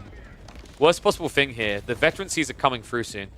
40 seconds until they're both upgraded. Then all of a sudden, you're going to see a very rare sight here. A full feudal Delhi army, castle aged up. Voldemar. He's waiting for it as well. He understands just how powerful it's going to be in this game. Sacred Site timer. Almost complete. 20 seconds until veterancy. Voldemar could choose to fight right now. At this point, though, I think you just wait. Wait for the upgrades. There's no point overextending. Your opponent already has control for the decap. Voldy should be getting ready to go farm. Transition coming in. So Myriad, kind of an uncomfortable phase of the game, right? A lot of wood is going to something other than a tech up, other than an army. But if he gets past these next 2 or 3 minutes, there is a recovery arc. I think Voldemar maybe got a little bit too ambitious about this idea of a full Castle Age army. He could have easily delayed that cap. And if he delays the decap, he'll get the veterancy in time, and then it's a fight Myriad can never win. Instead, Voldemar, it seems like he thought his win condition, instead of the Sacred Sites, was trying to catch Myriad in the tech up. It makes sense that you believe Myriad is teching up right now, right? Typically, you back your army up to defend when you're going for an age up. And it's going to be a pretty quick age up at that. High Trade House, 23 workers on the way. Get your numbers in and try not to cry when they're a lot lower than you expected.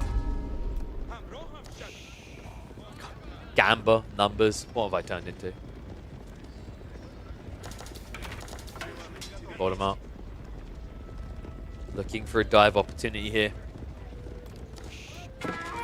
He does see the Pocket Eco north side. That would be an easy freebie. But I think he wants more. Do you just go for a few rams here? Because you could actually dent the infrastructure quite a bit. Kind of dubious, right? I think instead he just wants to take the Pocket Eco, which he's going to do quite freely here. Whoops! Myriad didn't even reach the wooden fortress. Oh my god. Now Voldemar. Looking like he's going to get a 5 relic game. And not just that, a keep drop right next to Myriad's base. This is brutal. Voldemar should be stockpiling wood for a siege workshop now. Double treb and a slow siege down gets you a win condition here.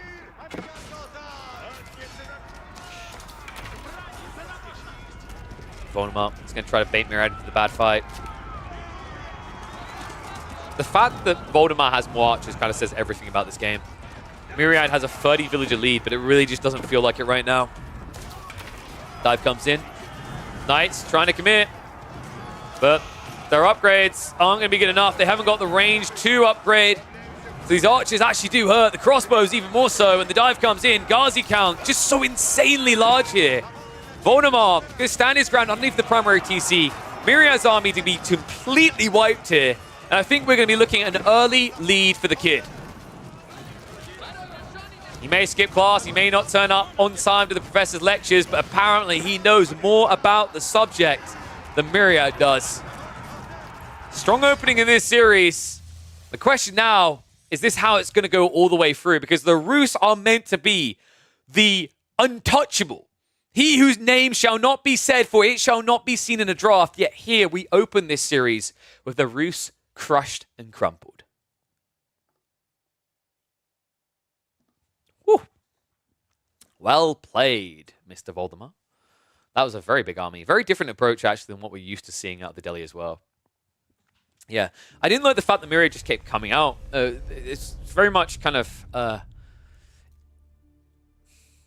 uncertain approach, right? Indecisive is the word I'm looking for. He didn't seem to really make his mind up one way or the other on whether he's going to try to just fully commit or if it's just to buy time, bait attention. I like the first approach just to get out on the flank and get the decap on the sacred site. Had he not thrown his army in the center twice and lost 10 here, 15 there, I think he might have had enough troops to contest that. Horsemen instead of knights? I think the knights are absolutely fine, Johnson. You got to realize that's a comp that is just Ghazi plus archers. There is not a single spearman in the mix, right? So actually, knights make a lot of sense. This is loser pays $100? No, actually, it was Brocktree who donated the $100 across to pay for this. He sent it to Voldy, and then we organized it from there. So, big shout out to Brocktree, actually, for supporting the stream in many different ways so far. So yeah, we've got our best of 7 here. Game 1, of course, let me get that point on the board, is going to be going to Voldy. And next up, we're going to Frisian Marshes. Frisian Marshes with these drafts. We're probably going to be looking at a Chinese game here from Voldemar. And Mongols on the other side, right? Makes a lot of sense. You could go HRE as well. I think HRE is almost a default win against China here. Maybe that's a bit of a reach. They are favored, but it's a lot closer than you'd expect. But HRE played Dark Age really, really well. So, let me have a look at their draft, and I will confirm where we're going pick-wise.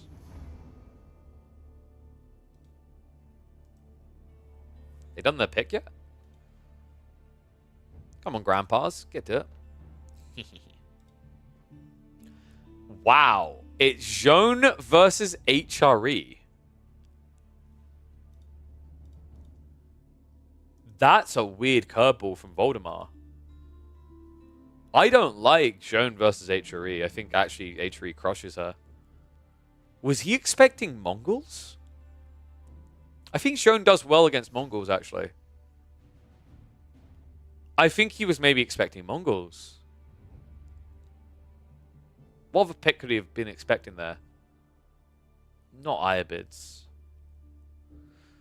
Maybe he was anticipating HRE would be saved for, say, Boulder Bay? Or Prairie? I'm not sure about this one. I think Myriad's favored, for sure. I'm a little bit perplexed as to the logic behind the Zhone pick. He clearly saw something that he expected to come out here. I imagine it was maybe Mongols or Ayu. But I don't think Zhone's that great against Ayu, right? Because they'll just rush Castle Age and get Camel Lancers. HRE wants to feudal all in on Marshes and Jenny wants to brawl. Not sure she can hold that though. No, she can't. I've watched it multiple times now. Zhone gets destroyed by HRE, either early game or late. HRE has a lot of good strategies up against Zhone. You can do the fast castle one if she doesn't aggro. If she does aggro, you just swarm her. You just spam archers. Spam archers, spam spears. And then you kite. And then you add in some men at arms and then tech. So, game 1, Voldemar win. Look at you guys. Haha. Trusting in Roos and not the kid. What's that all about? Alright, so it looks like they've got in game. Let's get to it.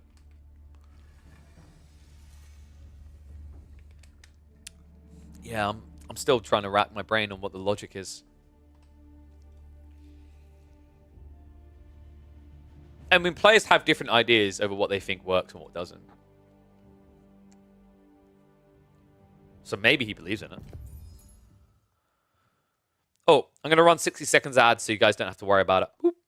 Oh, it's already been ran. Well, that works out.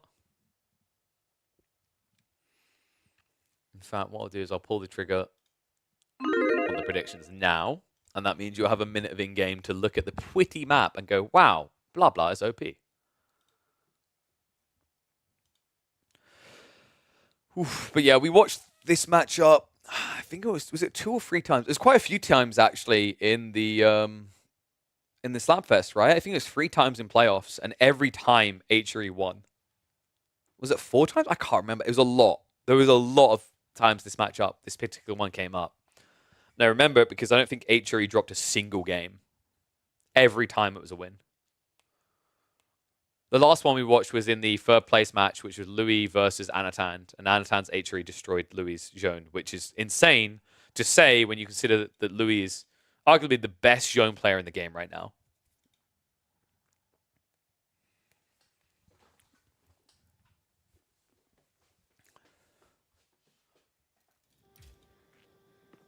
Oh, I just realized we haven't got the score toggled on. Let me do that now.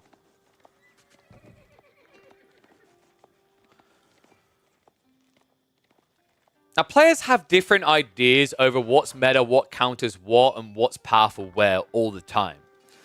But Voldemar thinks that Zhone is powerful against HRE here.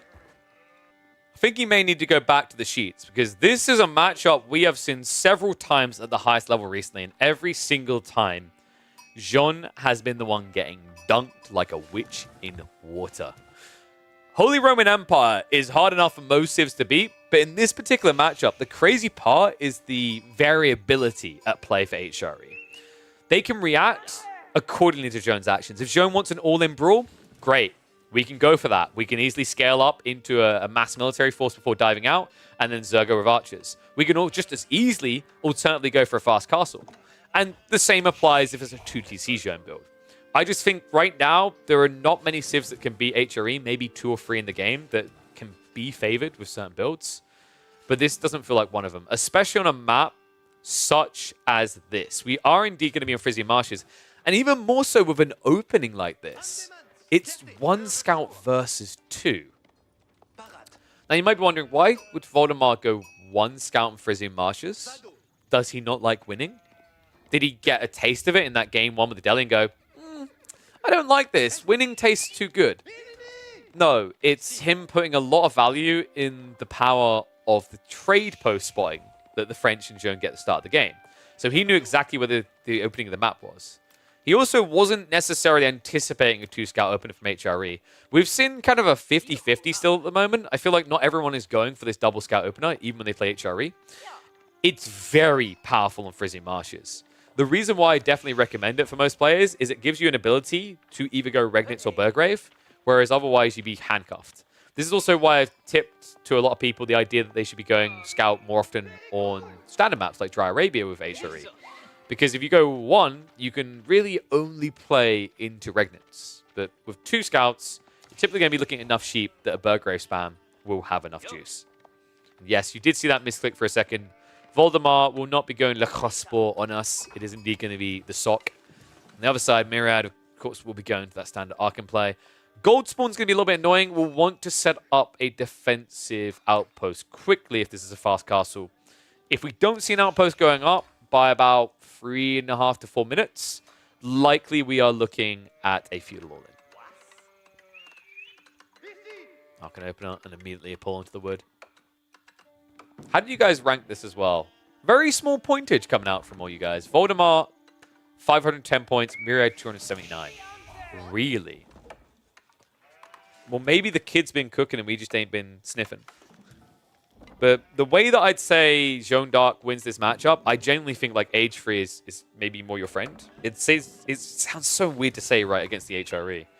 But I think you get a lot more options there. 2TC into like 3rd Age can make a lot of sense. And you just go a few knights to kind of aggro and block the map. And yes, these games are indeed live. We are hosting the show match. Best of 7. We've got Bolsic and Boulder Bay ahead of us, by the way. So as you guys kind of clock the draft, remember that it's 1 pick and done. And they are unique picks. We haven't got a situation where both players could play, say, Roos.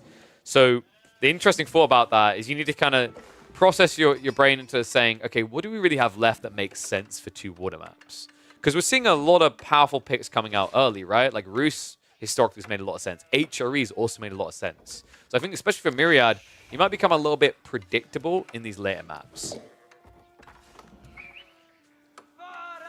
School of Cavalry complete. Final sheep haul is going to be 18 to 19. What? Okay, guys. Turns out knowing where the trade post really is that OP. Wow. And that's an HRE player also going and giving up an extra villager. That has to feel so good in the after report for Voldemar. First night getting queued up. Myriad on the other side of this. Yep, it's definitely Castle Age Rush.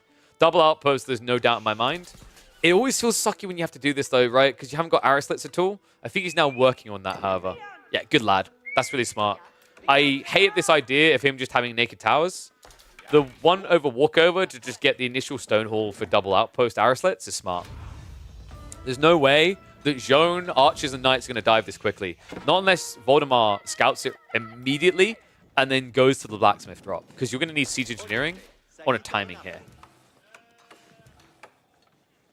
In fact, interesting for... Remember, Joan can also build the rams. So you do have an extra little squadron pal there. You can even... like, I'm surprised I haven't seen more of it. The idea of just an ultra early ram where you just go blacksmith straight away, get siege engineering prep, and then you arrive in the enemy base and you build this ram with Joan. And then garrison inside, right? Because if villagers get pulled to try and torch it down, you can just keep coming out and cleaving. So yeah. I think there's something to that, and I do think we'll end up seeing more of that in the future, especially against Japan and HRE specifically. Because Joan comes at such an early phase in the game that there's a lot of potency behind that play. For the time being, at least, though, Joan is going to be playing up to those balls. I still love that they never removed the UI elements around wolves, so you kill wolves and get 0 XP. It's like Fank's game. Nice of you to remind me.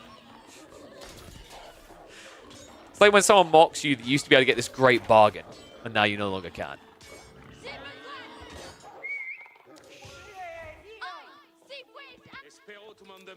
Voldy up to the 3 night count already. Myriad reacting with Horseman.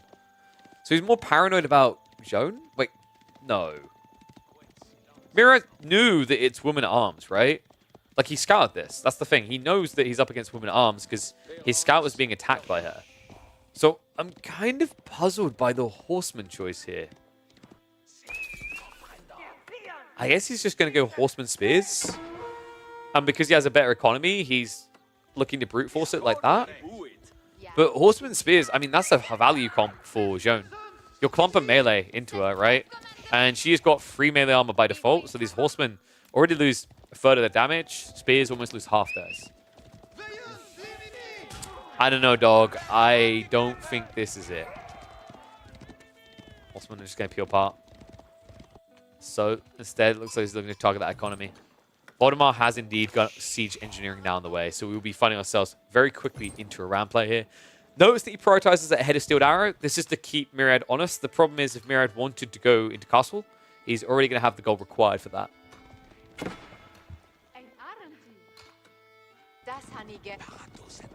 So, is this meant to be a pullback from the gold, or is Myriad just kind of mismacroing a bit? Because having this many workers here, like, look at the difference, man. It's insane. If he drops a blacksmith now, it makes sense. Okay, there's wheelbarrow. It makes a little bit more sense then. If he's going to get wheelbarrow plus horticulture and double broadaxe, then the gold haul adds up quite well. If he doesn't, then he's just floating way too much. Ram now being built up. Interesting from Voldemar as well. He split his troops quite wide. Very risky considering you know there's horsemen in the field. Like if these archers get seen, if the ram gets seen, if you get intercepted at the beginning of the build-up, you're just going to immediately lose 200 wood plus. Horseman raid on the gold. Does at least push it back temporarily. Myriad getting closer to that castle timing. Now, the interesting part to me is if he just starts stockpiling extra gold, losing control of this area won't kill his game. In fact, it'll allow him to come out on a delay with much more powerful knights. Problem with doing so, of course, is if you're delayed coming out of your base with Regnants, you feel like you're not getting any value. But we did mention before, like, this is probably the best map in the game for Burgrave play. You know where your opponent is, he's not too far away. And you get so much sheep from the map, as well as fishing as a follow-up, that Burgrave spam can easily reach 30, 40, sometimes 50 before you run out of food.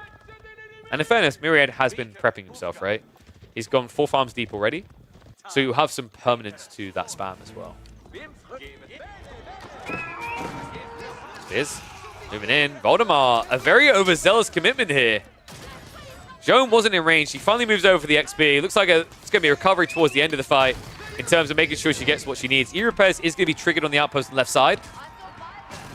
And all of a sudden, check this. Myriad, instead of trying to punish in return in the base of the French, he starts rushing home. Horseman diving in. I don't like this right now. I mean, the spears need to be attacking the Knights. He's so focused on keeping the outpost alive, he might be killing himself a different way. Horseman finally going to arrive home. Joan is getting low. She'll get the cleave out just before she dies, though. Oh my god. Are you kidding me? She was 2 or 3 seconds out of having Divine Restoration there. Wow. Absolutely wild. That might have just saved him. Myriad, if that heal went off, that would have been GG. Now, it's still looking rough. It's still looking hard. But at least now there's a chance. Outpost being brought low. Final Torch is going to come out. Villagers need to run for safety. They've got the secondary outpost, but they simply can't reach it. Now he's going to cycle around, and that means he should be able to get the wall up just a little bit too late. Wait, did she already use it? Why was the UI showing it was coming off cooldown then? Replay check. Chat's here to keep me honest. I appreciate it. I think I just got bait by the UI. As she was dying, or as she was cleaving, it looked like her ability replenished. If so, that's a really weird UI. I think what's happening there is when you use cleave, you can't use your other abilities, right? So whilst animation locked, the others are on cooldown in a way, and it checks it afterwards. No, thank you for that check, because I think we did see the Divine Restoration earlier. It just looked like there was going to be another. UI things. Regnant's now on the way. So Myriad, has he done enough here? Voldemar's count has been fairly heavily reduced, but he's starting to pressure the gold in a way that Myriad might not have long-term access. So it's very important that you get this relic ASAP. If you do that, you can park here quite comfortably. Right? Your opponent's archer count isn't that high. You can easily play spears for a bit. You've got horsemen that you can peel off as well. And of course, horsemen can choose where they fight in a way that knights simply can't. Next outpost going up. Okay, so Myriad has survived the onslaught. And this worries me a bit because Voldemar hasn't really been getting any eco benefits behind this. He's only now going in for some of his techs. This means that actually Myriad, him not going for them, doesn't matter. He just has a 40% raw advantage. And Voldemar didn't do anything to dent that. Even though he's playing a Civ that gets him cheaper.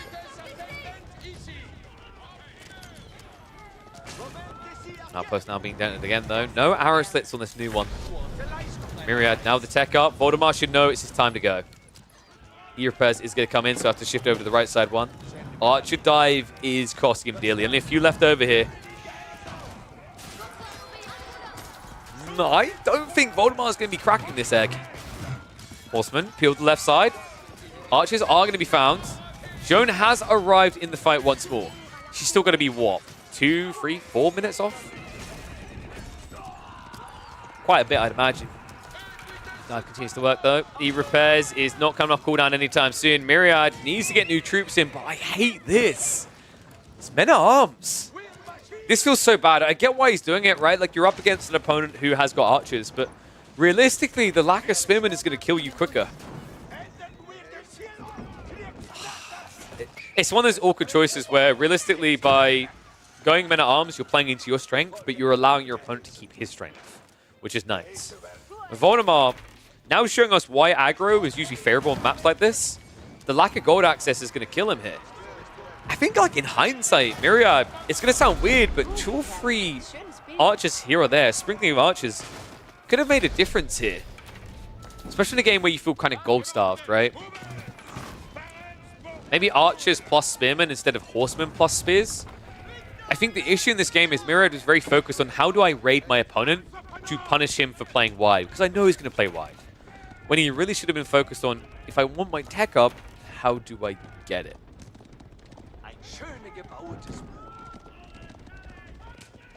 What's now going up? Just in time here, Voldemar. On full patrol mode. Night spam is going to keep up. We're talking about a game now where Voldemar is 10 workers ahead. That is insane. We're getting to the stage where HRE's eco buff isn't going to be good enough here. In fact, his woodline is so far in, he's starting to reach a phase where he's not really getting the full buff. Crab's now hitting to the racks. I think Myriad's stuck. I wanted him to build spears before, now he doesn't have a choice. His gold income is abysmal. He hasn't secured a single relic in this game. He's not even trying to sneak a prelate out to do so. A little bit surprised by that, actually. Voldemar doesn't have full vision, so I thought maybe he'd try to go right to the border edge and then go out and around. It's probably the one play that Myriad has to try and recover this game right now, because sitting here, waiting for inevitable death is not the way.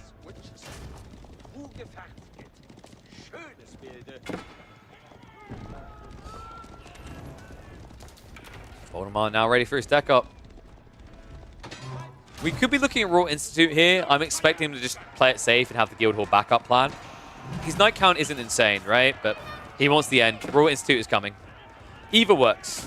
Realistically, either works. The issue with Guildhall is you give the H3 player a chance to recover. This is Voldemar taking a winning position and turning it into an emphatic victory. Even just the Cantled Saddles is going to be huge here. Flash comes in again. A little bit overzealous on the dive. Funny that he's targeting down the Regnitz that has 0 relics in it. Oh, he's even patrolling now on the relics, so there never will be any. Yeah, prefer this. I never like it when Joan players just go after the landmarks. At this stage in the game, hit the buildings. That's extra XP in your pocket. And we wouldn't say no to a cheeky bit of extra XP. Doink. Wait, is it not? I'm an idiot, ignore me. I could have sworn she used to get XP for buildings.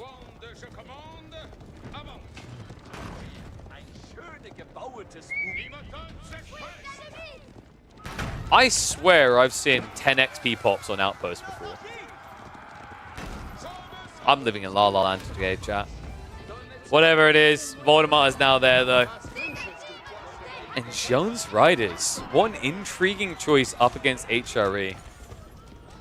It should be fine, right? Like, realistically, the men-at-arms are going to die to the heavy maces, but my thought process is spears could shut you out. It doesn't matter anyway, though. Voldemar is looking for a quick finish. This guy actually had the smack talk in him in the voice chat the other day, or the text chat. He said, we'll start at 5:30 CT. Won't matter. We'll be over by 8 p.m. anyway. He's definitely fast on his way towards that timing. She did get 15? Okay. Yeah, she did. Okay, yeah. Wait. I'm in a blind mood then. I could have sworn I was watching on the ram hitting the final strike on the racks, and I thought I didn't see anything above her head. Yeah. So I was right. Okay, there we go. Just got to trust in myself. I know things about this game.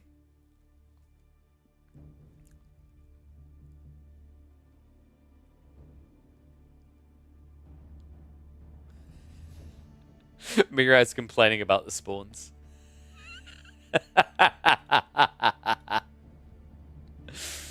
Oh, it's like maybe 5 times a charm. Maybe I get a lucky spawn. Oh wait, no. That can keep existing. We're on this screen instead. All right, 2 points on the board.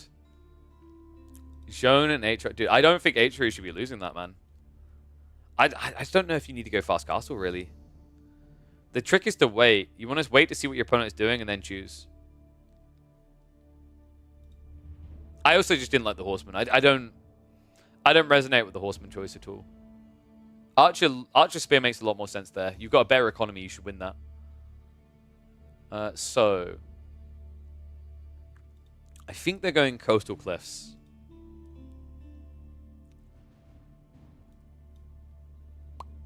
What is this going to be? Probably... Voldemar's probably just going to pick the Chinese. Murad, what? Malians here? I feel like a lot of people just go Malians.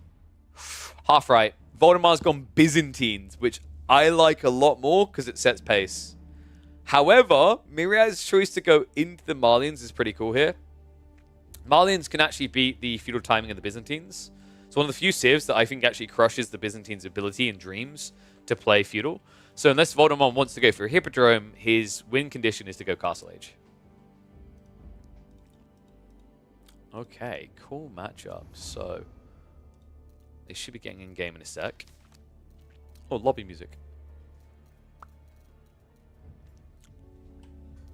All I'm going to say is if Myriad makes this a 4-0, I'm going to have to start asking for play all 7s.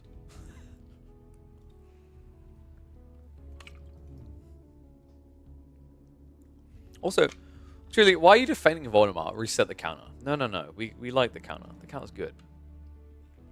Ugh.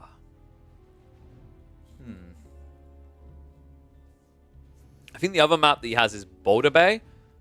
It's like, if Myriad loses this one, it's going to be last stand on Boulder Bay. What does he have there? Mongols or Zhuji? It's probably Zhuji, right? You'll probably get better meditation guns on Boulder Bay than you will on Baltic. But I think it's going to be... Like, here's the thing. I think if that's the case, Voldemar has two choices. Japanese or English. Either works. Because the English, I think you just play land. And Japanese is vicious. He has Abba on Boulder Bay. You really want to pick Abba there? With the picks that your opponent has, Dragavan. Like Abba versus Japanese, for example. I don't think you can go Abba if your opponent has Japanese. I think you have to do Zhuji in Japanese. Boulder Bay just plays pretty much like Holy Island from that perspective. My instinct is that it has like Baltic or like I guess Baltic. You might say Baltic because you have to do it on one or the other, right? Because I don't think you're going Mongols there at all. That seems like a bad idea. Your fast feudal build. Why not pick Ibids? They get a really fast feudal build. Abba versus Japanese. Japanese just farm better. Because you get your docks cheaper, but they get the fishing boats cheaper, right? And then they go Coca Township. And you might think military wing's good, but like, just build an extra shinobi. It's kind of brain dead.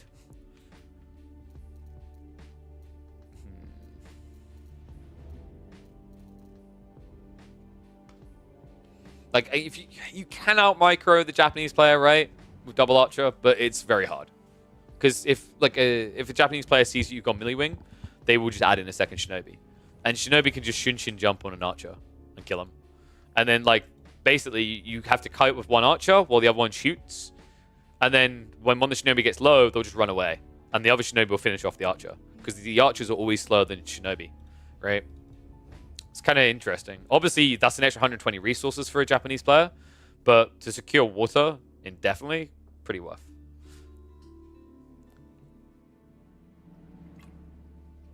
I think this would make a great recurring winner stays on Showmatch. Possibly. That would require budgeting, though.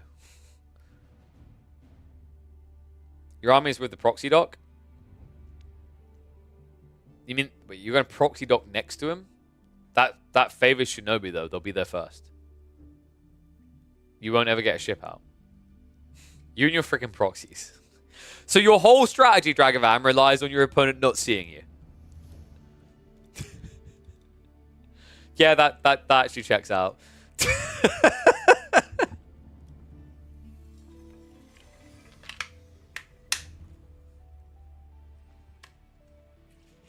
So you're saying you're not going water at all? You're upping at 4 minutes, so you're not going water at all. I like the idea. However, what stops a Japanese player from fast feudling as well? Because we've seen that a lot. Remember Rocky River's meta changed to that? On Rocky River, you saw a lot of Japanese players just stopped going fish at all. And they just went coca and let you take fish, right? Then you have water. Well, no, because you get disabled on water. That's the point with the fast Coca Township build. Like the reason why Coca Township is dunking on Mongolian Heights, right? I'm not convinced Abba's the way, but I know you play a lot of Abba. But just curious how much of that is the bias of wanting it to work versus it actually working. You have cheaper docks, that's true. But I get a Shinobi for free. I'm sorry. Well, Mirad would like the score to look like that. I'm afraid it's not going to, though. All right.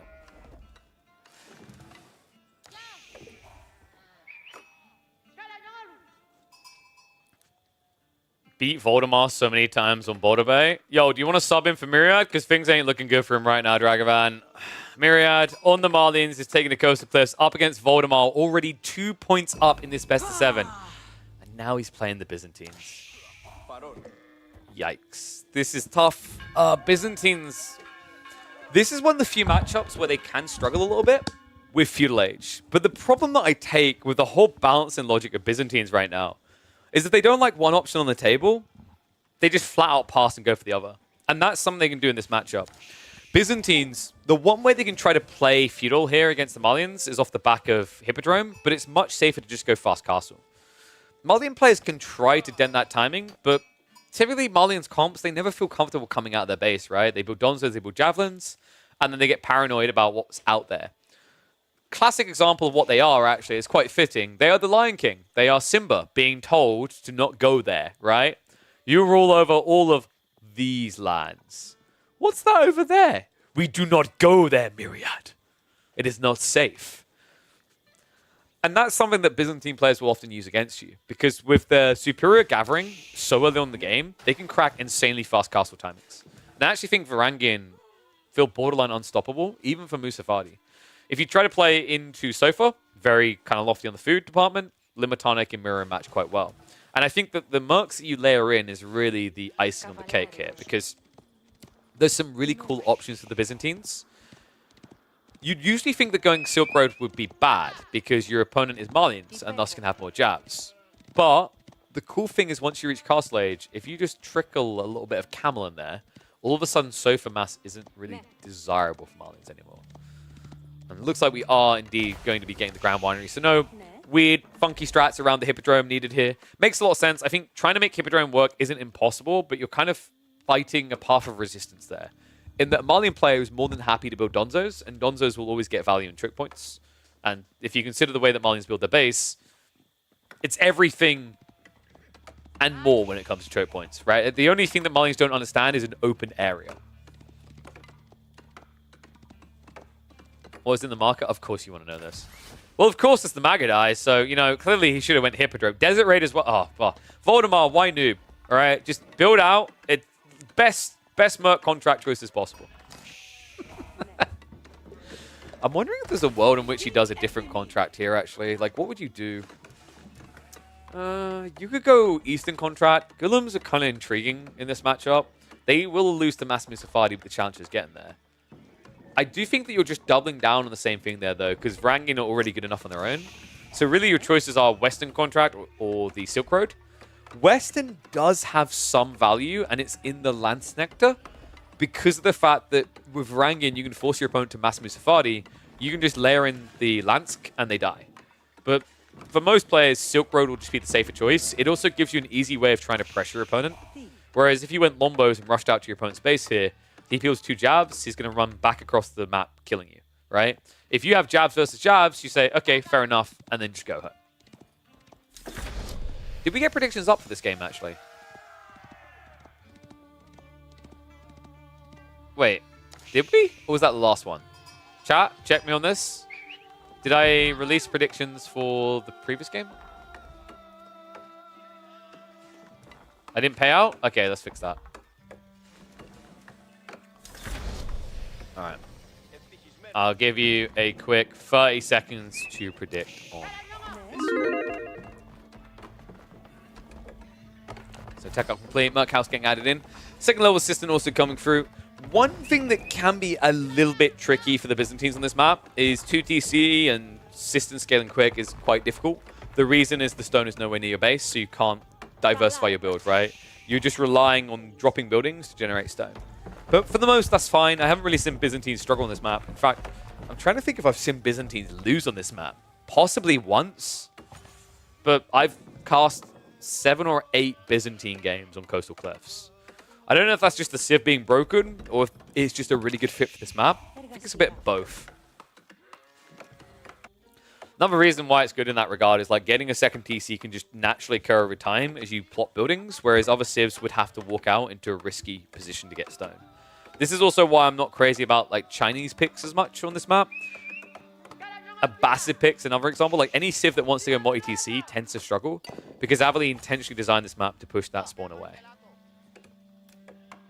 Jabs and Donzas from Myriad. Voldemar has no interest, though. It is indeed going to be wall up, and it looks like we are heading for a fast castle build here. Now, Myriad can at least block this for a little bit. But with 2 villagers, I feel like you die too quickly. In fact, what would be really sick is if Voldemar just got Akratoid to guarantee the finishing time. First troops are now on the way. Voldemar, does he sense it? Does he know? His scouts on the backside. Speaking of scouts, Insane sheep haul. 12 sheep to 6. Wait, does that work? Please tell me that works. That would be hilarious. No. Dude, for a second I thought just changing it to a gate actually done something. Now, weirdly enough, Voldemort is just going to back up. But the cool thing about this initial Jav and Donzo can lose to the Lombo. I think Myriad going for both of these may have been a mistake instead of just getting the Javs. So his Lombo's coming out in 20 seconds. Could easily shut this down. I'm wondering, does Voldemort just pull 2 villagers to build the gate while he attacks? That might be a smart choice here. Javs aren't going to kill a villager quickly, right? They get no bonus damage. So it's going to take several hits. Okay, it's even better than that. What? Voldemort's got a freebie here. Myriad got paranoid. He's running around to the gold side instead. That means this gate could go up. I mean, I don't think this gate is as important now. It's more about the gold. Because Myriad has made his intent clear, and he knows what Voldemort's is. Voldemort wants Castle Age. Donzo. These are going to go down. Villager's going to be pulled back. And that's the way that Myriad doesn't want to trade. In fact, that's the worst possible way to trade. Losing the Donzo and also being focus fired on the villager just cost him a Jav.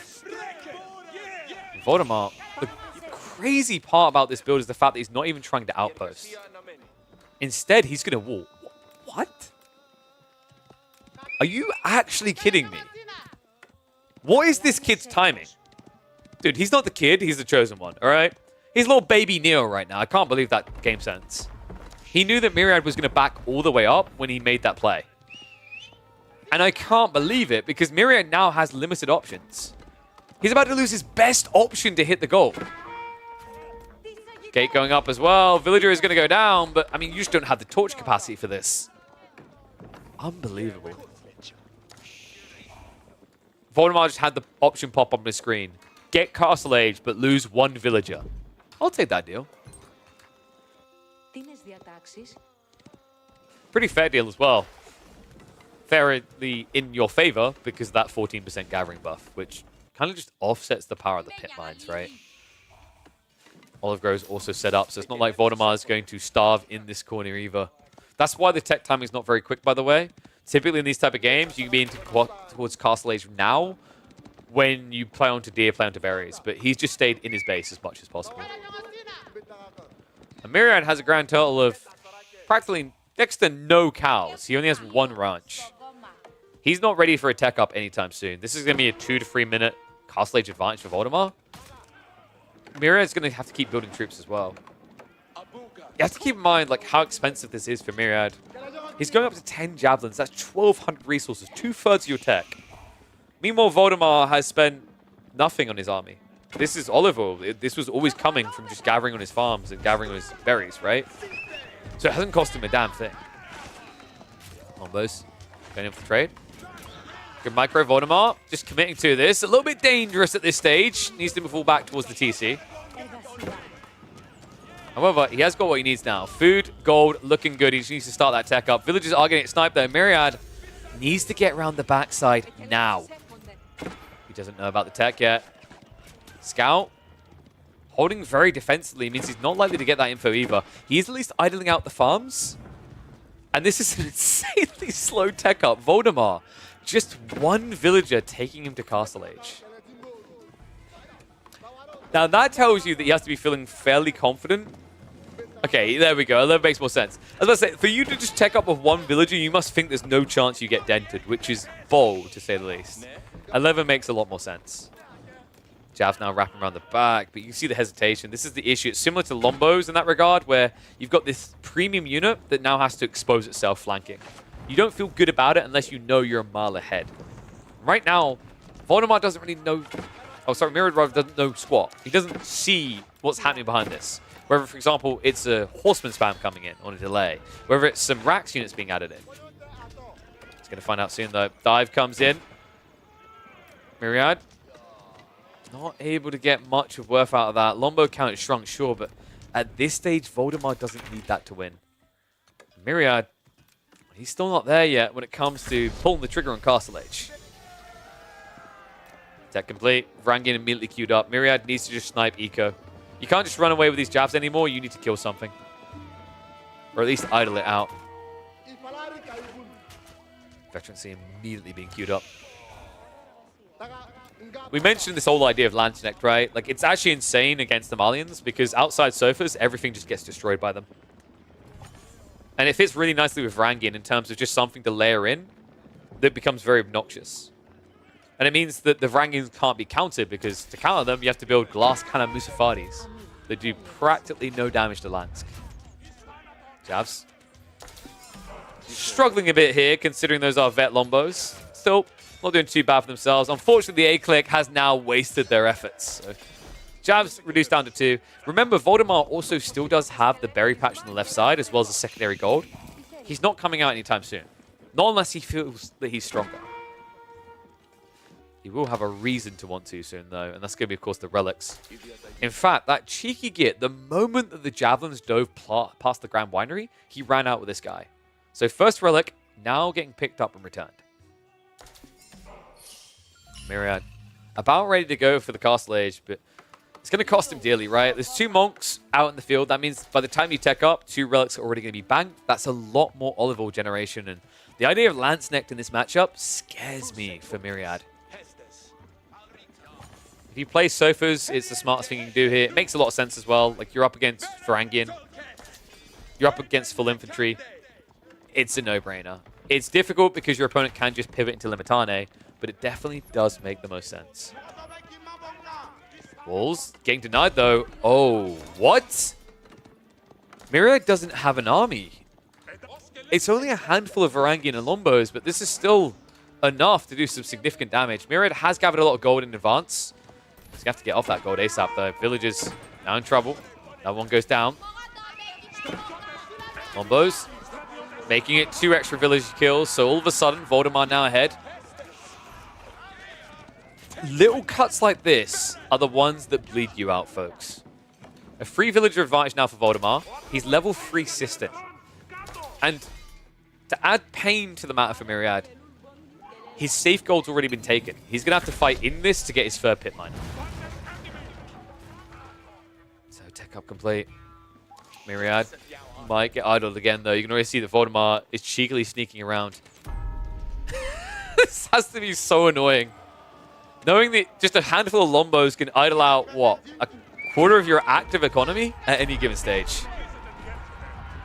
Sacred Sight's also being locked in. We've got 3 relics now picked up on the way home. Varangian going for the clash. Mustafadi there to meet, but the problem is they're not going to get upgraded in time, so just losses coming in. And instead it's going to be a full switch over into sofas. The problem right now, though, are you going to have enough cav to defend? You've got 3 extra sofas coming out against 17 Varangian. I don't care how much bonus damage you get against these units, there's no way you're going to hit as hard as you're going to get slapped. Varangian getting on the chase of it. Villagers never able to stop here. Second leak in now into the wood line. I just think that this is looking kind of over. I mean, Myriad, I feel like half of his economy is just not actively doing anything. In fact, more than that. Oh my god. 3/4 of his economy are not working. Fulani can do many things, but it has its limitations on supplementing. The cows are working for him. That's because they don't know they've got rights. If they formed a union, they'd be going on strike just like the villagers. They'd be arming themselves, protecting themselves. Maybe if they were armed, he'd have a way of surviving this. In fact, Myriad right now is just checking to see if we installed the explosive cows mod. We didn't. So the only thing that is going to be detonating in this game is his hopes of starting to recover before he's on match point.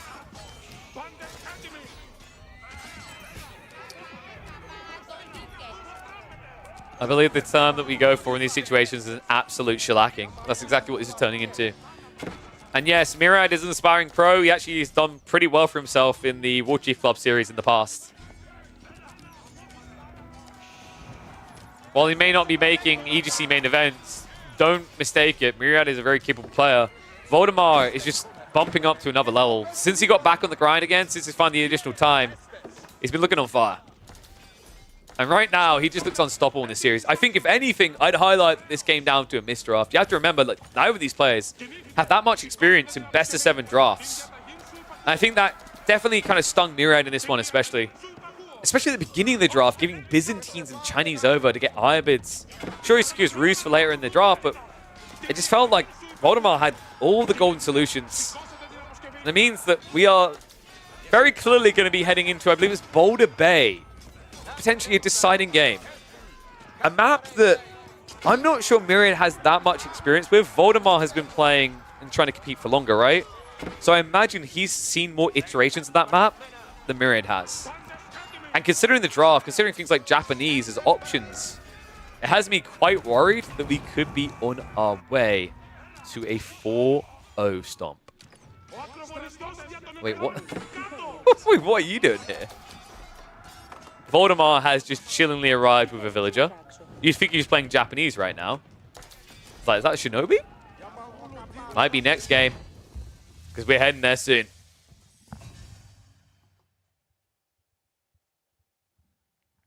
Whew. They're not pro, but they're very good. Exactly, they're an aspiring pro. He's very capable. Yeah, so all of a sudden... Whew, free on the board. Also, you know, if you think this looks like bullying, I'd like you all to take that up with Brocktree. Brocktree did request this, so it's kind of his fault. Oh dear. Where is the line between pro and very good? Yeah, that's the part. Like, okay, how do you define pro? Are you pro if you've made money playing the game? Well, Myriad has made money playing the game, right? So technically he's a pro. How elitist do you want to get on this? At what point do you say Voldemort's not a pro? You see what I mean? Right? Like, it muddies the water when you get really kind of nitpicky about that, if you think about it.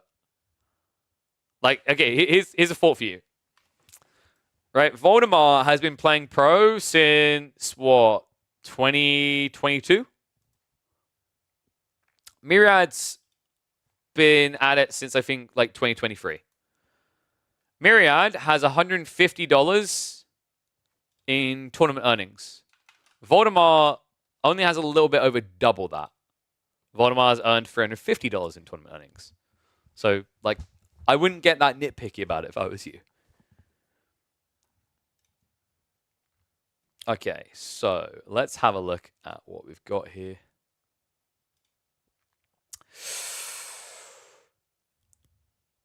Of course he'd save his Chinese for this map. Less than $10 doesn't count. There you go. We found the line. So they are both pros. Thank you, Julie.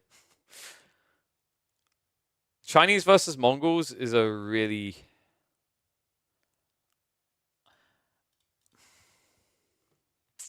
I like it about as much as I like Chuganu spammers, and we all know how I feel about that. Mongols used to be pretty good against Chinese, but even before the nerfs Mongols recently got, China was kind of crotch stomping them with the supervision spam and spam builds. This is going to be a tough recovery route for Myriad. Let me just mark the civs that were played. So we just added Malians as well as Byzantines. Now free on the board. Tricky one. Oh, one sec, I need to open the door. It's way too hot in here. Bloody hell, dude. The heat. I hate summer. It's a bit of grumpy guy. I hate summer. It sucks.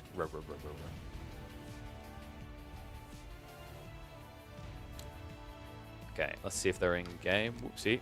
That's not the right thing. Oh, wait, it is. It's just got the thingy turned on still, hasn't it? Un momento. Toggle that off. Looks like they're in game.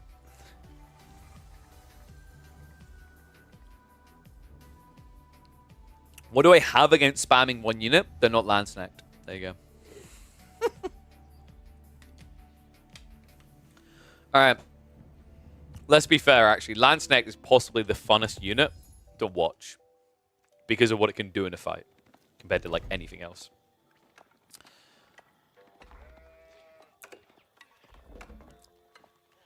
Of course he saved his best for possibly last here. 1-0, welcome back to the A4 actions. Our show match between Voldemar and Myriad. Voldemar, already on match point, pulls out the Chinese. His signature Civ. And Myriad looks like he's living in the wrong year.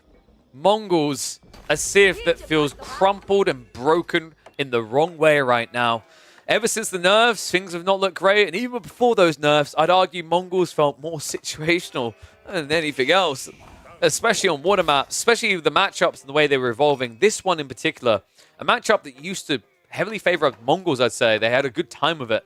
Recently has been shining a new light on the Chinese. And that light is supervision, barbicans, and ultimately pain for the Mongols. So, what is Myriad's way out? Because we are, of course, on Boulder Bay of all maps, and we all know how this one plays out. Myriad is going to need to probably go Rax, scout the dock ASAP, and take it out. Actually, you know what? No. I'm doing what all Mongol players do. I'm following the logical historical process, and that's how we die here. That build doesn't work against the Chinese anymore, because the Chinese on a delay can drop a Rax and then mirror your numbers courtesy of an Imperial official for supervising. Now, we haven't got that supervision out yet, mainly because when you're going for fishing, you don't need to rush the IO just yet. You want to get a little bit more food pumping off the fishing first. But the tough part is if Myriad does commit into this Rax play, by the time he's up to 4 spears, Voldemar can then knee-jerk react into a Rax drop. And the cool thing is because you were already gathering all this wood for fishing, it's not like a land map where when you misread the play, you then have to go to chopping trees and start from 0 to 150. You're going to probably be at like 60, 70, 80 wood maybe when you need to choose that Rax. Okay, pause that for. Voldemar does not want the Rax at all. Of course, why am I talking about Raxes? This is tree lines on Boulder. I hate this map. Why did we agree to this map? So when I saw that they added Boulder Bay to the roster for their show match, I was like, you know, I'll allow it. We don't see Boulder Bay. It might be fun. Sorry. Oh, this is going to be brutal. Myriad has already invested 4 spears. This is like on Golden Heights when someone just gets the corner camp and gets the walls up. It feels impossible to break in time. And that means that Voldemar ultimately isn't going to be punished for his greed at all. Myriad's probably sitting here wondering, why didn't I just go for the dock or go for the fast feudal? Would have left me a lot better off here. Torture begins. Unfortunately, Voldemar has left himself wiggle room here. An extra wall is going to be going up.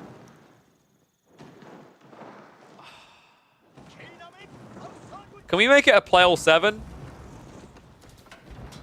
I'd really like a play all 7. Wall gets repaired. I can't believe he's getting away with this. Myriad can't stab him through. He's got the perfect position. I love that from Voldemar. The council is just saving him more wood that he can put into additional fishing.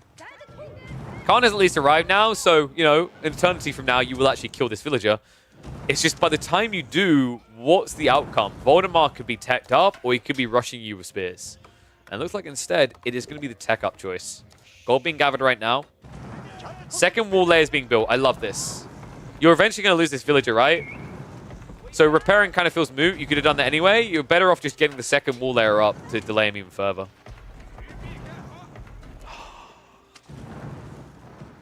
Oh, I forgot to release the predictions, didn't I?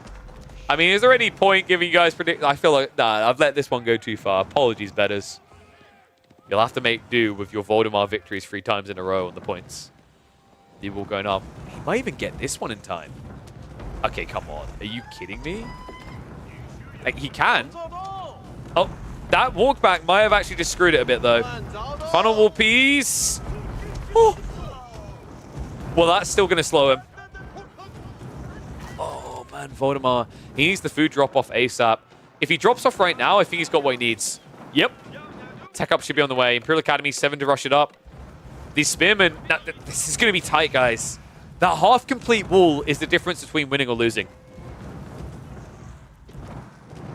It's going to be insanely tight, actually. Targets down straight away. You know what? I'm hesitant to say he's got it. But goddamn it, I think he might. Silver Tree's on the way from Myriad as well, so he's not too far behind his tech timing. If he can get rid of this dock, it is everything to him. Shift in. Tech up complete. Arch ship's been queued. I just think it's the Chinese build speed, right? Like any other Civ, maybe. But this feels like it's going to be a little bit too late. In fact, that junk ship should be quick enough to deny the dock. Myriad, way too ambitious with his dot placement. Had he dropped it here instead, I could see it working, but he wanted the arrow slits. That's going to cost him. Voldemort immediately goes after the villager. And Myriad, this is where the Spinman should be in trouble as well. Now, it looks like the dock should be going down for this, right? If he commits. It looked like there was a little bit of delay as well. Voldemort might have been able to get double junk out, which would be huge here, because he could just deny all the docks. Instead, looks like the dock... Wait, are you kidding me? Did the RNGs just get him there? Oh my god, I actually think it did. Second junk comes out. That's it. Go up river. Fly like the wind. Are you kidding me? A difference of seconds. That's no dot. Myriad is now stuck on land. Now, he does at least have Silver Tree trade on a map with corner trade. But right now, the problem is with double junk out, there's no way to stop Voldemort from redocking. And now any attempt to get your docks up is going to fail. Dude, you can't play late. Myriad, this is it. If you get back in this game, it will not be off of pond. It's impossible. It's double junk. Easily going to be free junk soon. Like, I don't see a world in which you get this unless you sacrifice 2 villagers to rush this dock. Oh, look at the vision as well. Wait. Myriad, go round. Go round. World War II Belgium, this crap. Like, go round. Voldemort, did he see that? He should have seen that. It was definitely in range, but it looks like Myriad might be getting away with this, which is criminal. I can't believe this. Myriad also sneaking out south side, looking for a dock drop there. It's a wide arc, and the boy is in. Wait, no, the professor, please. Village is being pulled. He's going to get it, though, just in time. However, that is an additional villager now down for Myriad. Arroslets is at least on the way. But with double dock here, it's not going to cover everything. In the meantime, the other dock has now been scouted. Voldemort finally realizes it. But again, a little bit late. But again, the RNG is absurd. What? Am I missing a trick here to get all the arrows to hit the exact same spot? Because that just happened twice. The first hit, practically all the volley went to one location, right? I think you done 24 damage or 30. Then that final shot, all the arrows went to the same location. Unbelievable. Trade is at least now starting to boom up for Myriad, but it doesn't really shine a light to the fishing that Voldemort is underway with. Voldy now into the Horseman to clear up the dock. From there, I'm not really sure what the game plan is for Myriad. Fast Castle doesn't dramatically change anything here. But all-inning Feudal is difficult because Keshix will struggle to dive a TC, especially a Barbican as well. So I think what Myriad's probably going to aim for is Castle. Maybe you go for a round or two if you want to play Feudal to take out the docks. But either way, this is an uphill battle and then some. Now, so we got our answer. Keshix are being queued up. In fairness, he's seen Horseman, right? It kind of makes sense here. Still, the problem now is Keshix, without the Yam aura, they won't be able to necessarily protect the trade at all ends. So Horseman can spread wide. That's always the negative of playing long trade. And the sucky part about this map is that it looks like the top of the head of a 55-year-old man, right? There's a little bit of patchwork left, but there's not really much here. And that's a difficulty for the Mongols because they rely on natural defenses, nature's tree lines to protect them. Yeah, no wigs here. No walls that can keep you safe. Looks like we've got the full boom now starting to come online. Voldemort, triple dock, full fish spam. He could easily be Castle Age in under 2 minutes. The problem for Myriad with that is if this starts turning to Lancer spam, the amount of meat that Voldemort is munching up here. There's no way that Keshik trade will keep up. I guess it's the true test, guys. What's more broken, fishing or trade? Okay, let's not delude ourselves. We all know the answer to this. We all hate fish, right?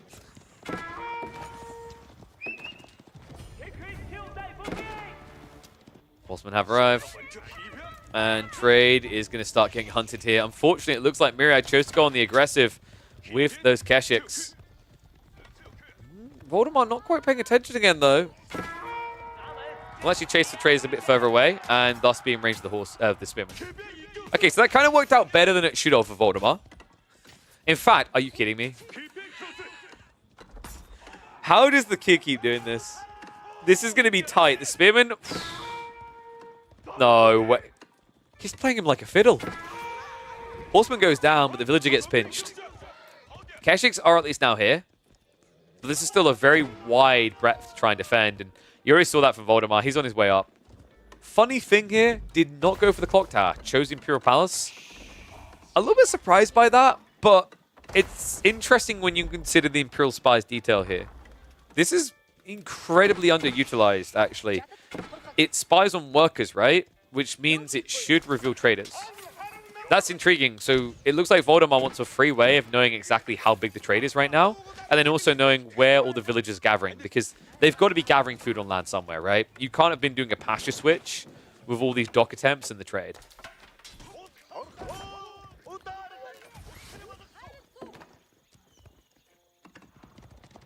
And I believe we are just looking at mass pass card, aren't we? Maybe a sprinkling of Lancers as well. Actually, no. I think you just go Spears plus Lancers, right? Then the Keshiks can never win, and your Spears are just better. So I'd be totally real with you. I think you don't even need to complicate. It could have even just been Mass Spears, but I guess we're just going to go Palace Guard.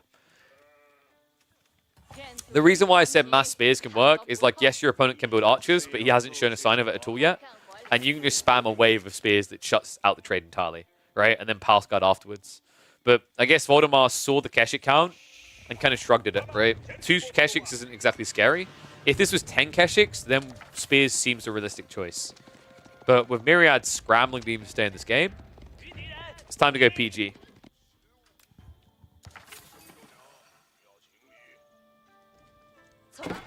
Myriad now just adding additional Spears, but aiming for that Castle Age. The problem is, Castle for Mongols is only really impressive when you've got an army to impact it with.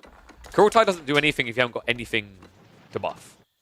And that's the problem you're going to have here, especially when you're facing down this PG-13. Sorry, I had to make that joke.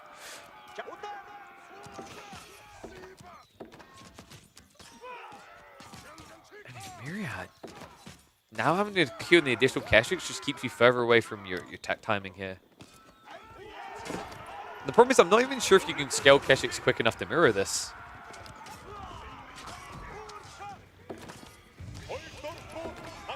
Keshiks are going to get shut down, so count is going to go down to 0. I think it's fair to say Myriad's chances of winning this game are about as good as my chances of winning the lottery. This is unbelievably hard now. Fishing count is, quite frankly, out of control. We're up to 18. The Palace Guard are going to be held back by the melee force for a while, but afterwards, there's going to be a leak over effect, and it's starting to happen already. 21 traders completely left exposed, and Myriad, with his tech-up choice, hasn't got the troops to defend it. He's going to lose all the trade. 21 traders. Just think about that as a raw lead. Remember, Voldemar's is mixed between land and sea, so it's not just food he gets lots of. He's got plenty of wood and gold coming in via his villages. And not just that, relics now on the way home.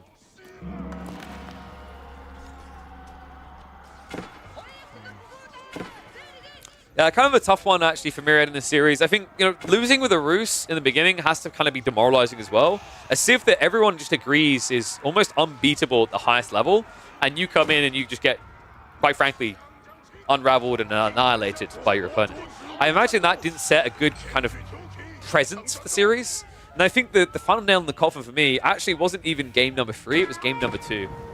Losing with both the Rus and then the HRE, especially when I know how highly Myriad regards the HRE. He thinks they are borderline unbeatable.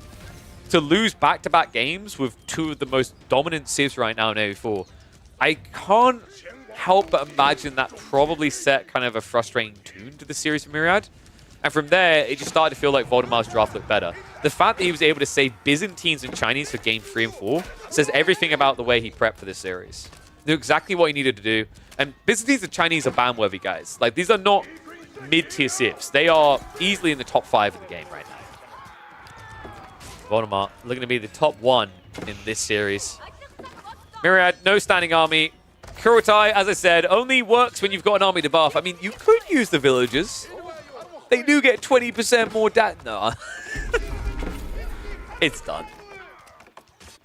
Let me know what you guys think about these show matches, though. Maybe we should run more of them. Someone did mention the idea of turning this into a winner stays on series. That could be something fun to explore. I think I might just need to reassess making them play all 7s to get our bang for buck. Otherwise, we might end up getting some shellackings. Do need to find some funding for it. It's no secret that I'm not rolling in the millions from casting AoE4 right now, so we'll have to figure out a way that it becomes sustainable. But if this is the beginning, it begins with quite the dominant performance out of the kid. Turns out the professor didn't have much to teach after all.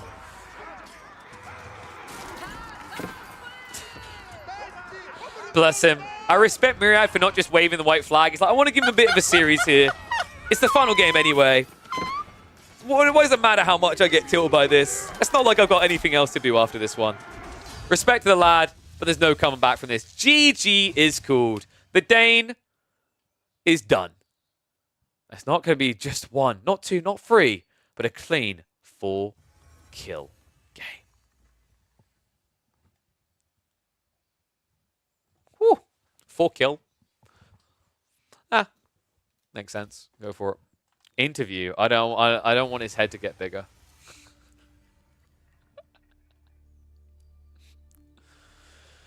GG Mira, GG Voldemar. Well played to both of you. I think what we'll explore it. Yeah, I need to set up a Kofi. Coffee. I keep saying half there because I saying Kofi, but I need to set up a coffee. Just a day since Voldemar win? That's true. That's his favorite part of all this. Wait. Oh, that. What we do is we ring Voldemar. And we don't update it yet. It's very important we don't update it yet. So let's ring Voldemar for his winner interview. Here we go.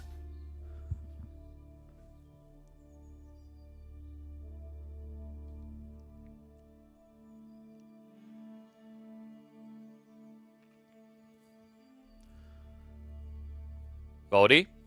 Hello. Hello, sir. Congratulations on your shellacking. One thing, let's get it out of the way. You're watching the stream, right? Let's do your favorite part of this. I know what it is. All right, let's see it. Oh, we are accident-free in the workplace. Beautiful.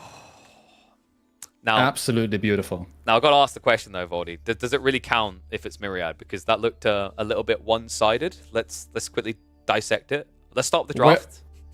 The draft? We can talk about the draft, no problem. Let me find it. I think the draft was great. Yeah? For me. I was like, this could not be better. I'm not going to lie. When you got Chinese Byzantines on the opening, I was like, uh-oh. This is not setting a good start. Did you feel worried about the Ibid H3 pick at all? Because I know Myriad especially thinks the H3 is like borderline unbeatable right now. Yeah, that's the thing, right? Because I was actually curious as to why he did not pick Iobits in any of the games, thinking that it was the first one. Thinking, okay, well, he's got to use it for another water map. He has H3, he has Ruse, and Shushi's Legacy, so I assumed it was going to be Shushi's Legacy for Baltic, and it ended up not being. And we didn't play those maps, obviously. Yeah. And I think maybe Prairie? I think it could be Prairie, honestly. But I was expecting H3 or something like Malians on Prairie. So when he pulled Malians on Coastal Cliffs, I was like, it's going to be either Iobits or Malians. And it ended up being pretty okay with Byzantines into both of those. Yeah. So I pretty much just mapped out all of the civs that I wanted to play for each map because I kind of knew what he was going to do, but then he threw me a little bit off. So I was actually going to play Japanese here because I knew he wouldn't pick Mongols for Prairie. That's So interesting. yeah, Because I think I was saying originally in chat that I thought it was going to be Juji Japanese on Boulder Bay, because I think the oh yeah, dynamics there is a little bit like Holy Island, where hmm what people have been noticing right now, I think, at the highest level we've seen, is the way you actually win these water hybrid maps is the emplacements. yes, that is the case on Boulder Bay. Super close map, so it's going to be either Mongols, and I was expecting the Mongol pick, but if you had picked Shushi's Legacy, I think I would have been screwed. Yeah. It would have been a really, really tough one. I guess then the bounce back for you is you go Baltic and pick Japanese, though, right? Because then there's not a good answer there. Yeah, but I feel like Japanese on Baltic, there's a really long distance to go with the Shinobis. And so I wasn't quite sure what I wanted to do. I wanted to do Chinese on Baltic, but then I thought I'd just secure the last win here with Chinese into Mongols, because it's a really good early game. If you can get far enough away from the Mongols, they can't enter and kill your dock. But he made a lot of spearmen, way more spearmen than I thought he would. So Yeah. that kind of solved that issue for him. But then he didn't get a dock up, which was the biggest problem for him. Yeah, I thought maybe we were sitting in the dock before the palisade went down, and then he'd have kind of a staging ground to push in with. Maybe even a transport ship if you rush towards it early. Could be. I guess the interesting one for me was the opening game, because I was saying we don't like see Roos Delhi much at the moment. Mm-hmm. Do you think that's Delhi favored? I don't. I mean, it's a rough one for Delhi, obviously, because you're often reliant on tons of raids to throw your opponent off. And the thing with Roos is that they have to go 2DC in that matchup. And so the matchup for Roos, the longer the game goes, the better. But what was really good for Delhi here was I was able to keep Sacred Sides for the majority of the game. He didn't decap until the end, which meant that I was able to make so many units and still go castle. And after we took that pretty deciding fight just before Castle Age, I was like, now is the go time. If I go castle now, he will be remaking units if I push him on the TC. And then he actually kept making units, which was great. And then it's like, okay, here comes my Castle Age, and it was all about getting the upgrades as quick as possible. And the moment he got Castle Age, I pushed in, because that's my timing. It's quite simple, but then I also put a keep there to just force him out of his base. Because if he doesn't take the fight, he gets the keep in his face. And if he takes the fight, it's good for me. Yeah, it was quite comical watching a Delhi player wait for his veterancy on his archers for once. Like, that's usually just trash the army, throw it away. I think the thing I was saying in that game, the thing that I noticed with Myriad was it was almost like he got a little bit angsty about getting the decap on the sacred site. So it felt like twice, there was 2 moments actually in the early fights where it felt like he came out too far and you got good engagements, which was interesting because he got the decap on the south side. I guess to your point where you think Roos is favored there, if he plays that kind of flirtatious element where he doesn't fully engage you, he should be outscaling you a few minutes later, right? Yeah, the thing that happened for him was he kept throwing away small amounts of units to me, and if that happens, you're never able to build up a large enough army. What he's really got to do is actually group up his army, because he was able to take somewhat good fights with the spearmen. Somewhat, I say. And so he would have been able to focus on one sacred side at a time, but often he threw a knight or an archer, and therefore it ends up being pretty good for me, because in the long run, I keep picking off like small percentages of his army, and I keep all my Gauss Raiders alive, and that's great. Now, there was some smack talk going on beforehand, right? But both of you chickened out. I'm a little bit disappointed actually about that. I wanted to have some smack talk live. Do you think that he might have been able to throw you off your game a bit more if you were in a VoIP channel together? I honestly think that I would be able to get into his head more than he would be able to get into my head. You know, it would have been a different situation if it was smack talk against Cord and Artie or Crackety. Then I would lose 100%. Dude, that's what I was saying. But I kind of actually thought I would give him a chance instead. You're so kind. I was saying though, I think that's like an interesting idea to do moving forward with more of these type of things. It's great content, but it's also just another way of playing AoE4, right? Like even in the draft, you could just say things to throw them off. It's kind of like the difference between playing poker live and playing poker online. You know what I mean? Where there's smack talk, there's random tells, there's always kind of little details. Yeah, I think the smack talk idea is amazing for community games and like friendlies and so on, but there's $100 on the line, and I think we also just want to practice the longer series, best of sevens. That was at least my idea, so that was a really good practice for me in terms of drafting. I think I did pretty well there, and I think Myriad put up a really good challenge as well. So it was pretty good games, I would say. Yeah, he played definitely well. I must say it was. They were good games. No, no, it was definitely like, yeah. Someone was saying about the 4-0, like just a Myriad hit. Like just because it's 4-0 today doesn't mean it's always gonna be 4-0. I feel like Mira's saying you guys are fairly evenly matched in terms of who takes the wins. I'd be inclined to agree with that, right? Like, I think I've cast both of you winning back and forth quite a lot on the ladder. Oh yeah, Myriad does well on ladder for sure. But by the way, those people that say those things, it's not really.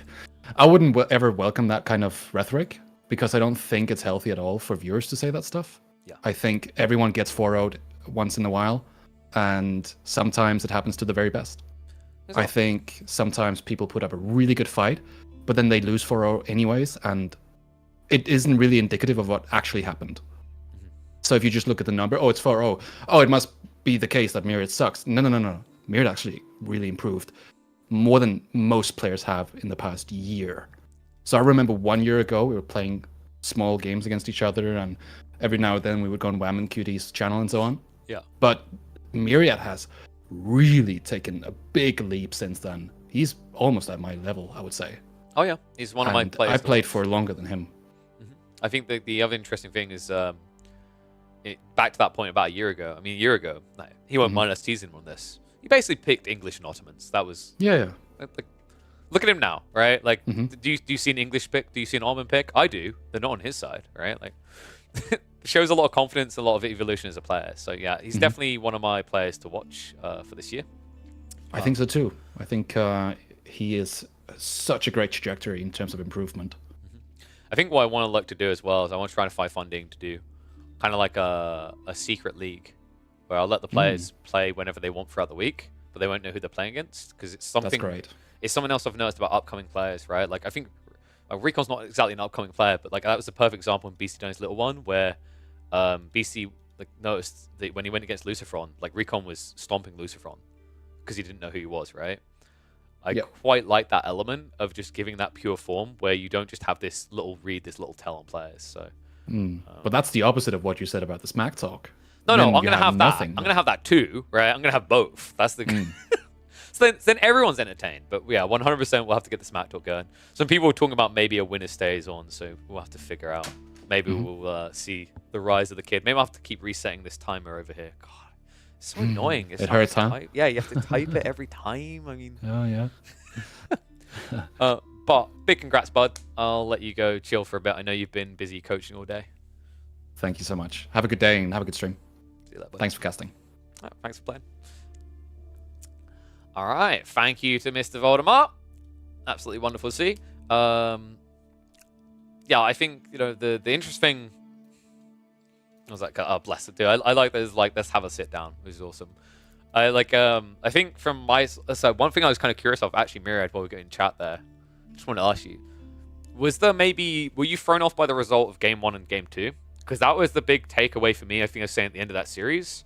I think sometimes when you come out swinging with the strongest civs in meta, but it doesn't go according to plan, it can unravel the entire game strategy in your mind, right? Because like when you think about the way you approach a draft, you essentially paint an entire picture, right? I've heard this before from players where they're like, oh yeah, he picked blah blah blah blah. He picked this pick for that pick, now and that one for that map, and that one for that map, right?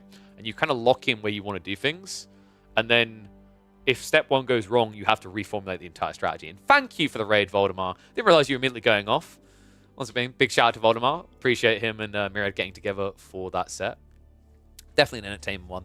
I'm sure we'll be seeing more of them in the future. I definitely want to get that smack talking idea go though. Dude, I love it. Like, if there's something I maintain in esports in general, it's not just AoE for specific. I come from Doa, which is just full of shy nerds, and even like Call of Duty nowadays.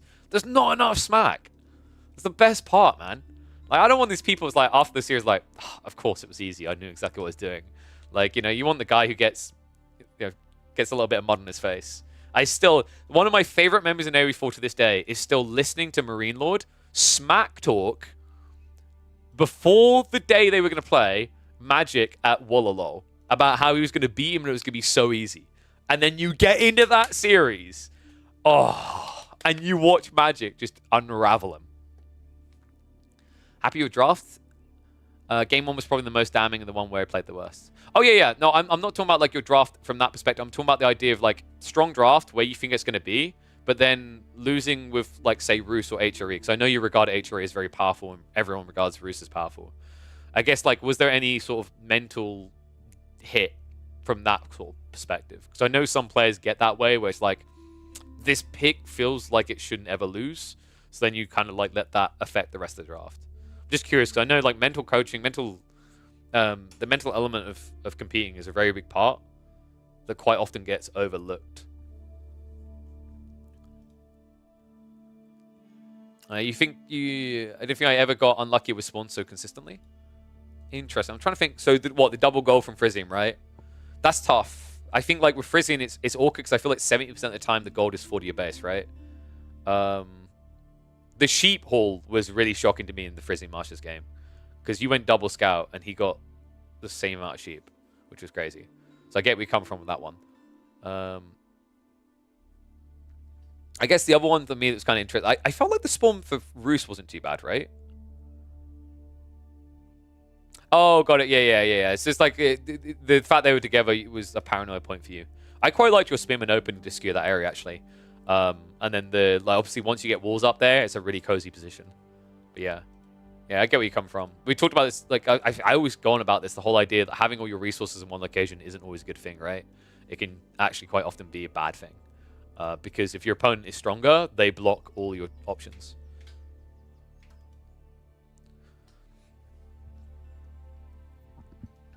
Yeah, the Marlian. So I'm always intrigued by the Marlian picks on Coastal Cliffs, because I'm still not entirely convinced of it. But I guess then again, like, Marlians right now, I don't know if you've been feeling this. I feel like the value of that Civ has been declining rapidly compared to where it was just a few months ago. I don't feel like Marlians has many crazy matchups left. Like I've been saying, like, the English one I think is a 50-50 now. I think I saw Marine Lord talking about the other day that he also thinks it's, like, more of a skill-based matchup now. So I guess, like, Marlians to me, it's getting harder to place as a Civ. From, like, hey, this is a great map, instant win sort of feeling. I don't want to say Marlians are underpowered. That's going to make me vomit. But it is a bit of a funky one.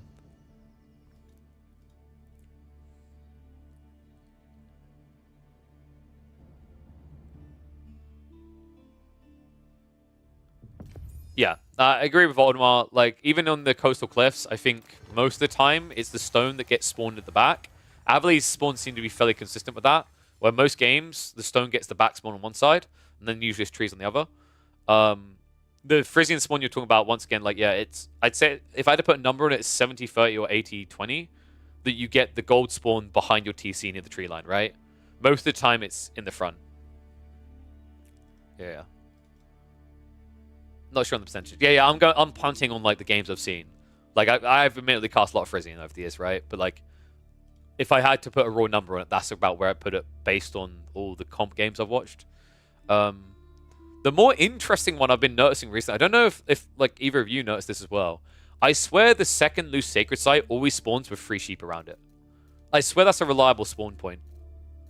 Every game I've watched recently, there's, like, 3 sheep there.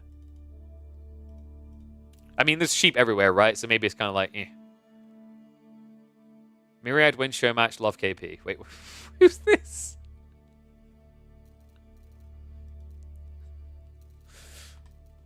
What? I ain't having a Showmatch against them. Pass. I'll stay out of that one, dog. What I was thinking is I believe there's some 2v2s going on right now, so we could probably cast some of those if you guys are interested. Let me have a look quickly.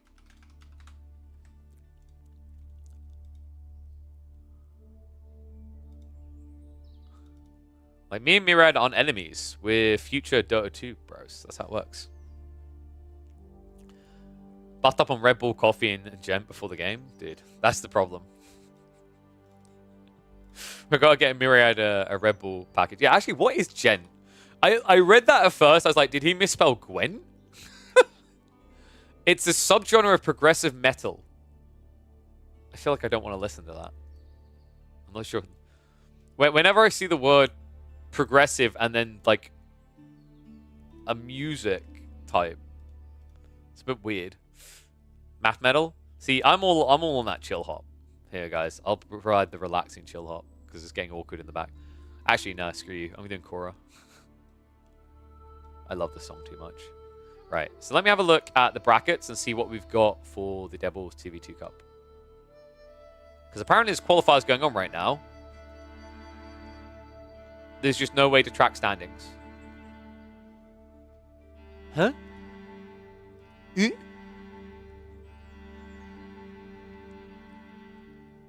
Did someone forget to put a qualifier page on it?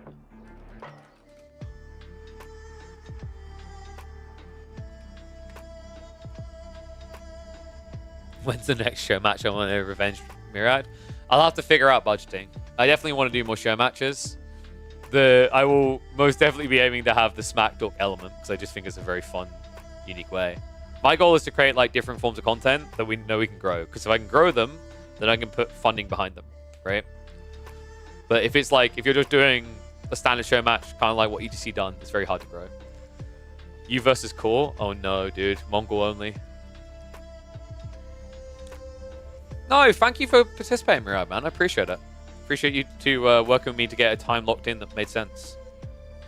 Love being able to actually do these. Like, the only reason I haven't done them before is just not having funding, as I said before. Always up for doing these type of things. You know, I'm one day, maybe in the year 2026, hoping to hear back from Microsoft on a tournament proposal I had. And it sounds like there's some people that want to help fund from the community, which is cool. Because if that allows us to grow, my goal is we grow to a stage where I can then go get some sponsorships and we're good to go, right?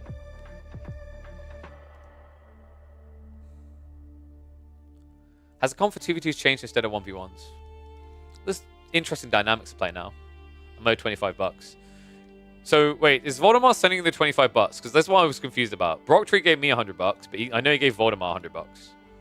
So, I'm guessing did we say that the one for Voldy is split, and then we put the $100 that Brocktree gave me to a future show match? This Brocktree is cool. Oh, okay. Brocktree just sent it. Yeah. Brocktree gave me 100? Yeah. Probably, yeah, but like, I don't know if that was for funding that or what. Yo, what? Dude, Brocktree, you're crazy. Holy crap. Thank you, Brocktree, man.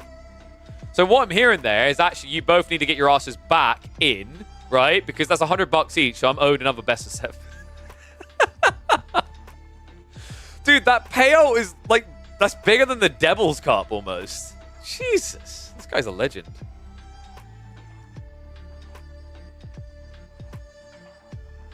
Thank you, Brocktree, man. You're incredible. Okay, I'm trying... Give me a sec, guys, because I think we're going to do some... I'm trying to find it now. I think we're going to look to do some of these 2v2 games. But, like, there's no bracket. Oh! Okay. There was a different Devils 2v2 Cup. I guess you played for 200... Actually, I think it was just like... You know what? You might as well just done a play all 7 because I think you just both got $100 then, right? Oh, damn. The Brocktree is incredible. Thank you much, man. Thank you very much. Okay, so I know this is from Undertale. I still need to play Undertale. Am I the only one hearing this song? And it's like, you guys remember that runner rogue game where you went around in circles and you like added enemies to the map that you had to beat? I'm trying to remember what it's called.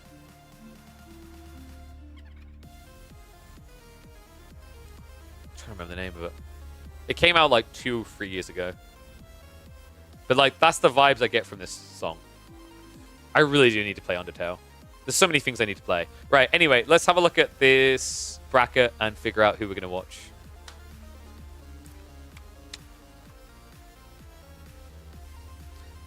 Well, that's a simple bracket. Wait, are there any games going on then? That's not a very deep bracket right there. Are they all done? Because the main event isn't until next weekend, right? Thanks, Evasion. I'm seeing if there's any of these going on still. Dude, there's a lot of just auto DQs. I guess this has been a rough qualifier for them. Does anyone know of any teams that actually played their series? Oh, I think there's like one final bracket going on right now. So we can actually catch some of these here. So there's this one. Do we know any of the teams in these? Is this Kiljadi? Is that KJ or a different KJ? That's what I'm not sure of. It's against Raresh. Lash and Navali's team are playing. They got Orc as well. Should we do the FFA and Joys versus Desi, maybe?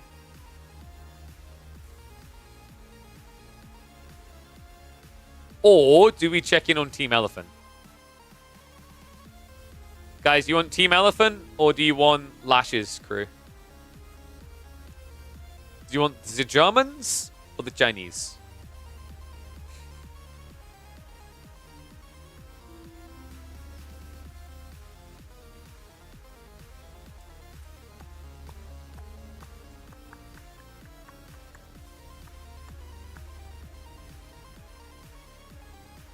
No preference? Alright, let me get a scene set up. Because there is actually a casting overlay that will do this right. And it's the... I think, if I remember correctly, it's the... Which one is it? It'd be on the Energy Slap first. It'd be... Did he update one for 2v2? Or is it just the Rising Empires one? Rising Empires 2v2, maybe? Oh, there we go. Devil's Cup. Wonderful. Right. So, when we're in game, the score should look like... Oh, is that not it? Is there another one?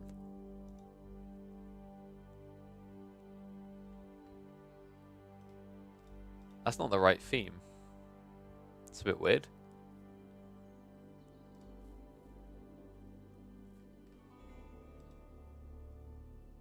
Whatever. We'll go without a thingy just to make it easier for this one then. Let me put it back to what it was. The score. Let's do the Chinese, boys. So let me have a look. We'll come back to me quickly. I need to check Louis' data. Is this Louis? This should be Louis. Wait, has he renamed himself to EL Louis MT? Nope, of course he hasn't. Why would he do that? That would make too much sense. Bloody hell, he's getting as bad as CSO for this. CSO does it all the time. Like, he just changes his name to the most random crap. You're just there like, huh? Do you have the preset used on AoE2 for this show match? For the one we just done? Yes. We have...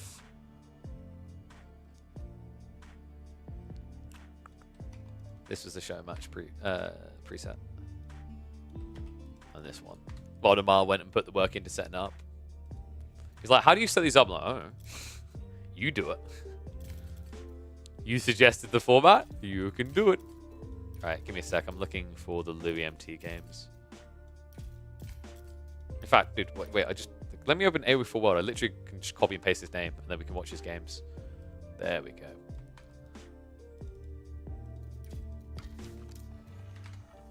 Okay, there we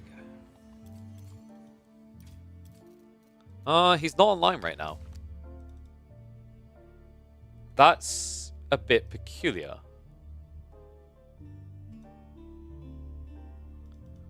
Oh, are they doing each pool? So, like, pool 3 still going on then? Is that correct? I'm so confused by their entire bracket process.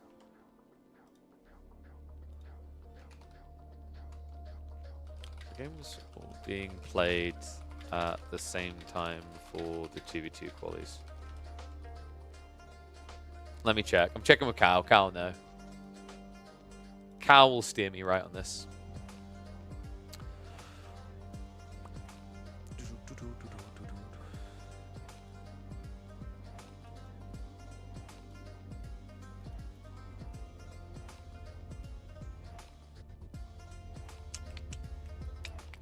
Alright, waiting for the explanation. Checked with House Horse or Jigglypuff. Oh, are they just being played whenever the guys want, I'm imagining? Okay. Have I got Jiggly added? Is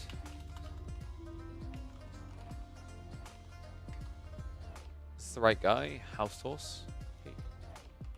Hey. You're orging the 2v2, right?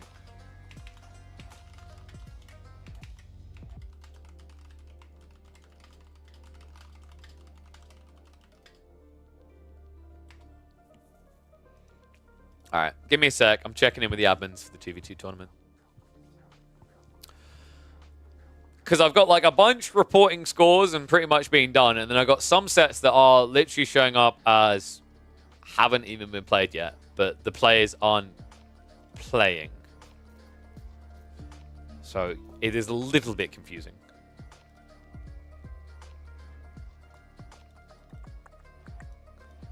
I'm trying to check by live players. Actually, maybe, hold on a sec. Maybe if we do, we might luck out if we do.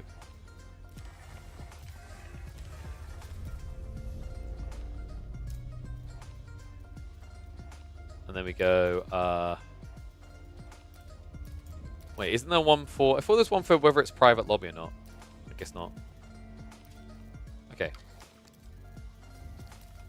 See if we spot any of the pros we're looking for.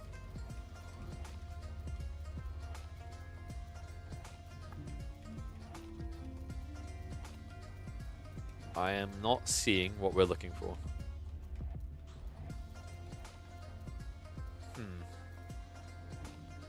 It's a bit of a pain in the ass.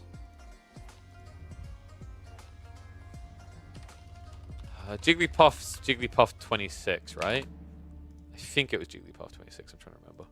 There's too many Jigglypuffs, goddammit. Jiggly. Oh no, stream mode's on. I can't find the Jiggly I need. Does someone have Jiggly's Discord name so I can easily just quickly grab it?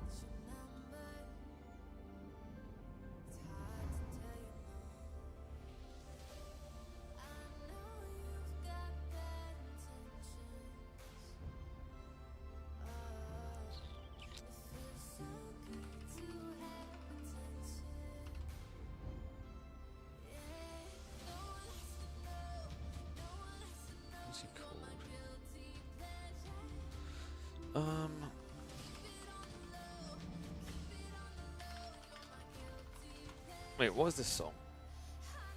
Oh, it's that one. Oh, sorry, 622. Yeah, I do. I was doing. No, one of us was going to find him. I was doing double G. All right, let's try this again.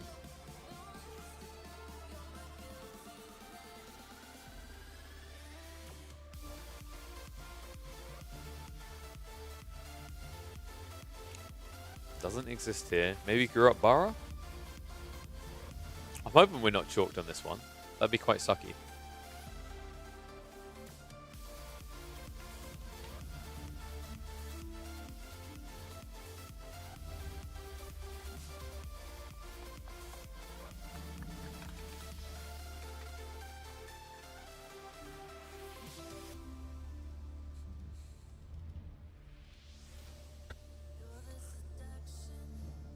Where are these games?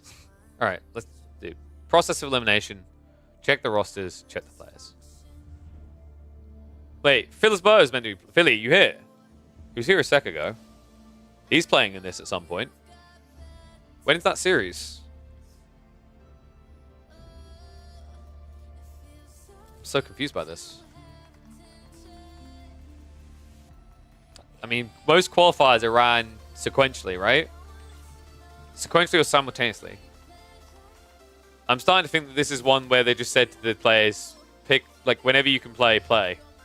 It's starting to feel like that. Maybe we just go back to casting 1v1s if that's the case. Was Anatan playing? I think he already qualified. Of course. Alright, we'll check the pros I know and see if there's some 2v2s. If there's not, we've got live from the ladder. We can do 1v1s. It's fine.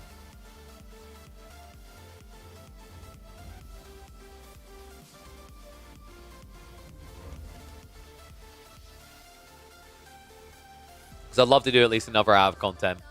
And then maybe go chill and watch an episode of Fallout. So I'm reluctant to burn through all the 1v1s today. Just because tomorrow it'd be nice to be able to catch the high-level players 1v1s, right? But maybe I'll just have to hunt down these 2v2s tomorrow. I think that's probably what we'll have to do. So maybe do some 1v1s today. Then we do catch up on Devil's Cups qualifier tomorrow when we know the games have been played, right? That might be a good way of doing it.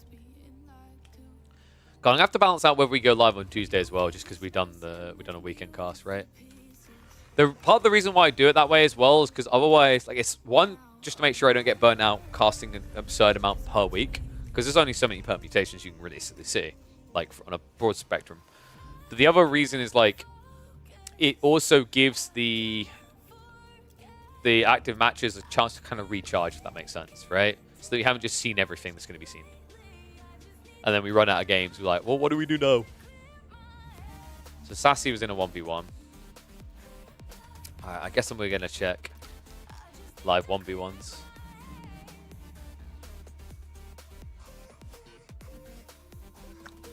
Because I'm not getting a response from the admins. Big wow wow.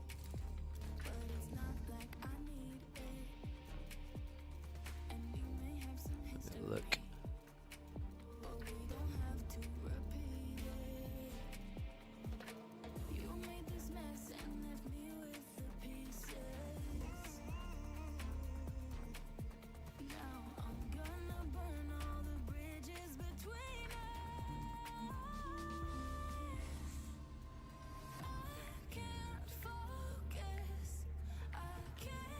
Not seeing any players on right now. It's okay though. Just open the replays because I had some lined up and then I closed them because I didn't think we'd need them today. So, Numidon. Wait, is Numidon just queuing into Beastie constantly? I think he is. Hold on a sec. Curious on this. No, that's not Beastie. Sorry, that's not Numidon.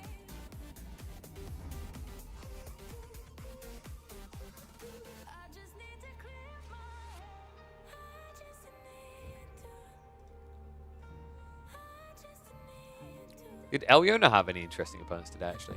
He raided us earlier. He had a game against Numidon. Ooh, Firehick still around. I hadn't seen that guy in a while. There was the rank 10 that someone's mentioning. There's now the rank 9th. This was Ravane, right?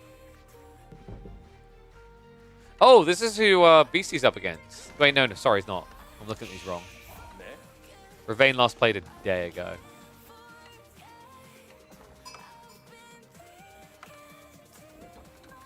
Just checking if Ravane had any interesting games.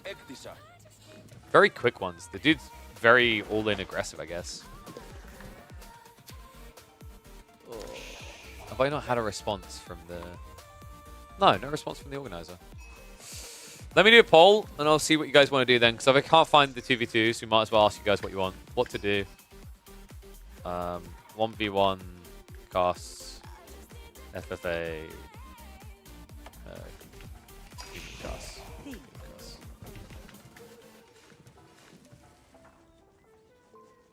How do you feel about the matchup between Biz and English? I personally think the Byzantines are like heavily favored. They have some really good timings. Like, even if you go for the king opening, it's quite easy for a Byzantine player to just react with 2 or 3 Limitane and then get jabs. And that's fine for them because they're follow-up players to go into castle and then just spam Varangian. So I think it's quite good for Byzantines. I think English, like, they have some versatility, so maybe they can catch you off guard with a build you're not expecting. Maybe 2 TC is the way to go with English. You open the king, you get the second TC. That might give you an edge. So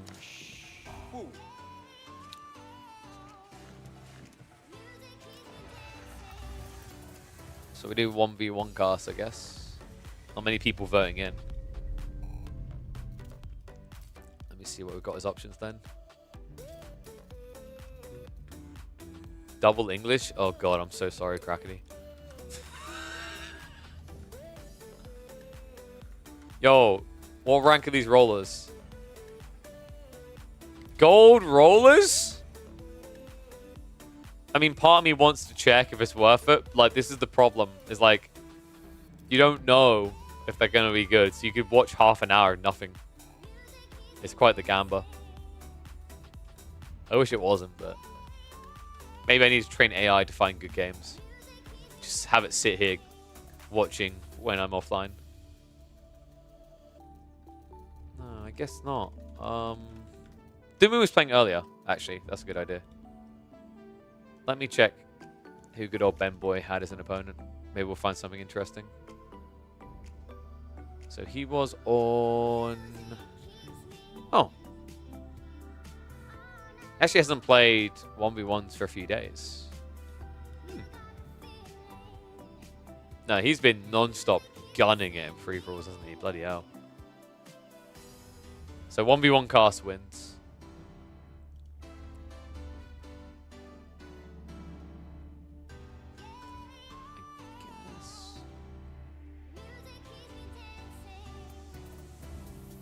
We didn't cast much Faye. She played a few days ago, but maybe she's got something for us.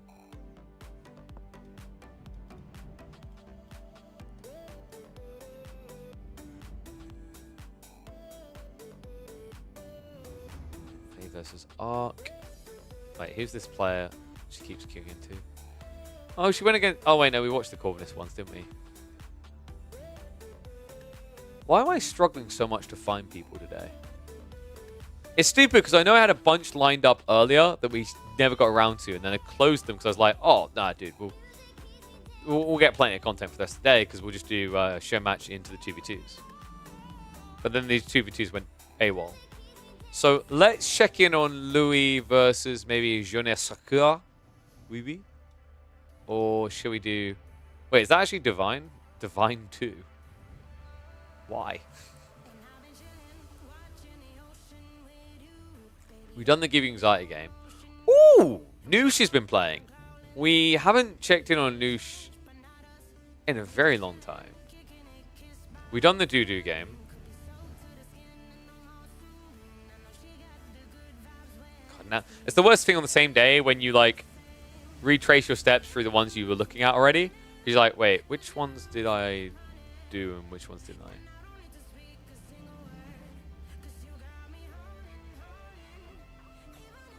You know, I'm starting to wonder if the game would be better if you can't have mirrors. Like, if it detects you both pick the same civ, then you just, like, pick again. But the civ that you wanted gets banned. Ooh, that's kind of cool, right? Dota has that, actually. I wonder if that would make it... Because I'm curious, actually, do people enjoy mirrors? Like, does anyone enjoy mirrors? Alright, let me check about Giving Anxiety, because he had a game against Mio Maika.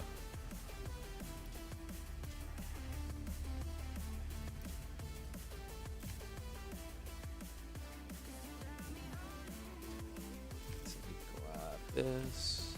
Just need to find the game now, and then we can load in.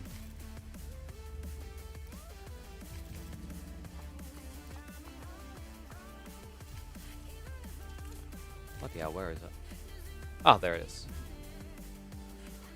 There we go.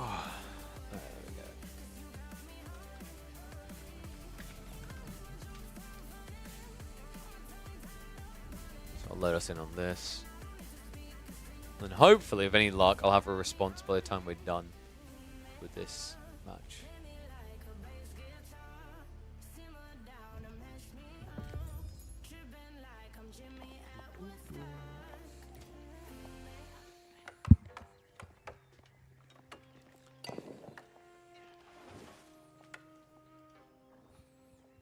I'm about to begin this by saying, wow, this matchup, I never get to see this match. It's because no one picks Yuji. So we're checking in on Mio Maika of StarCraft 2 legend, actually. Playing on his Doo-Doo account, this is, I think, the highest ranked Vietnamese player on the ladder right now. Playing as Yuji, going up against one of NA's pride is, of course, the one and only Give You Anxiety, playing as a civ that has given many of us anxiety, ironically enough. It is, of course, going to be Jeanne d'Arc. Interesting one for it as well. Lipany, it's not quite EGC Lipany, so sometimes you get these ridiculously defendable maps. I think actually choke point focused maps in this matchup would favor Zhuji. The logic being is if you end up scaling into Chuganu and your opponent has to rely on knights, reaching you is very difficult if you have these Finn passes or these tree lines you can play behind or between, such as here. Another interesting thing about this matchup that wants me to say this is pretty reasonable for Shuji is the fact that Zhone struggles against Mass Chuginu, right? Like, we've already seen what Mass Archer counts can do to poor little Zhone. But oh my god, do the Chuginu know how to make her moan. In pain and agony. Because they do essentially 3 times the damage. I think it's more 2 times, right? Because you go up to 6 damage, Zhone can go up to like 3 armor, but the Chuginu can go up to 5 damage. Still very impactful. You're doing more damage than an Archer ever will. And the cool thing is actually with the Zhuji, with the Meditation Garden, and the fact that you don't need Song Dynasty to start producing Chuginu, you can start massing a lot earlier than Chinese players are capable of. Now, the weakness is your economy. Your economy is just going to be weaker than what China's naturally would be. But the whole goal of this being kind of early game focused leads to an interesting question. Can you get the Chuginu count together before Zhone shrinks you out? Now, an interesting thought here is, does it even need to be an all-in? Because one thing we have been seeing a lot more of is Zhone's Civ kind of going the same direction of the French, which is 2TC. And I've got to say, the results have really spoken for themselves. It's been quite effective. It gives you a lot more flexibility of a strategy. You're no longer just relying on ending the game, being everything in the feudal. You have a lot more flex to play later on.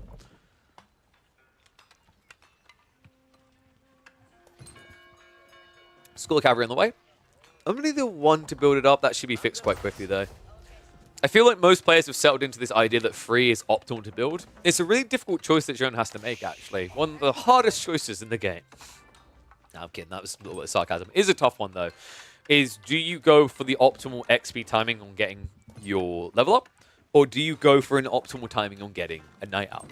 I think the Knight is now starting to win out. The reality is that, for all Zhone is and how good she is, one of the big upsides of being the Civ is the opening play into a Knight that no other Civ is capable of matching, right? No other Civ can get a Knight out that quick in the game, other than the French. Medicard drop looking pretty bloody good here for Miyamika, though. Gets his hands on the 8 berries. That's going to be worth 42, right? No, sorry, 48.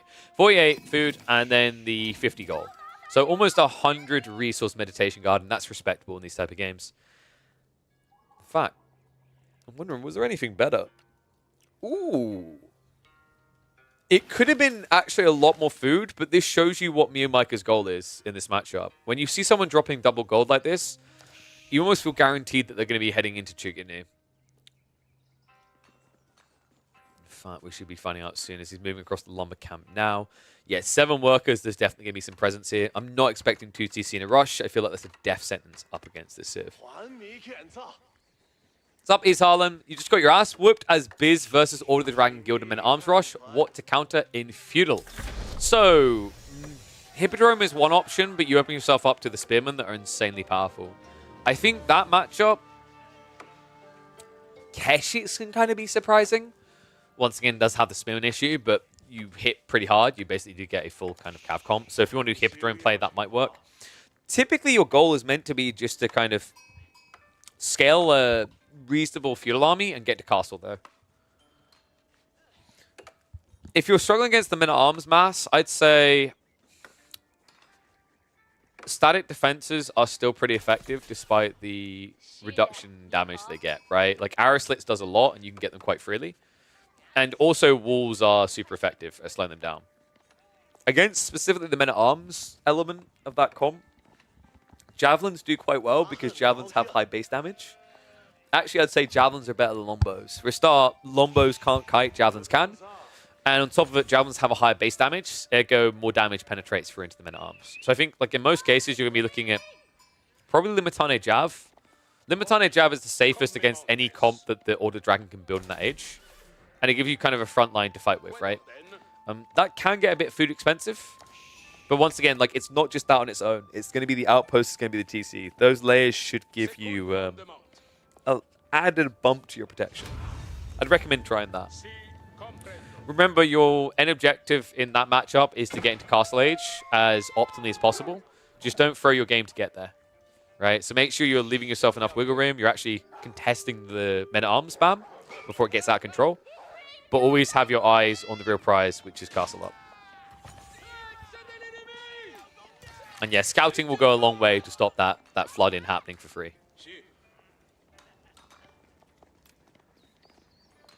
What's up, Kelman? Do you have a Faith Civ? that you think is the most fun to play? Probably Japan.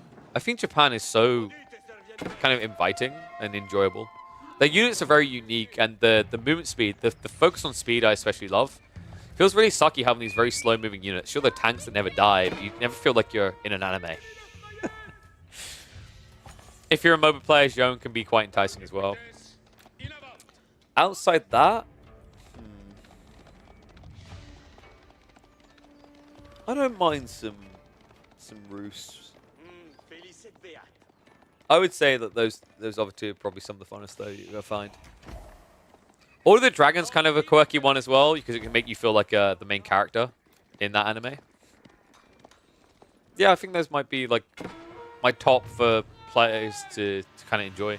Order of the Dragon especially very effective at lower ranks, as you just noticed from the person previously to you in the chat, asking for tips on how to deal with it. In general, like Crackty came in with a very interesting point about OTD earlier, which is below Conk, it is one of the highest winning civs in the game. Zhone, on the other hand, I think Zhone is starting to be fixed. Like, I think it's starting to be figured out. I need to double check the stats, but I feel like I could bank money that people are winning more against Zhone than they were a few months ago. It's amazing what happens when you wait, learn to adapt, and then overcome instead of just calling OP nerf constantly, right? By the way, this is atrocious having to do this. The reason why he went for range form is GUA can't get in range of those Chiganu we talked about. This is such a difficult matchup for Zhone. He needs to get enough of these knights together. Problem is, there's so many spearmen to contest first. So nice push in. Miyamika looking really strong about now. I hope he doesn't slow down this push. I think the only way that this should fail is if you don't keep pumping units. It does get more difficult as you move across the map, though. Realistically, what GUA should be doing now is pivoting his knights to cut reinforcements. Because right now, this mass is too big to contest directly. Miyamika would also really benefit from Steeled Arrow. It just ensures even knights get shredded by you. Because like the issue right now for GUA, he started to produce into archers, he's gone for the second stables. Doesn't really have the wood capacity to get blacksmith techs quickly. Looks like he's going to try to now, though. This is one of those dicey things about the Zhuji, same as the Chinese, is you might get an undermesh advantage, but the moment they see it, they can drop a blacksmith's ASAP, build it quicker than you did anyway, and then supervise to get that tech unlock insanely fast. I actually love that they're in sync on their timings, and GUA is making that move to just intercept reinforcements. Unfortunately, looks like Miyamika backed up at the worst possible time for GUA. And what you are a mistake. You weren't meant to be born. The easiest way to identify whether a Zhuji player misclicked is, do they have a palace guard in the field edge? Spearman, nice position to shut this down. I actually think that Chiganu are incredibly tilting now with the changes to garrisoning. You know what you're going to start seeing that we haven't seen much of before? With the garrison change, now that you can shift garrison point out wherever you want, you're going to see a lot more Chiganu cheesing. Because you can drop these villages anywhere. And with this village, all of a sudden you've got a safety point for Chiganu that's squishy. So what do? You just like shoot when someone comes at you, garrison, shift off the other side. Imagine someone outpost rushes with Zhuji or Chinese and then builds a village out on the forward. Just a thought for you. Kind of disgusting when you think about it out loud. Short wall going up. Smart choice. Actually a really good tip for people when they're playing against these flank cav civs. Setting up a short wall against the edge of the map is huge. It stops a 360 rotation, which means when they raid you here and you react, normally they're going to want to go around the other side and then raid you on the other side. Now they'd have to go round in the open where you see them at all times and flank to the other side. It takes them so much longer to find a new target.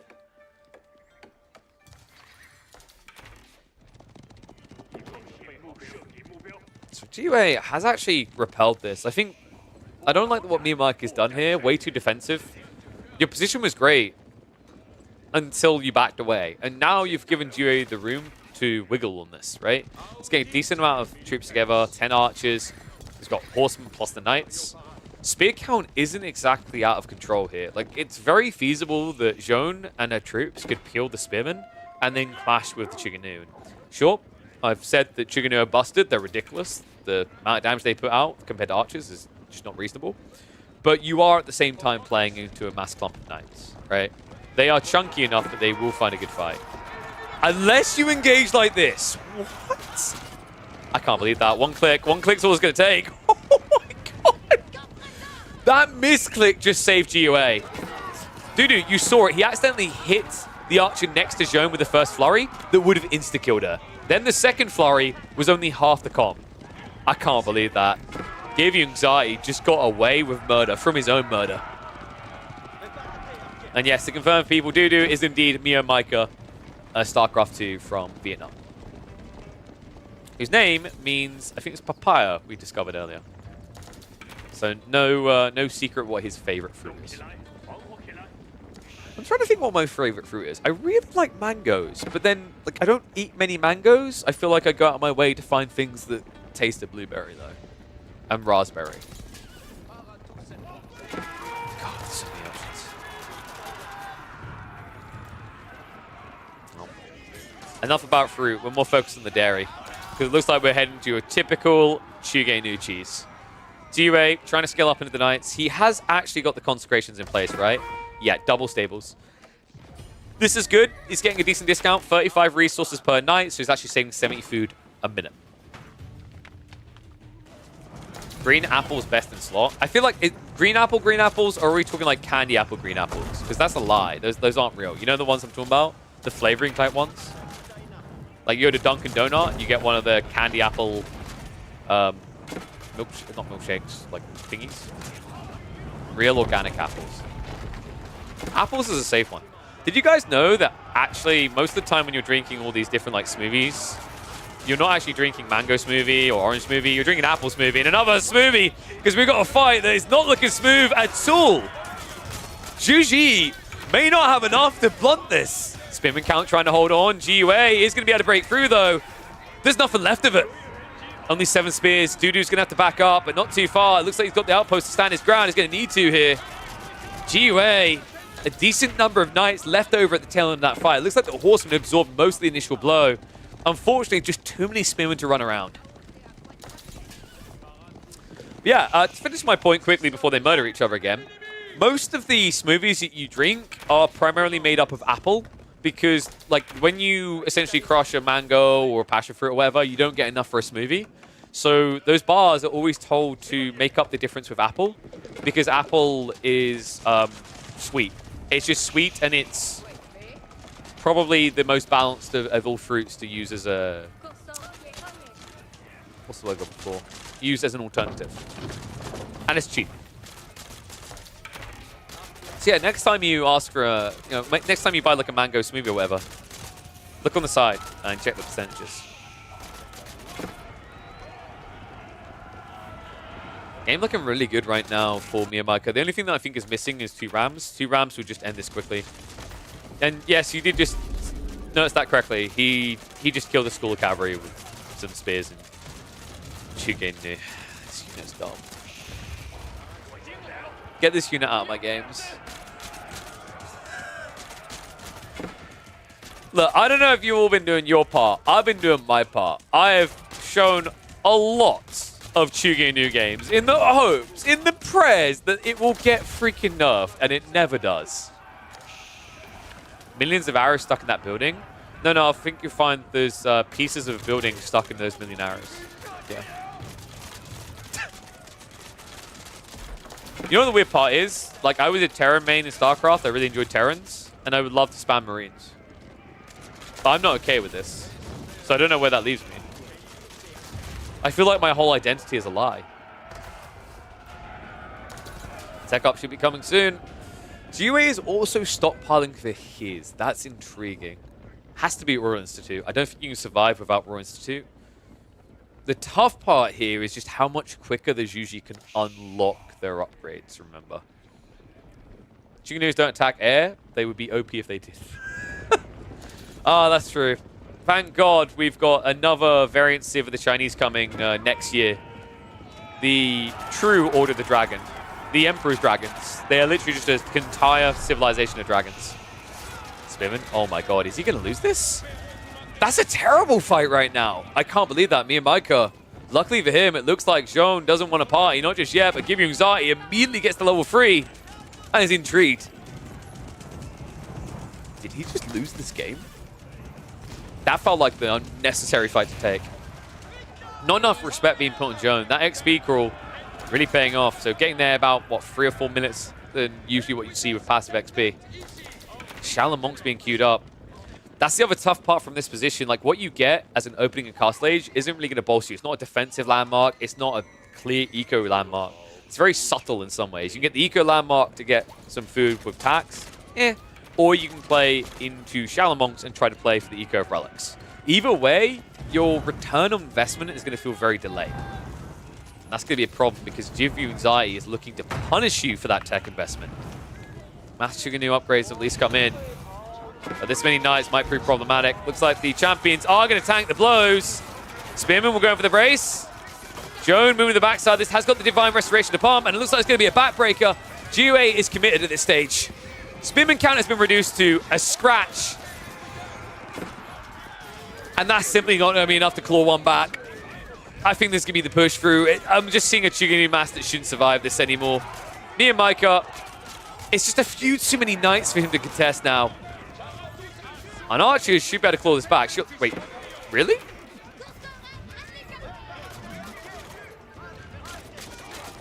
Why do I ever... Like, why do I even say anything?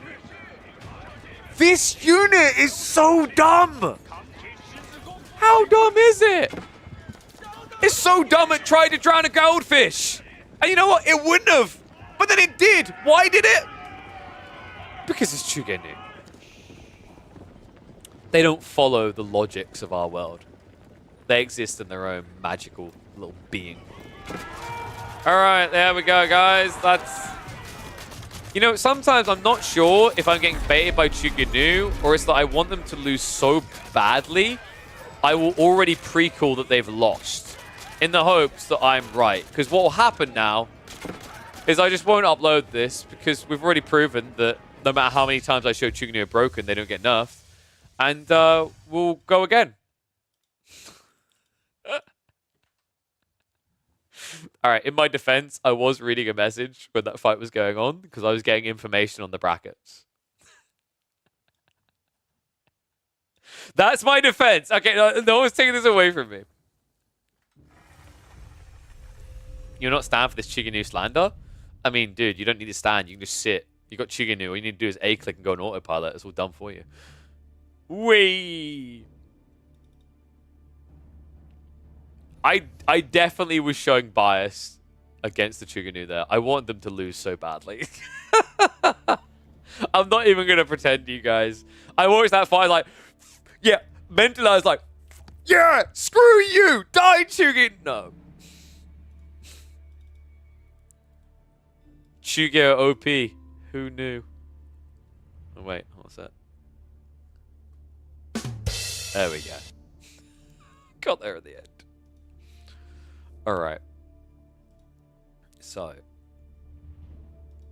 Do we have a Louis MT series coming?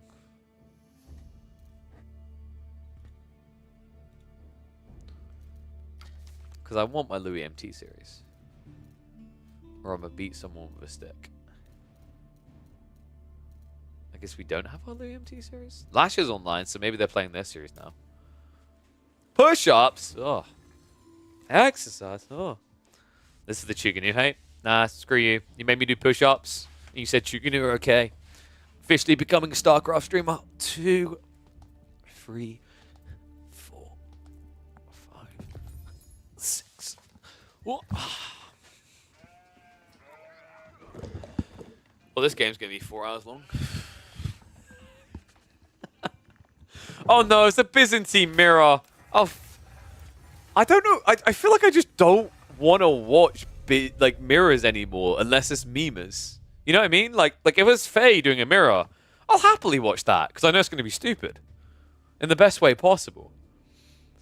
Chuganu need buffs so we can play in Age 4 full 200. Oh god, dude, why do you need Chuganu in Imperial Age? Just build monks. Just build 1,000,000 monks. It's an auto win. All right, let's check these players, see if this match is going on. Yeah, I knew this one would still be going. I should have known. Remember what we checked a moment ago and we're like, oh, Crackley's playing an English mirror. Nope.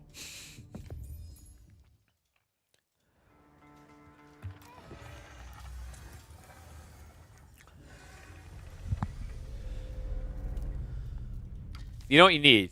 You really need the Order of the Dragon Chiganu. They just shoot giant bolts that are springled.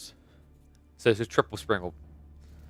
In fact, why does usually not have a unique springle that shoots 3 times? Okay, I'm going to stop giving them ideas now because I hate myself because that's making me cringe. I think maybe we just call it because I got sent a bracket and the bracket is useless because these games aren't even going on as far as I can tell. So, unless we can find these games somehow. Like, wait. Who's... Okay, wait, was this... So, Lash has played his series already, I think. Oh, no, these are practice. I think... Wait, are these practice? Are they BO5s? Maybe they're BO5s? Or they're practice. I don't know what. I'm confused. Like this, the whole tournament is kind of confusing. I don't have a clear indication of who, what. So unless I see a lobby being set up in a sec, I think it might be safer for my sanity to call it. And then we have a little bit more chill stream today. Because we will be streaming tomorrow anyway. Sorry those that are just getting in and like, oh. But it's like, I'm struggling to find the content I want to do, which is the Devils 2v2 qualifiers. And the bracket page is literally not helping at all. Mongol variant Civ getting mounted Chiganu. Oh my god. Yo, what about a cavalry unit that can just pick up other units? You know what I mean? Like a Civ that literally just builds a horse. And then you put what you want on it. Like hand cannoneers. Or springalds. Anyone for wait, what about a Delhi variant Civ that can shoot like has springled elephants? Mango elephants! There we go. Bombard elephants, anyone? What about variant Civ that's demo ship is basically just a giant swimming elephant with Semtex attached to it? Alright, I'm gonna stop now. I feel like I'm itching for a call from Peta. Right. I think it's safe to say that we have no clue when these 2v2s are going to be happening. And I think we might just look to call it. And then come at it tomorrow. Gunpowder Cavalry. I mean, in fairness, we have got these things already, courtesy of Hosen. Hosen has created a mod called, I think it's New Ways. Yeah, New Ways. Where he literally added in camel gunners. There's also a giant machine gun for the roofs that moves very, very slowly. But it hits very, very, very, very, very, very, very, very, very, very hard. I think that was enough varies. And it hits hard enough with gunpowder that you can even blow up walls, actually. Not quickly, it'll take a while, but it will kill them. Oh. I think I'm checking, like, Lash is online. Maybe this Devil's Cup thing is happening soon. I'm checking the format as well, because I want to check how long the series is going to be.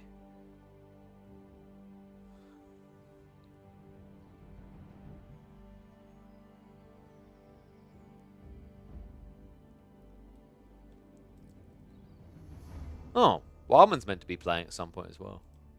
Huh? Really? I didn't see a team.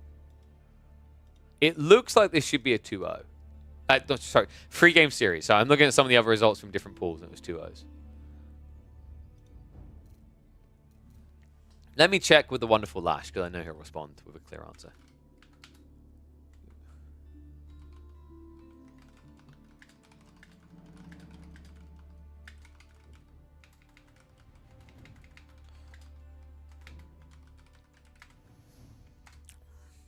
Oh, turn the music off. So he'll give me a quick answer. Sorry, guys. I know this has been less than ideal in the drag through to find the games. The problem is when I get an itch for casting competitive games, I just want to cast more competitive games, you know?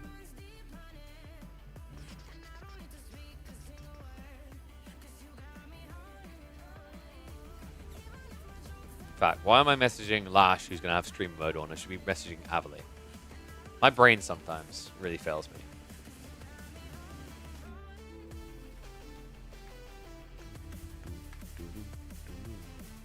Because if it's like 2 hours off, I might just host Lash and you guys can chill there until the series happens. I'll be on tomorrow either way. Probably be doing Tuesday as well. I think my goal this week is going to be Monday, Tuesday, Thursday, Friday. But I might reassess that and be like Monday, Thursday, Friday. Because we might do Saturday and Sunday, right? Or one of those two at least. Tournaments do kind of skew the plan a bit, don't they?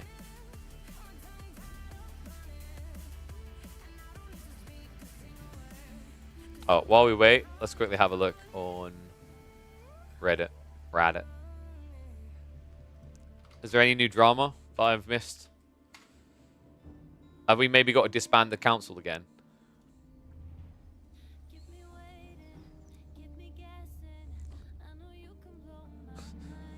What? Jesus.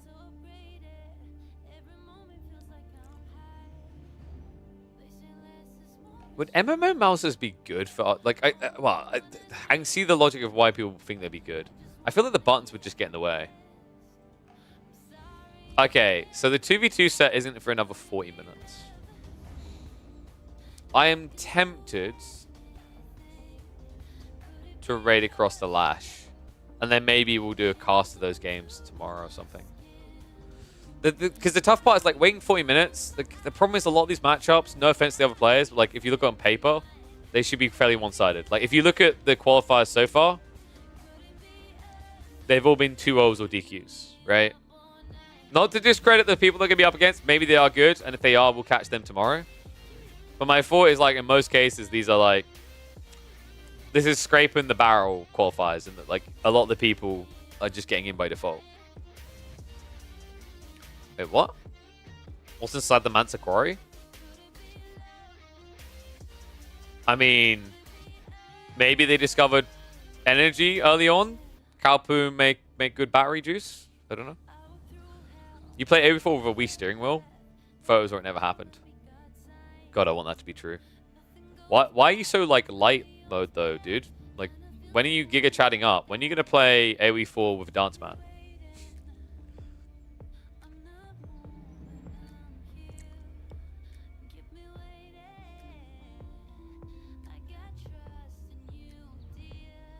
Toxic players should mute their chat if they know that they can't show good sportsmanship. Yeah, that's not how that works. They want you to see what they're saying. Oh yeah, dude, this one, like, I actually found this one quite comical. In fairness, Strongo does keep showing it. Like, bless him, I know why he's doing it, right? He's like trying to get the devs to make a move on it. But in fairness, it just turned into something else.